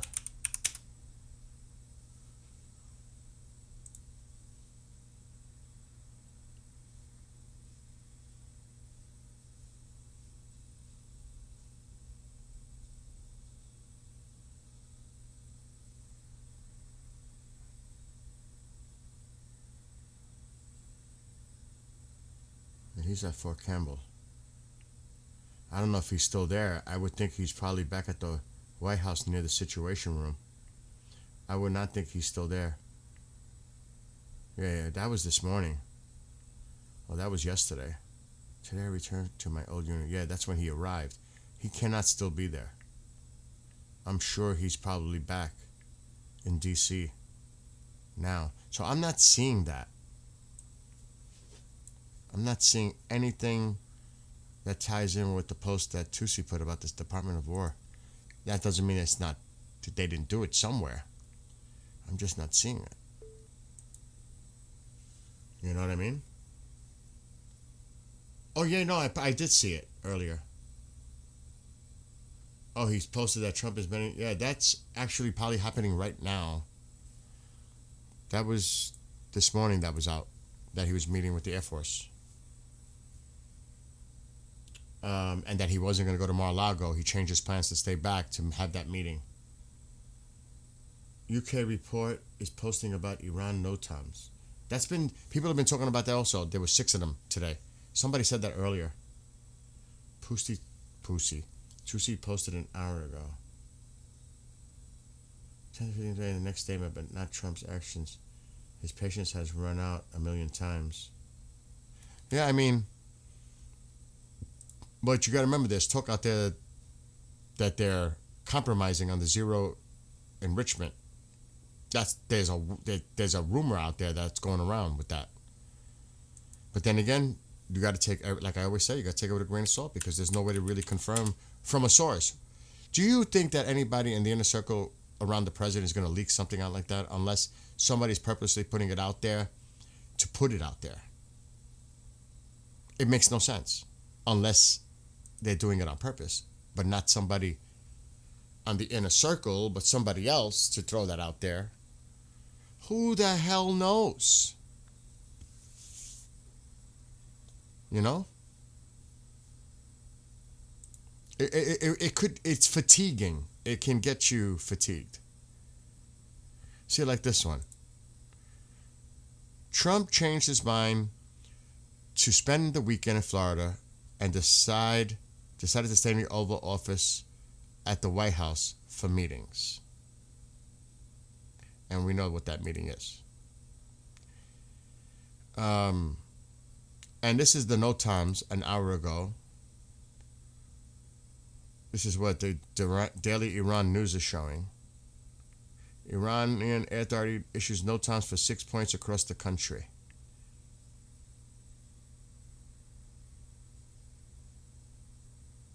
So I think that might be what you were referring to.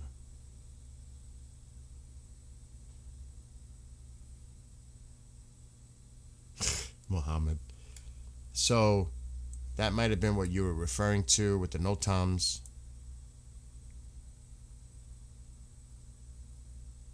Wow. The U.S., I'm just going to show you. You want me to just go through some of this stuff? Because I'm going to get off soon because I'm exhausted and I got to do things around the house. The U.S. has moved over 400 aircraft to Europe and the Middle East in preparation for an attack. I mean, these are the posts, if you want to see some of them. And then you'll see comments coming from people that pro-regime, anti-regime.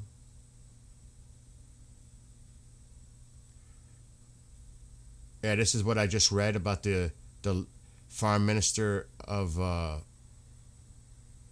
declaring the navies and air forces, all the European Union members states, to be terrorists.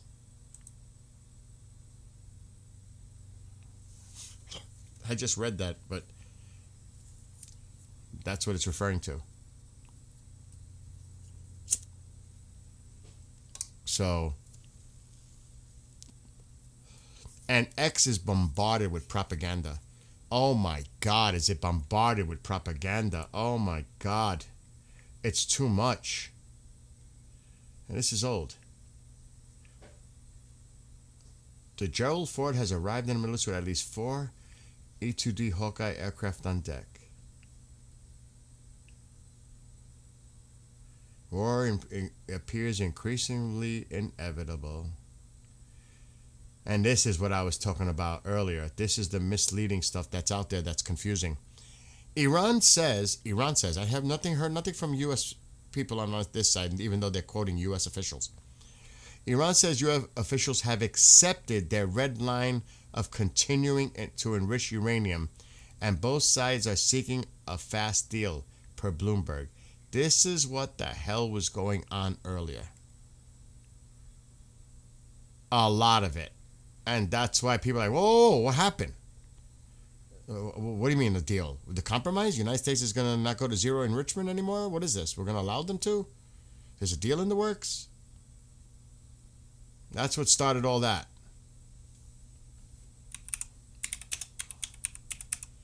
And this is one that Tusi refers to a lot. He uses this as a source a lot. Iran International. You'll see there that on his clips. You'll see a lot of those. It's Iran International. He thanks them too. This was 1 minute ago. This is another clip.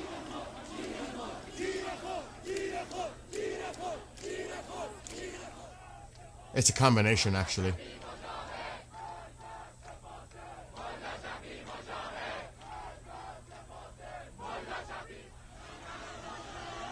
So it's a compilation of the videos that came out earlier.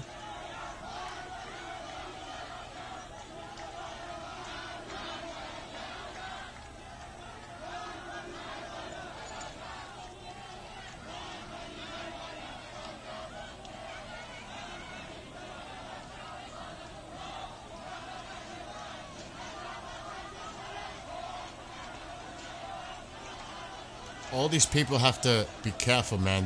They are monitoring them. The facial recognition.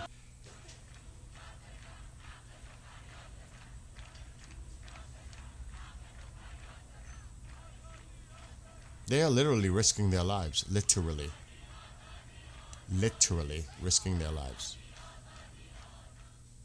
Literally. They are putting themselves at risk. There's no other way to say it. Yeah, we just talked about that. Designating EU states as terrorists. This is 2 hours ago.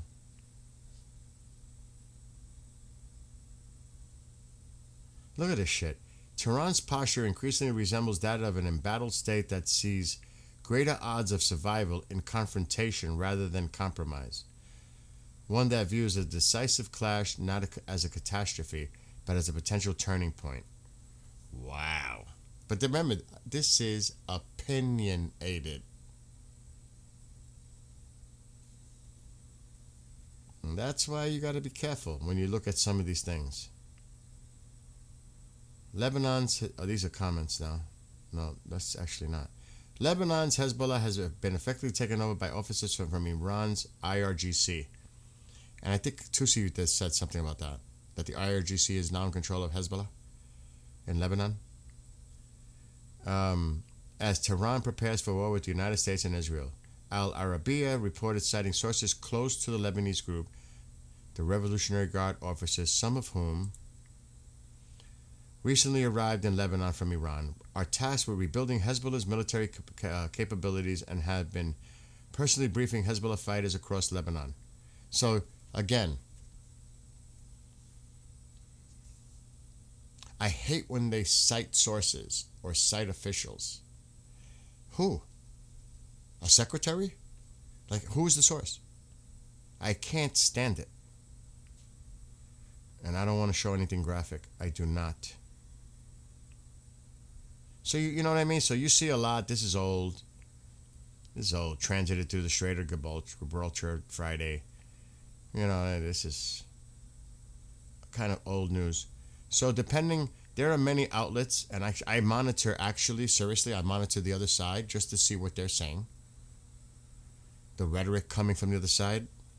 It is, and I don't even want to show you because I'm afraid of what you might see. Because some of it is just downright,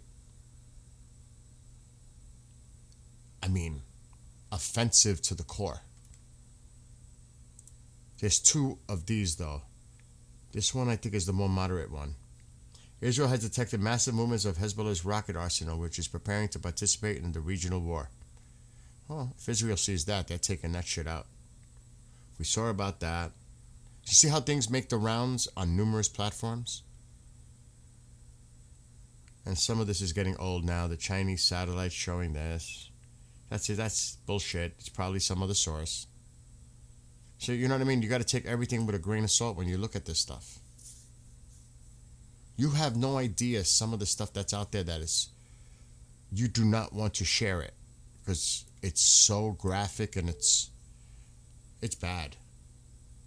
Both sides. What is the other global radar showing?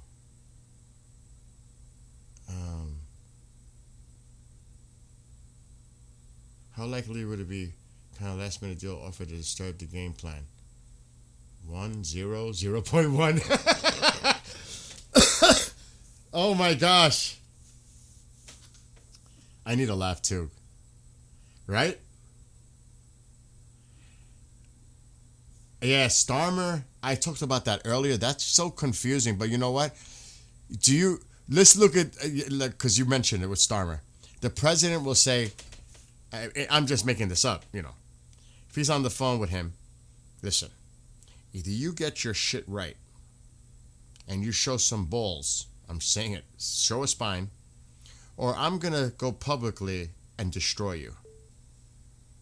I am going to make your life a miserable hell. Because he can do that. He can make posts, he can talk about it live. I think Starmer needs to go. I think the people in the UK need to find a better leader to represent them. He can go all out. So Starmer better be careful, because the president will come after him. And as far as not allowing us to land and use bases, let him try that. Let him try that. Listen, I don't know what the hell is going on in the UK. I don't live there, but all I know is when people are telling me that, like Frankie last night, saying that you can't even fly your flag because it might offend other people. What? If somebody told me to take down my United States flag in front of my house, we got problems. Oh, we got problems. Or I can't say Happy Christmas because it might offend others. Oh, well, screw that. What am I supposed to say? Happy holidays? And depending on the person I speak to, if they're whatever, Happy Kwanzaa, Happy Hanukkah, Merry Christmas, whatever it is. It depends, like, if I'm talking. But for me, it's Merry Christmas. People don't like it, it's too bad. You don't have to like it. But I'm going to say Merry Christmas. What, are we that sensitive now? Oh, you can't say that. Well, why can't I? Are you kidding me? And I got to be fearful of saying it? To offend other people? Listen, if you get offended on something as that, then we've got problems. We've got problems. Do you know what I mean? I mean, give me a break. I know. I saw that. Jerry, if I say your name wrong, I apologize. As if Trump would give a shit about... Exactly. You think he gives a... Listen, he'll land... He will... If he played that game like with Diego Garcia, the United States will just take over the fucking base, the island. They'll just take it over. Then Starmer, do something now. Do something. Open your mouth now. I mean, that guy is a joke because he's so scared about pissing people off inside the UK, which was caused by the political movement there. You wouldn't have that problem to appease and fear the element that you're obviously appeasing to. What is that? Show some spine. I mean, my God. That is a disgrace. That is a disgrace. That is a disgrace. And if I was a UK person, I would... Oh, my God. And, like, censoring what you say and what you... Are you kidding me? What happened to the UK? What happened? That is crazy. I gotta make a fire because I'm freezing. I gotta make a fire, like, right now. And trust me, we have the same kind of nonsense in some places here in the United States, too.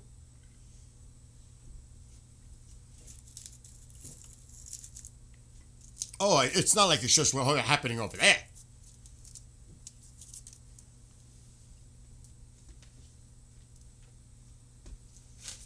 I'm not trying to say that the United States doesn't have its problems too, because we do.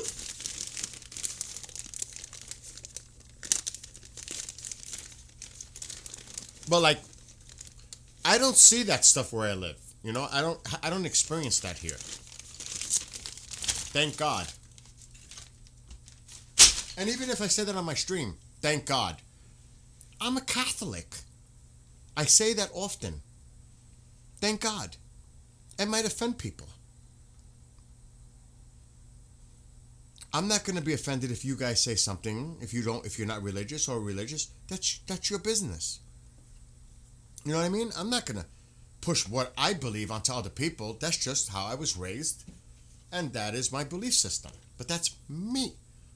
That's not you, or you, or you. What you do is your business. It's none of my business to interfere what you do or judge you. That's your business. Who am I? Who the fuck am I to tell people who to pray to or who not to pray to? Are you kidding me?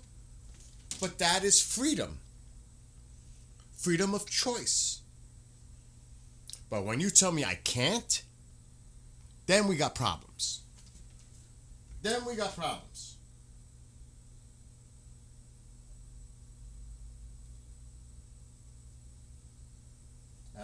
That's when Frankie told me that last night, I was like shocked. I was shocked. You can't say that. You can't do this. What? What the hell is going on? And then people wonder why they get angry and they create this hate and stereotyping. Because it starts from the top. They need to set the example.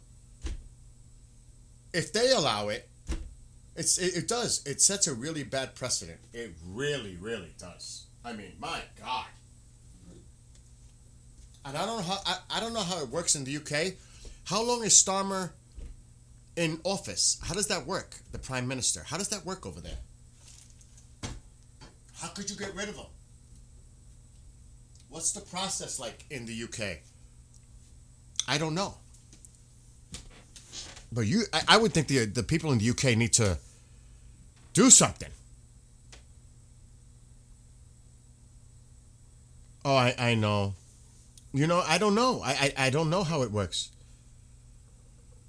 No, I had my Weissen already, see? But this was last night. Yes. Helmet, I've been waiting for you for that. You know, I got my supply. You made me think about it last night. This is empty. This was last night. I'm not doing another. Last night was rough for me. See, look. Franziskaner. Weissbier. See? I was thinking of you. My German friend. You think I was kidding? Yeah, I know. Starmer rejected the USA. Yeah, I know. I need a herbal. All right, so the Israeli Security Committee will convene tomorrow at 1900, so 7 p.m. local time. That should be interesting. Too bloody long, huh? Are you serious? Wait a minute. Wait. You guys got to educate me. Wait, you got to educate me here. He can't be replaced. He has to resign? Wait a minute. How does that work? That doesn't make sense to me. Yes, it is Bavarian. My best friend in high school, junior high school, I grew up with him. I'm like an honorary German. I'm not even kidding when I say that. Growing up with Mike. Wait a minute. Hold on. Alexa, turn on the light. Got it. Explain to me, because I have absolutely zero, I'm not pretending to know. How does it work with the prime minister? How does that work? But he can be forced out. But don't you have elections for the prime minister every certain amount of years? Explain. Can somebody just tell me how this works? How the prime minister becomes the prime minister? Is it voted by the parliament and not by the people, or do the people have a voice in how does that? Can somebody just give me a short, detailed explanation on how the prime minister becomes the prime minister? It's complex. The only way he can be removed is with a vote of no confidence. So that's by parliament members. So the parliament has to do it. The members of parliament. Am I right? Oh, election. Thank you. Thaddeus, thank you for telling me. So there's an election every 5 years. So how long has he been there now? The party is voted, not the person. He voted by the party he belongs to. Oh shit, I just got confused now. Wait a minute. The party is voted, not the person. If he voted, I am lost. Okay, so you got elections in 3 years. That's a long time from now in the UK. Oh, Jesus Christ. So they're going to try to find a way to get him out. Is that what I'm getting? You guys got to figure out a way to get him out. 4 more years? Oh my God. Oh my God. You know, I'm just going to... Like I told earlier, I do have English blood. It's only 6%. Because the Spaniard family, royal, married into the English royal noble thing in my family hundreds of years ago to establish some connection between Spain and England. This is fucking crazy, but it's true. But England is so rich with history, tradition. I mean, the monarchy, all of it. I would, if I was a person that, because I'm looking at, this is my heritage, this is my homeland, this is unfucking acceptable to be going on in the UK. Thinking about the incredible history, even dealing with Scotland or whatever, just the history of England throughout the world. And it's come to this now? Oh my God. Do you know what I mean?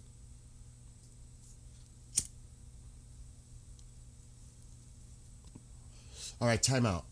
When the Tories... All right, let me... Wait. Before you guys... I'm learning. You're educating me right now. Because when Tusi does this, I don't really watch them because I'm not familiar with the UK stuff. Maybe I should. All right, time out. The Tories were in power. Most of these wasn't voted in by the public.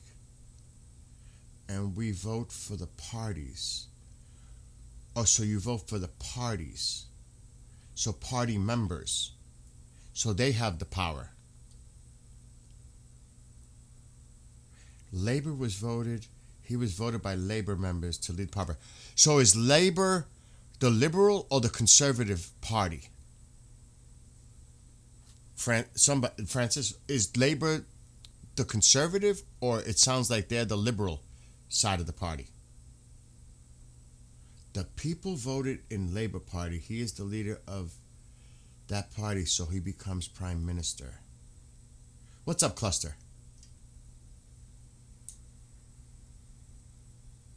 So if enough vote no confidence, the leader can be changed. Didn't that happen recently with someone? Someone was no confidence. Labor are Dems, so they're liberal. Cluster, I had to remove all the mods. All of them.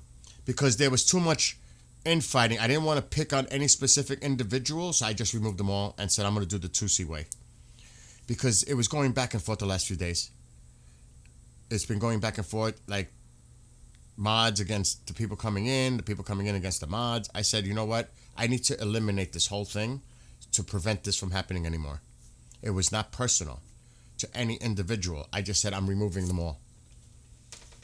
So I don't have to deal with that anymore. I just can't. I have to focus on this. We should be focused on this. I can't be putting out fires in a chat room. You know what I'm saying? Okay. Tory are conservative. So right now, who's the majority party in the UK? The Tories or the Labour? I'm trying to learn something here. I'm seriously interested. I know how it works here, obviously. Well, wait. I want to hear more about this. You guys are actually giving me an education. I love it. I love to learn, and you guys know what you're talking about. It was getting. Yeah, it was. I don't even want to approach this anymore. Clerkster, how the hell are you? Oh my God, I haven't seen you in God knows how long. Where have you been? He's an old friend for like over a decade. Clerkster, how the hell are he's in the UK? Oh my God, it's great to see you. All right, there are many parties, including independents. Yeah, we have independent party here. You used to be able to choose what you wanted to vote. By the way, they lean left or right, but now they flip-flop. Labor's in charge, so that's why Starmer's in charge. They're the leading party, so they get to choose who they represent for their party. Is that how it works? So he's chosen by the Labour Party to lead the party because they're in the majority. Am I getting that right now?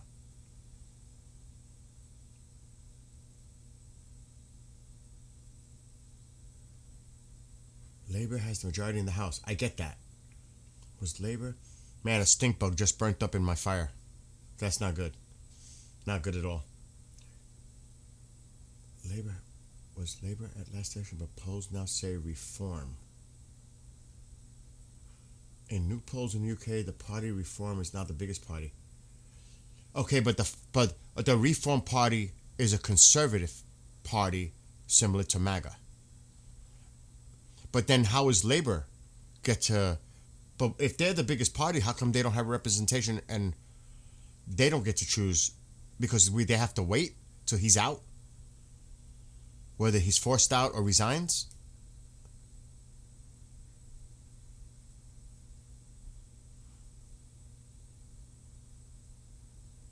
Damn, you guys got a lot. I messaged Sepp yesterday. He's okay.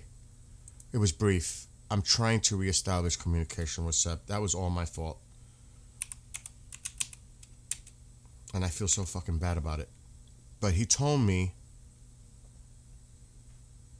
that he's okay. Him and Mama are okay. It's not like we haven't stopped. We don't talk at all. I sent him a message.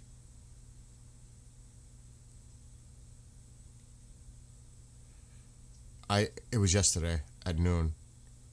I said, "Hey Seth, I hope you and your mom are well." And he said, "Yeah, we're fine. Hope the same is for you." And that was it.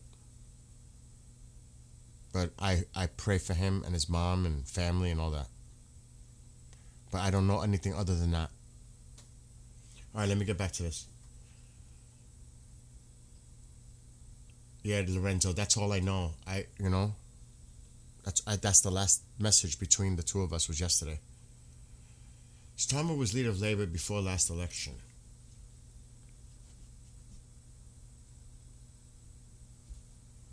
I know. The only way I can make you add a link is by making you a mod. Labor is or was for the working class. The only way to get rid of Starmer is if the king dissolve. Oh, that's not going to happen. He's not dissolving Parliament. That ain't happening.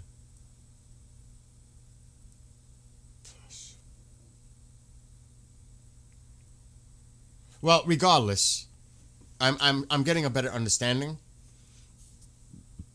You have to find a way to get him out. The other members have to get the no confidence vote to find a way to get him out. That's the only, I think that's the only way this could happen right now, or he resigns. Let me ask you guys this question: with everything that's going on in the UK, do you foresee him? Yes or no? Do you see him resigning?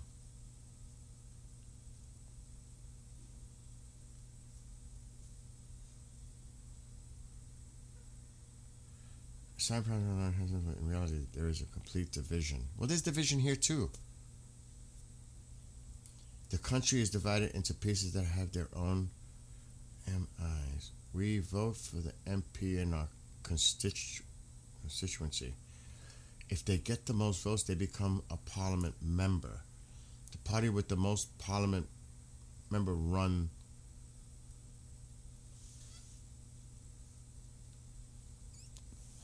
the country with their party elected prime PMs. Parties can form coalitions as well. Oh, Jesus Christ.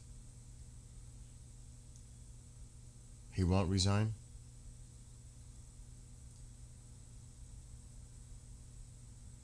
He likes the power? So he's an egotistical person is the way it's coming across. He's got an ego.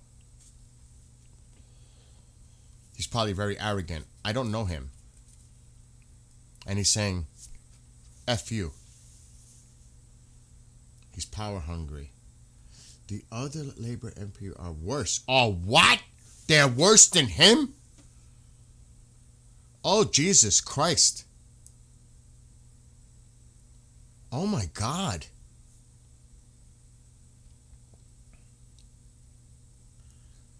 Yeah, that's true. Here in the United States, it's the two parties. But believe it or not, the independent party represents 30% in this country now. You need that independent vote. I've been saying that. Marco knows I've been saying that. You need that independent vote. Independents put President Trump in the White House. It was independents. Hispanics, African American, Dems that said hell no to Kamala and crossed party line and voted for the president. So independents do mean a lot here in the United States. I know the Davos thing. One fact up here is the most hated PM in history with the lowest. Wow. Wow. Wow. And I thought shit was crazy in this country. Maybe it's not so bad, considering what I'm seeing all of you say. Maybe to put pressure, Mark. Maybe. But he did it across the board. It wasn't targeted to the UK. But again, all the president has to do is say, we are having issues dealing with the UK at this moment because of Starmer. I think the people of the UK or those in Parliament, however this works over there, need to make change. And I don't know if they would want his influence in that involved directly, I don't know how they would respond to that. But there could be ways to apply pressure, is what I'm saying. But that is crazy.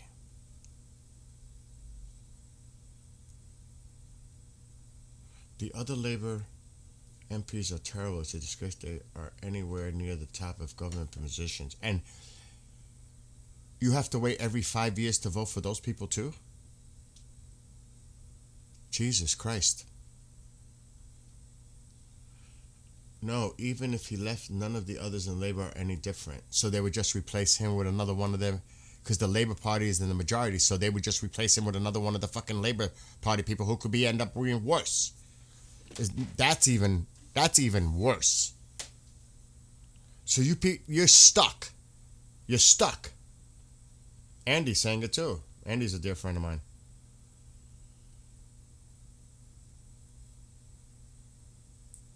Wow. Wow. That ain't good. And if you're stuck with him, we're stuck with him. Really? Tusi just said he can... I'm glad... I don't like to step on Tusi's toes, because what Tusi does is Tusi. You know what I mean?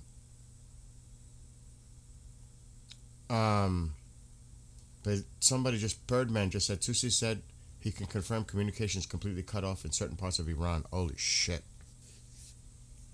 Maybe we need to pay attention. What time is it? But it's late now. It's getting late. It's like midnight, I think, in Iran. Something like that. Oh my God. I feel for you people. That is cray. All right.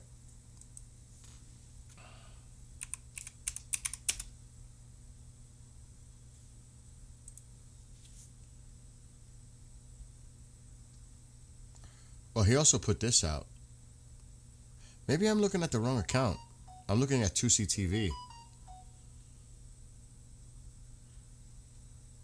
I'm looking at 2C TV. Maybe I'm not looking at the right place. He just put a video out. Brave Iranians still out in Abnanan tonight. That's what I see. Why would they replace Starmer? He is more popular indicator than Trump is in the U.S. 2, why isn't anyone replacing Trump? But I just heard from other people, the majority in here, that say he's not popular.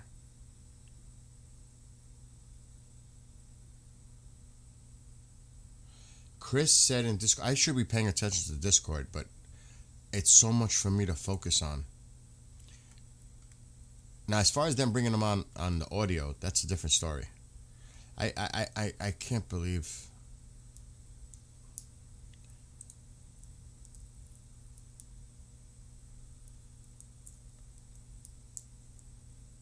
I'm going into the chat now, the general chat.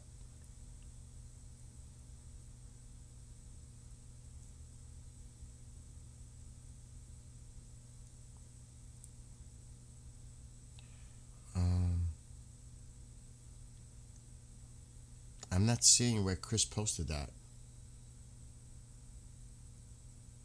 Oh, it's that account. Okay. Now it makes sense. Now it makes sense. I was looking at the 2C TV. That's why. Thank you for that. Thank you. I was wondering, where is he posting this?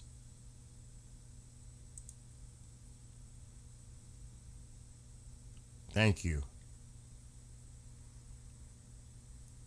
Oh my God. The video that he posts.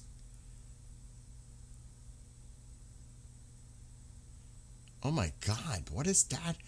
Punch, the viral orphan baby monkey, has somehow acquired a pistol that is firing at monkeys who... Oh my God. Oh my God. Oh, that's crazy.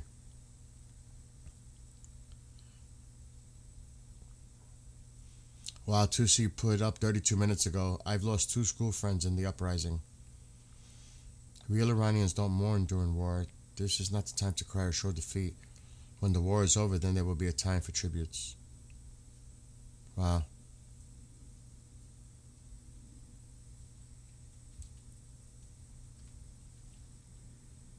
Yeah, that's deep.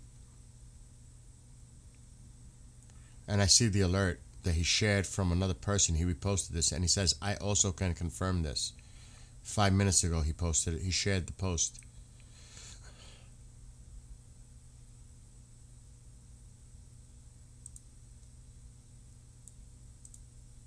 I'm going to follow the person that shared the he shared the post of.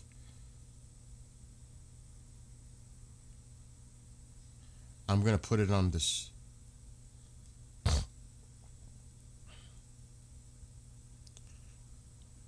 I think you people should follow that person that he shared the post with. Seems communications completely cut off in some parts of Iran again. So they're doing the blackout thing again.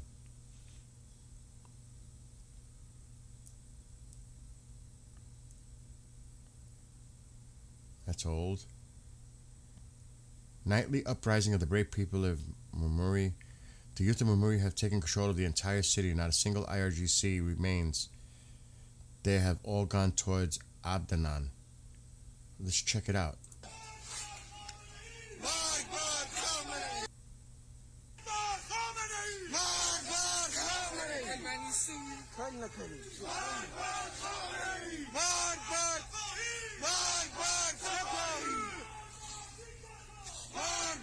The people want change, man.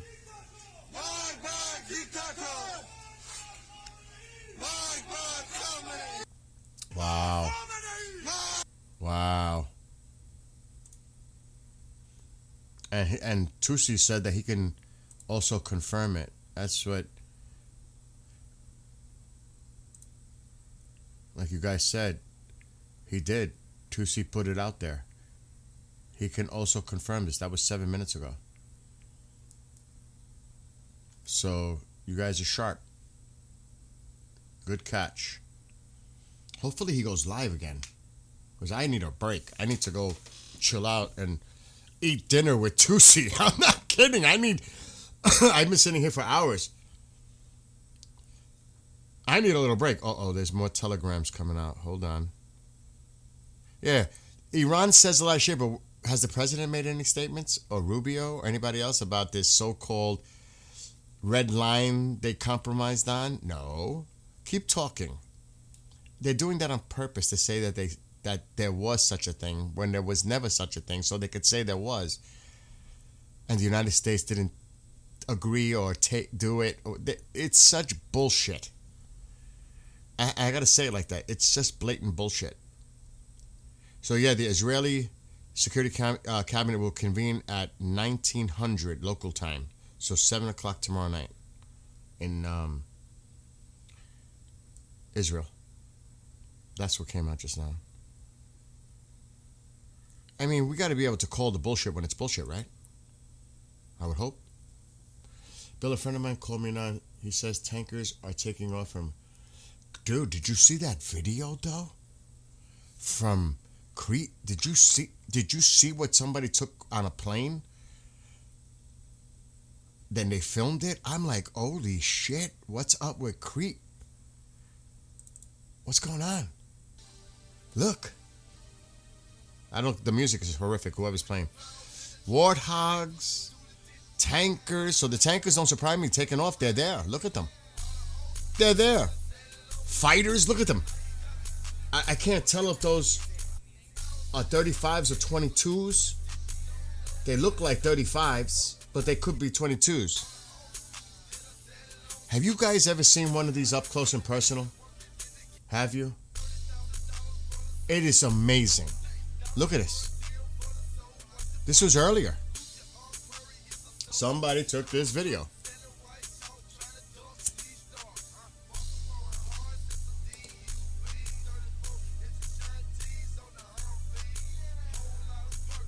That is crazy. So when you say that, that doesn't surprise me. F-35s, right? Have you guys ever seen one up close and personal, like in an air show? Oh my God. I seen both, the 22, and I'm gonna tell you, the people in UK, I have to tell you, your Red Arrows are the most amazing group that I've ever seen coming from another country. And I've seen a few. I've seen the French, the Canadians. The Red Arrows is something you should be very proud of. They are absolutely freaking amazing. And I love the way in an air show how they're talking to each other, because you could hear it. I love the Red Arrows. I love the Red Arrows. And I believe me, I've seen the Thunderbirds and the Blue Angels, and that they're beautiful. I was super impressed with the Red Arrows.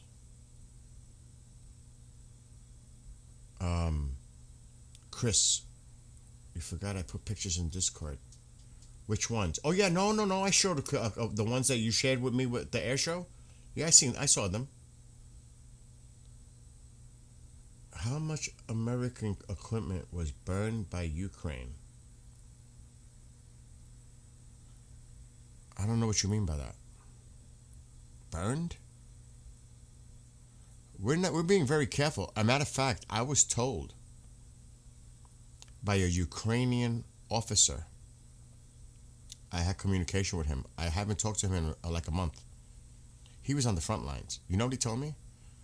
And I wrote to my congressman based on what he told me. I did. Do not send any money. He told me this. And it's coming from the ground. They're corrupt. He was telling me this. Tell them don't send those missiles that could reach Moscow, because some will use it. That scared me. It's reported that 50 fighters left UK for Middle East this week. Well, we were seeing that activity. That's why all those fuelers were up by the UK near Mildenhall. I saw that earlier in the week, midweek. I saw that. We were here. We were talking about it. That's why I was saying, guys, are you looking at up above you? What's going on? There's a lot of movement coming from the UK. A lot. One morning, I looked at Flight Radar. The UK was packed. Packed. I never saw so much traffic over the UK. And American tankers. And the Voyagers, your tankers. They were moving a lot. I was like, holy shit. So yeah. Oh yeah. Yeah, weapons. Yeah. That's the thing. And you know what? That's the reality. People could say whatever, but I like going to sources direct and hearing it from them themselves. I like to go to the source. I called. I actually contacted. I have the letter somewhere on my computer that I wrote out before I sent it to my rep. It concerned me. I was worried. The things he told me made me worry in a private conversation. Seriously. And I support Ukraine. I got my Ukraine flag there. I support the people of Ukraine. Again, there's that civilian word. All right, hold on. Let me see. I don't remember what channel it's on. It's not on this one.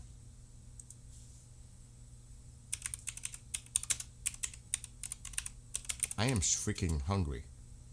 They ate my chips. I gotta go back out. I got 1 can of phony Pringles. My supply went down big time last night because of Mom. They ate my stuff. So eventually I'm gonna have to make a munchie run. I got plenty of Red Bull type stuff. I'm stacked with that. Like I need it right now, right? Look how hyped up I am and I'm tired. Can you imagine?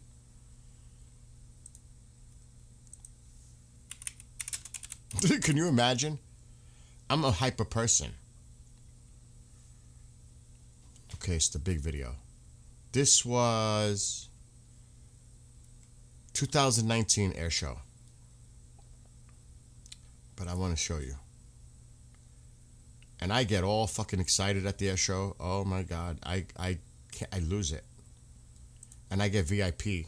Like that. It's the VIP badge. Flightline VIP. I don't play. I love my air shows. But I won't go to every year unless there's something different going on. Okay, here for you guys in the UK. You should be very honored and prideful of this. This is when I filmed them. We'll put the sound too, but I can't because there's music. Hold on. Go somewhere? Your daughter or something? Here we go. Look at the red arrows, baby. The red arrows. This is freaking awesome. You see what I'm saying? The red arrows. They were amazing. What does it say? Royal Air Force. That's my voice on my friend. This is badass. I can't say it enough. Badass. You should all be proud.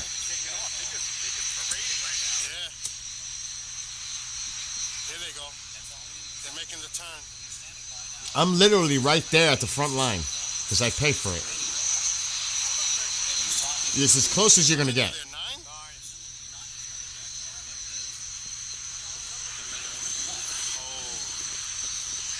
That is freaking awesome. Yeah, there's always a two-seater. Yep, the red arrows, baby. The red arrows. They are amazing. Right? And they did all these formations. These are the red arrows. They're beautiful.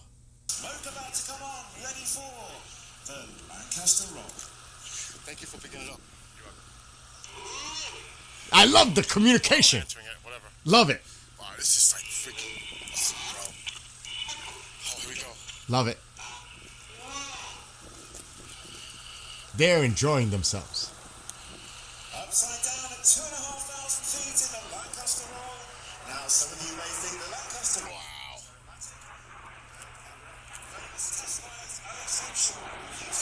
Badass.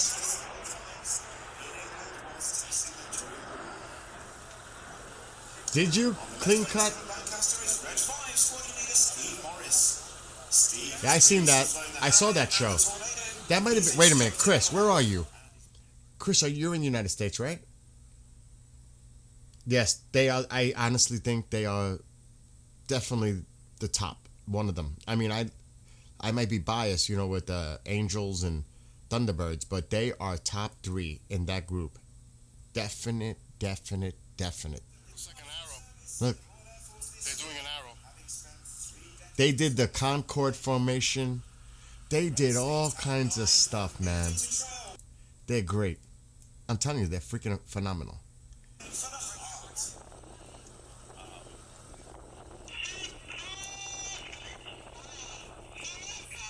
You know they're having a ball. See?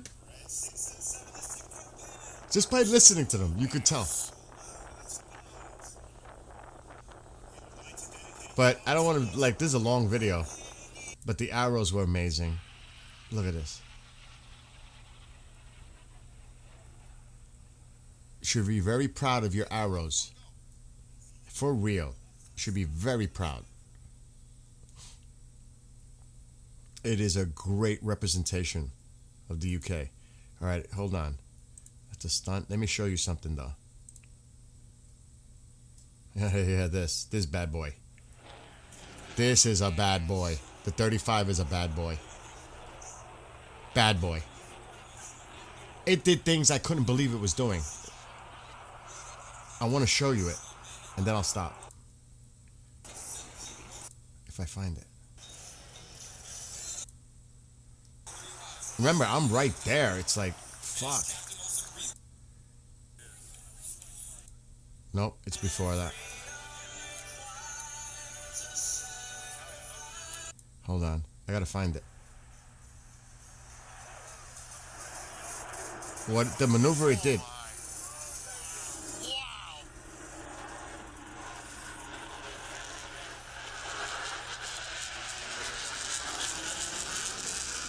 And you feel that. You definitely hear it. Listen to the power of that. That's unbelievable.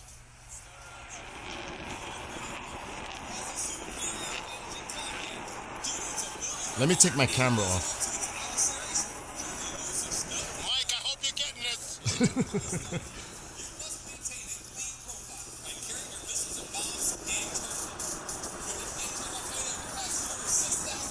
It's coming. Wait till you see this maneuver. I was like, this is sick. This is it. Maybe. USA. No, this ain't it yet. Yeah, we need some Slayer or Metallica or something.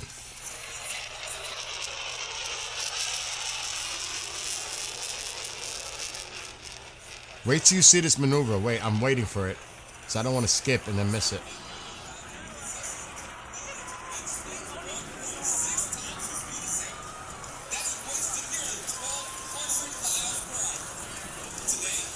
Six times the speed of sound.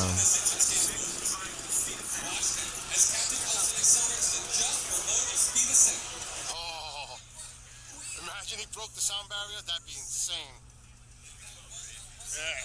Bang, bang. Where'd he go? All right, here it's coming. I lost him. Where is he? I see him.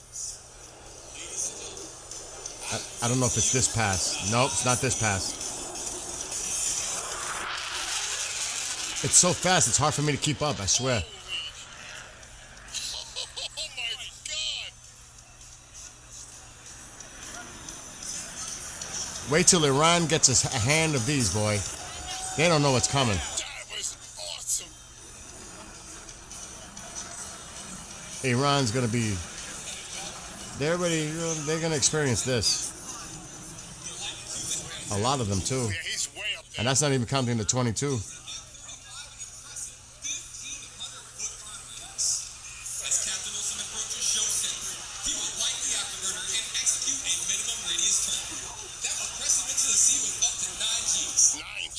Wow. It's coming. When I lose sight of him. Wait till you... Oh. It's coming. Wait, I was freaking out when I saw this. The maneuver. Heck yeah, Motley Crue. Kick, start, yeah.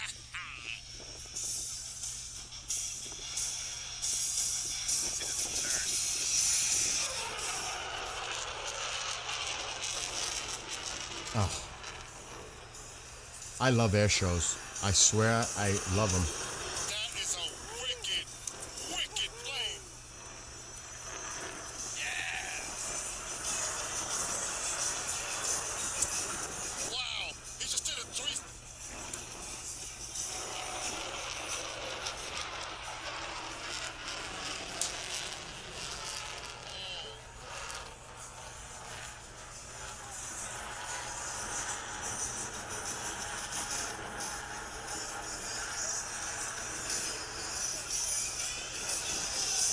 I just want to chant USA, USA.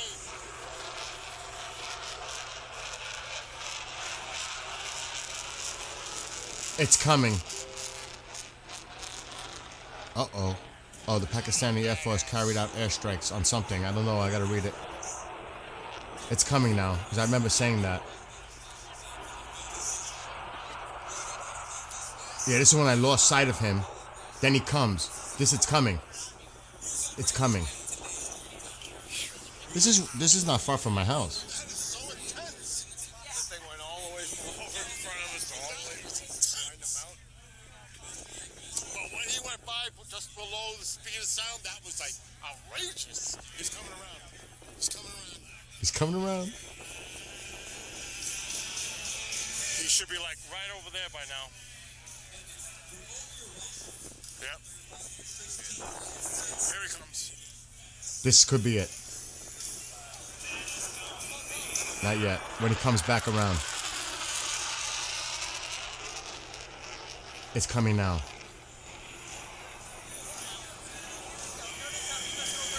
Look how fast. He's like gone. Right away. Oh, yeah. Oh, yeah. imagine in combat? I mean, wow. This was 2019.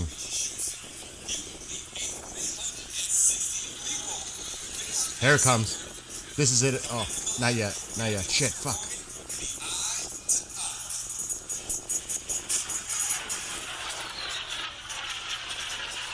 Nice.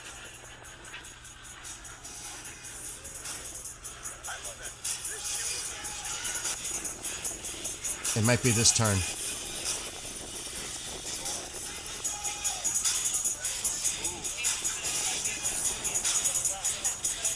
When he comes back. Not yet.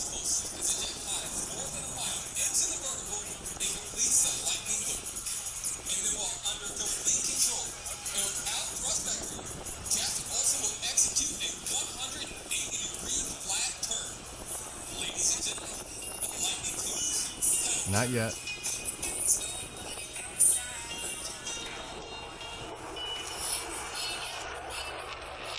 My God, though. Oh. Oh my God.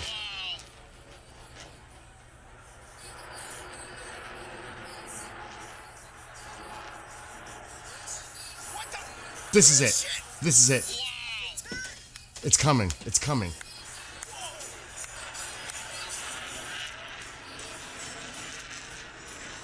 I was shocked when I saw what's coming up. I was shocked. I couldn't believe what I was witnessing. I believe it's when he comes back. I don't remember. It's 5, 6 years, 7 years ago now.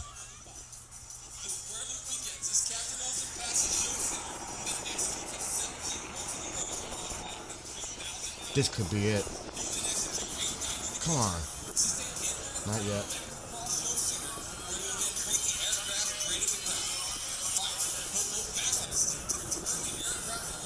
It's when he's coming the other way, I think. It's not this angle, it's when he's coming from the other direction.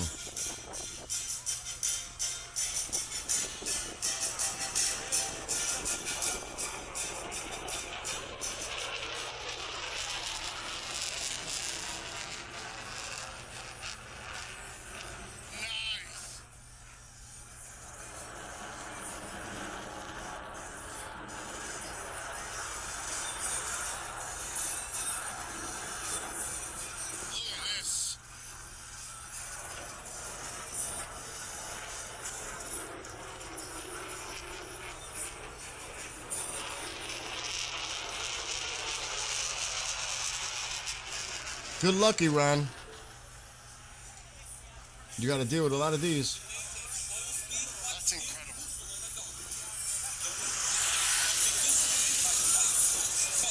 It should be coming, man. Maybe. This could be it. This is it. Look at this. It looks like he's hanging in the air. Check this out. Look at this. Look at him. He's just hanging there. Look at this shit. Oh my God, that's intense. That is outrageous.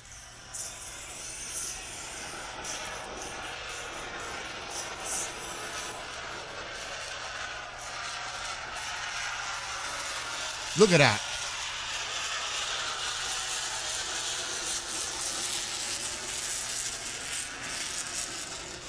That blew my mind.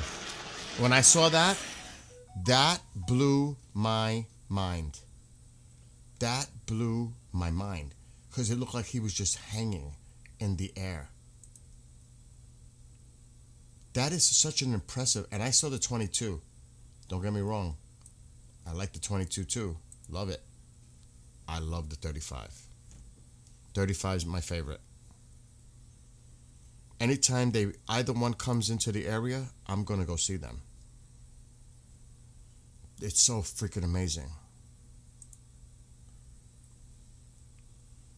I saw something about Pakistan strikes. What the hell's going on with that? Still a lot of air traffic.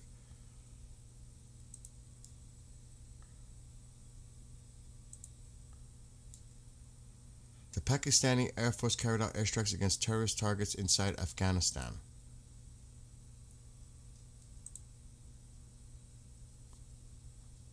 That's what came out.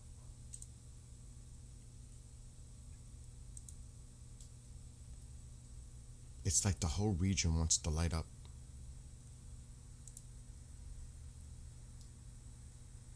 It's very concerning. Here's a picture of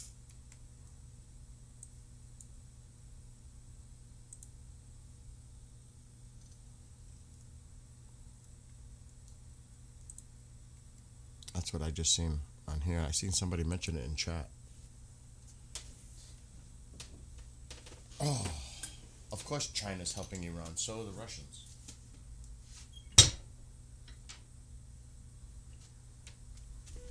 Ask the Venezuelans what they thought about it. I don't think Maduro was too happy about the Chinese and Russian help. But this is not Venezuela. Okay. Let's see what you guys are saying. Imagine what it feels like to be in there. Hell yeah. Dan. Yes, Cap. There are reports that Pakistan is hitting targets in Afghanistan. Type in mock loop whales in YouTube if you want to see aircraft flying in the valleys. First, I want to see what Andy's sending me. I'm going to definitely watch this later. I'm going to give it a thumbs up so I can watch it. What did you say now? Type in mock loop whales.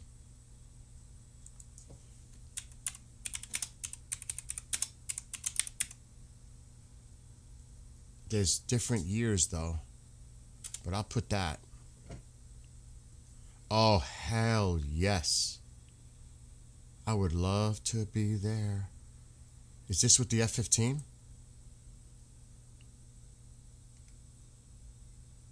Oh my God. See, I love this shit. I can't share it on the screen because it's watermarked.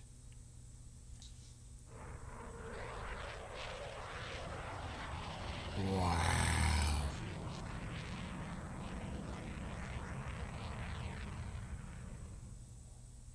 Flight of 4, 500 feet, 500 knots, north of the loop, northbound for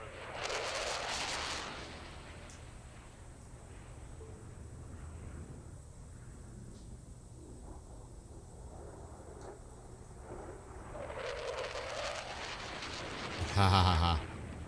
The F-35.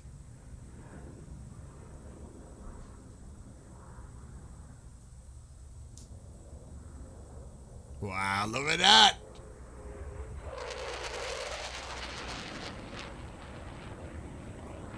Reaper 1, flight of 4, 2 F-15, 2 F-35s is established in the low-fly structure north of the one valley north of the mill. We'll hit the CADs and circle back to the mill.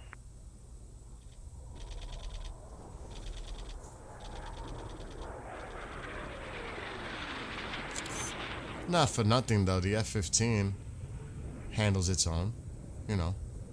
I mean, look what Iran has, F-4s. It's fucking Vietnam.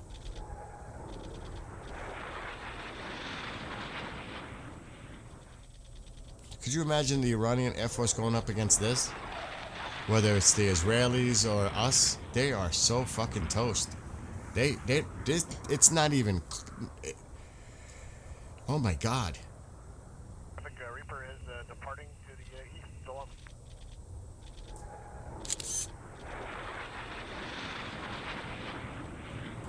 Wow.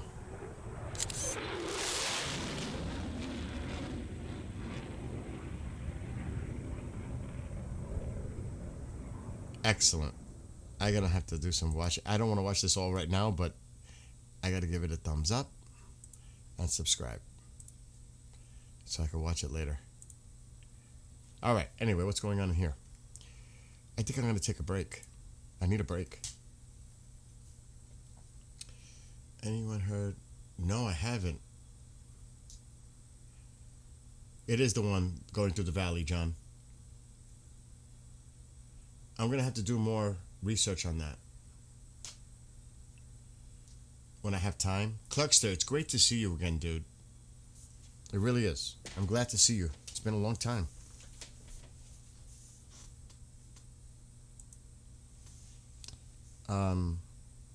Yeah, I haven't seen Rabbit in a while. Anyway, is Tusi going live?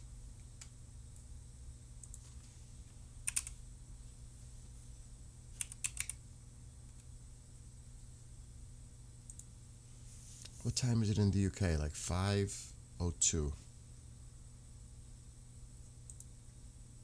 So, I mean, what am I saying? 9:02.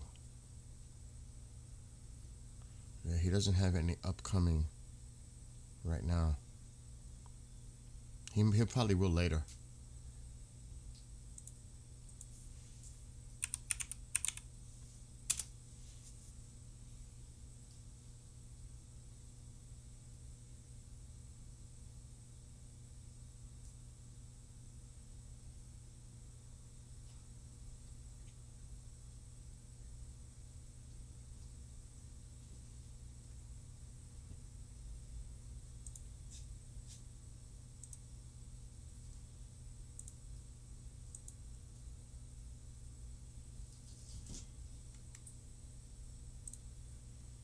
I'm not seeing any information right now, like,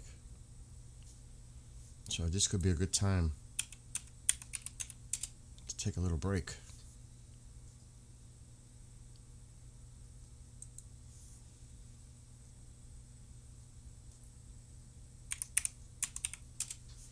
The day is still young. It's only 4 o'clock here.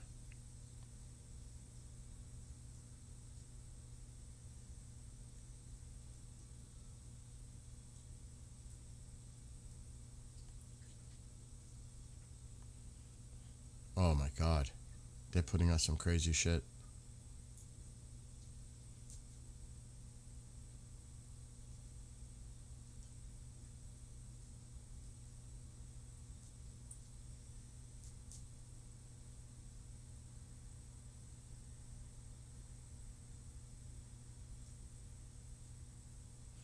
Other than that, there's not really much coming out.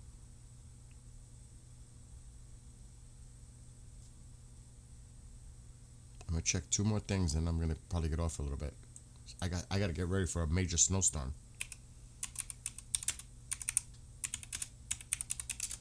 Blizzard. Potentially 2 feet of snow again. No new news here. It's quiet. I'm gonna check the globe. I hit the wrong thing. We have to go to Glint. We need Glint.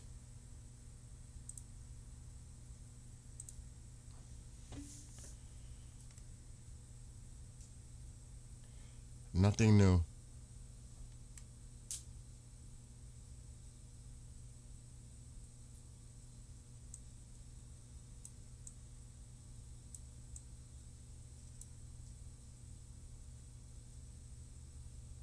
We want all. See, they keep it updated, but this, you have to hit topic. Go to Iran. Because otherwise it'll put all kinds of shit in there. We know about that.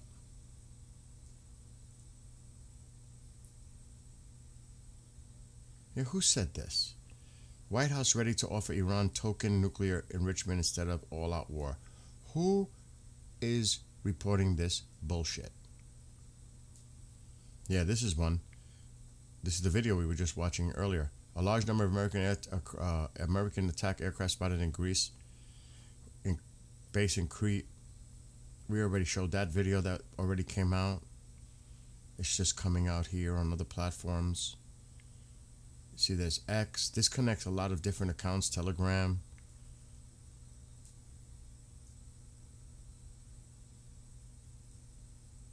But it keeps it updated, which is pretty cool. But I'm not buying this bullshit.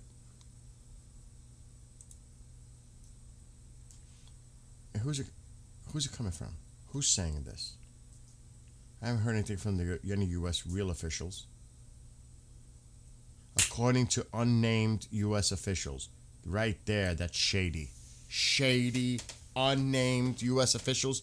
Give me a freaking break. Shady. Oh, is he? Is that his mom's birthday? Good for him. God bless him for that.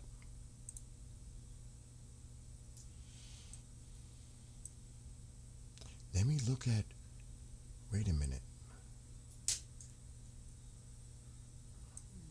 Let me just check something.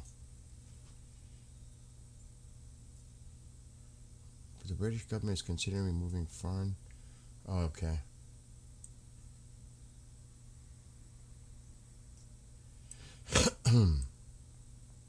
Let's see if this updates anything. Heavy Pakistani rocket shelling of the Helmand, southern Afghanistan.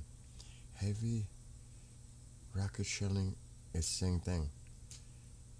Coinciding with Pakistani aerial movement over the region.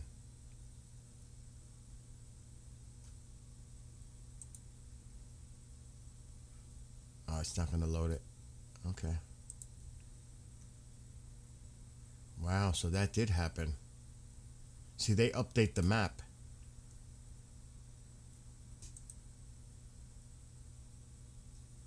The oil, this is 8 hours ago. The oil market is in the middle of its strongest starts of the year since... Yeah, okay.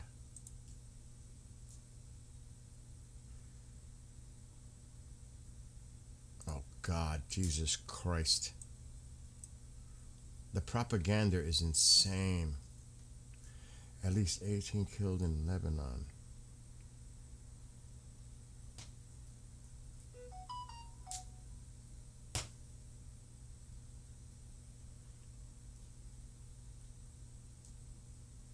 There's so much stuff. But this is pretty cool because it updates.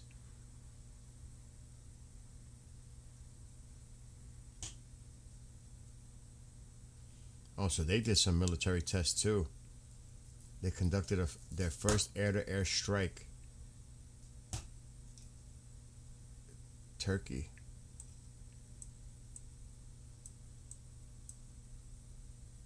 Yeah, I don't buy this though. I'm not buying that article at all.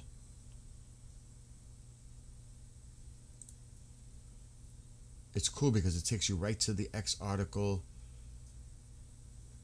It's pretty cool with this. You guys want this link?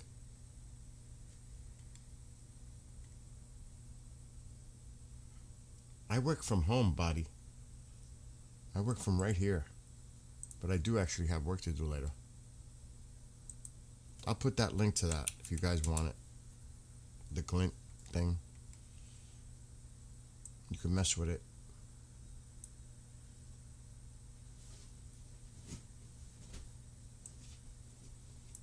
I gotta take my baby outside too.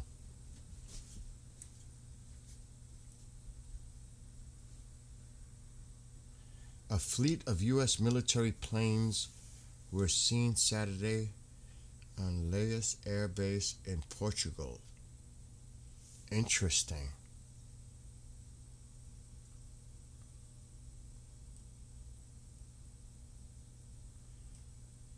Well, that's different. Okay.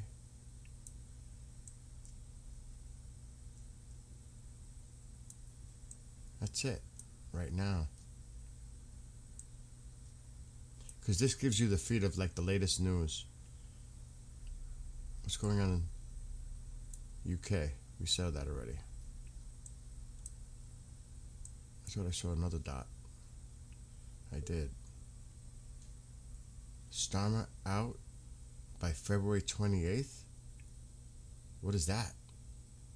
Oh, that's betting. They're betting on it. They're betting on it. Oh my God. That's like betting. That is crazy. It's up. It's going up. Poly Market, probably. It is. Poly Market. Look, people are betting on Starmer to get out by the end of the month. That's what they say about U.S. strikes on Iran. How do I click it? Can I?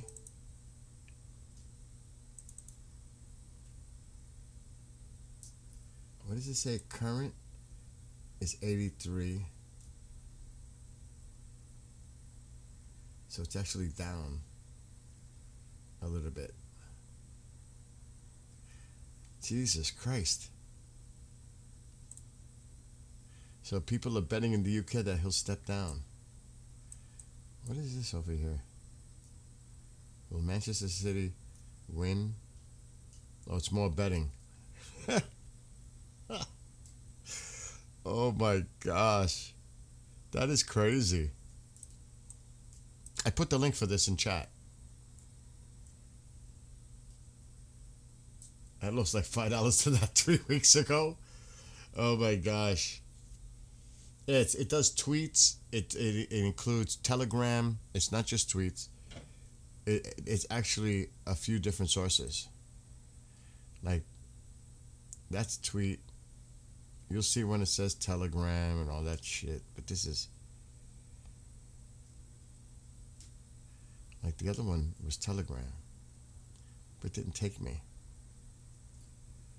Like, there was a Telegram in here. But it's pretty cool. See? Telegram.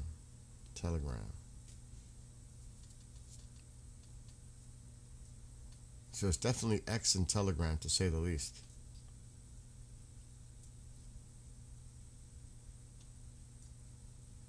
I'm trying to see if they use another one. No, they just use those. Still, it's good. Well, this is different.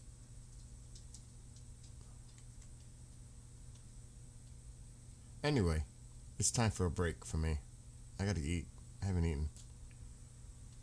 And if anything goes on, I'll be back. I'll monitor. Anyway, you lovelies.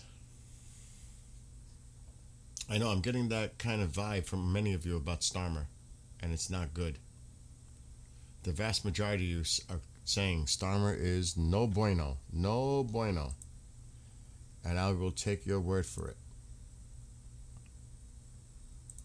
Based on the majority saying it. I mean, law of averages tell me that. Anyway, I'm going to take a break. I have to. I got to prepare for a freaking snowstorm. And it's getting dark. I got to do things before it gets dark. I got to check for gas supply, all this stuff. So, love to all of you. Be well, be blessed, be safe. I'll be back later, maybe. If anything, if sometime in the next few hours. Because I get bored. So I'll be back in a little while. But anyway, love to everybody. Be well, be blessed, be safe. And see everybody later. Yeah, I know, dude. Dusty. 2 feet. I can't show you my weather because then it would reveal my location. You know what I'm saying? It's in the Northeast. New England. It is. This is what they're forecasting. Oh my God, I got a ton of messages. What the fuck is all this?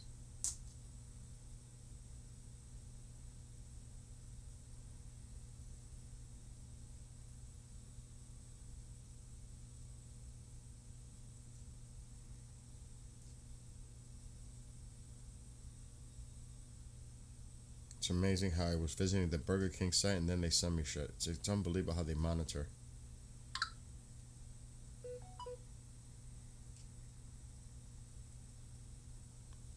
Okay, hold on. We have a winter storm warning. It's 42 degrees right now. From 1 tomorrow afternoon to 6 at night, Monday. This will be a long duration. Heavy snow expected. Total snow accumulations between 10 to 14 inches with higher amounts locally. Winds gusting as high as 40 miles per hour. Oh, Jesus Christ. So we're going to get it. We're going to get a big storm. We gonna get it. Jack, everybody in chat, have a great night. Mark, Yo-Yo, and thank you for that. Peace, Bird, Wayne, all of you. And I wish all of you the best. And I'll see you guys, some of you later.